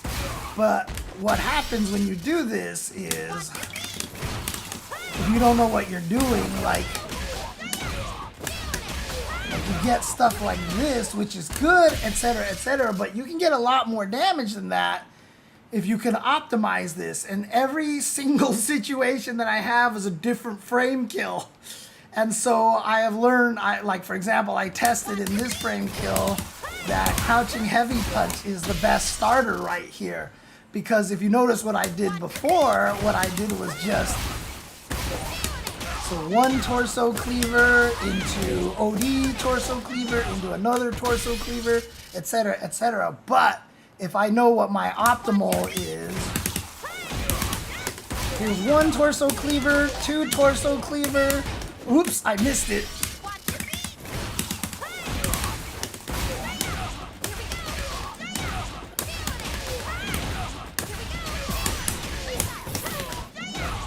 So I get a crap ton of torso cleavers, but like every setup is different. Like that's different than if I actually hit them. Like if they just don't block on wake up. If I do something like what's my frame kill on that? That's crouching heavy kick. So I have to do, so I can get, whoops, I did that too many times, etc., right? So like these are all the setups that I have. And then of course, one of my favorite ones is whipping standing right kick, because that hits so meaty. It's so cool because you can do this. It's so cool. I love this combo so much. because that torso cleaver hits so meaty that I actually have enough time to land a forward heavy kick in the middle of the combo like that without a corner wall splat. The combo video maker in me just gets off on that. I'm just like, this is so sick.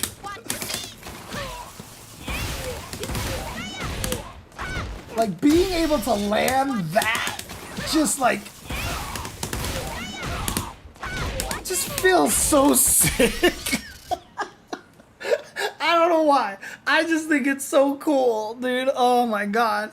I'll link you, DJ Blues. I don't know if you have Twitter anymore. Don't blame me if you don't, but you can hit me up on Discord at any time, and I'll send you the document. I'll send you this document, dude, so you can peruse the document if you want. But yeah, I have all this crazy stuff, and I hope you also follow Ram Doggo on Twitter because that guy is insane. The shit that he's been coming up with. So, oh shoot, Fighters Argentina has actually rated me, and I was just about to probably talk about signing off because that's how it works. That's how the world works over here.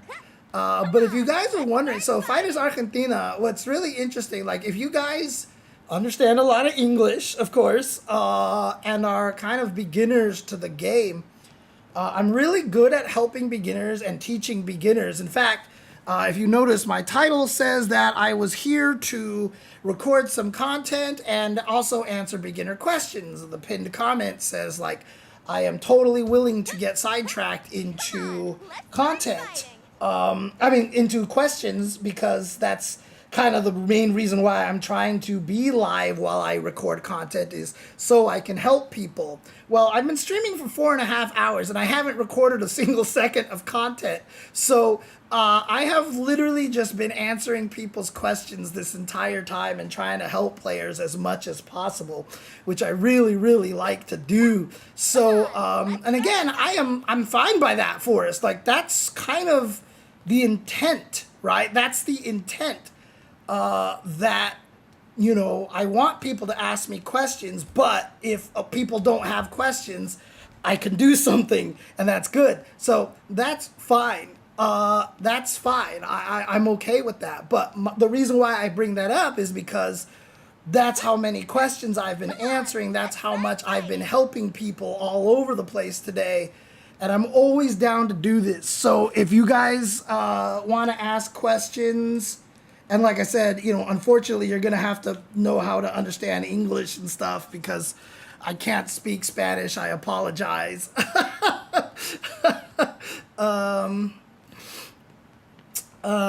Saludos. Hola, hola.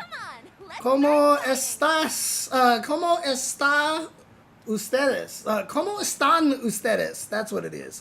Yes. How's everybody going out there? How's everybody doing? Yeah, like I said, if you guys want to follow and ask questions the next time I stream, I'm always down to answer a lot of questions and stuff like that. So, orgies I mean, like in America, I would pronounce that orgies. I don't know if that's right. Oh, cool. A lot of you understand English. Bien, bien, bien. Makes it a little bit easier. That's GoX Argentina, I think. GoX Argentina, maybe. I know, you know, yo soy, sabe? No, God, what is... Shoot, I can't remember right now.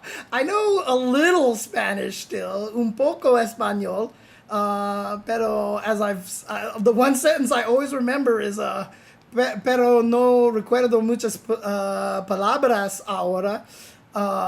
It's been way too long, but I try. So,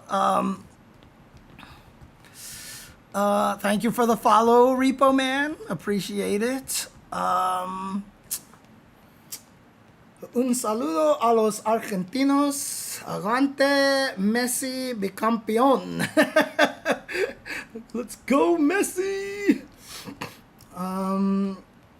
I still had my, I appreciated my joke. Start fighting. When the rumors were that Tifa was actually showing up in Street Fighter 6, my joke was that actually the person who leaked the information read it wrong. And it actually said that FIFA was going to be in Street Fighter 6 and they were going to put Messi into Street Fighter 6. I thought that was a funny joke because, you know, obviously with City of the Wolves and stuff like that. I thought it was a clever joke, but anyway. Oh, man. But yeah, if you see, Anubite actually thinks it's funny too. So thank you, thank you. But yeah, unfortunately, yeah, I probably was gonna call it a night. Let me see if there's anybody to raid over here to pay it forward. Thank you guys for the raid. So I definitely want to raid as well. I raided Punk very recently. Let's see over here. Interesting that nobody has a lot of viewers right now. Even Punk with just the 233 viewers. I'm surprised, actually. But you know what? I think, yeah, let's just raid him again. Let's raid Punk again. Because he's in, well, what's he doing right now? Is he playing? Oh, he's watching somebody else play football or something like that. I'm sorry, American football. He's watching someone play American football. So let's go somewhere else here. Let me see if I can find someone actually playing. Hi, Nathan. Oh, you cutie cat. Oh, you cutie cat. You're so cute. Let's see if there's anybody, because most of the people on here are Japanese right now. Oh, Yo Fierce. Yo Fierce, is he still playing Kimberly right now? Is he playing Kimberly right now? He is not playing Kimberly. He's playing Akuma, traitor. I may raid him anyway. You know what? Go hang out at Yo Fierce's channel and tell him that he needs to play Kimberly again. Tell him he needs to play Kimberly again. And then tell him that, no, he doesn't have to play Kimberly again. It's okay. I totally understand. In any case, I'll send you guys over there. Hope you guys have a good night. And remember to, you know, always be excellent to each other. Hi, Nathan. Oh, my God, you're so cute. Why are you so cute? Where did it go? There it is. There's this. Nathan keeps muting my microphone. But definitely, if you... sorry, be excellent to each other. Always remember that Black lives matter, trans lives matter, women's lives choices matter. Yeah, let's just be excellent to each other so we can all party on, dudes. Let me get this raid started over here. Where am I? Boom, boom, boom, boom, boom. Let me make sure I have this spelled right. So I copy paste it. So I have Yo Fierce on here. All right, guys, take care. I'll see you guys later. Peace out. Come on, let's start fighting. Be excellent to each other. And party on!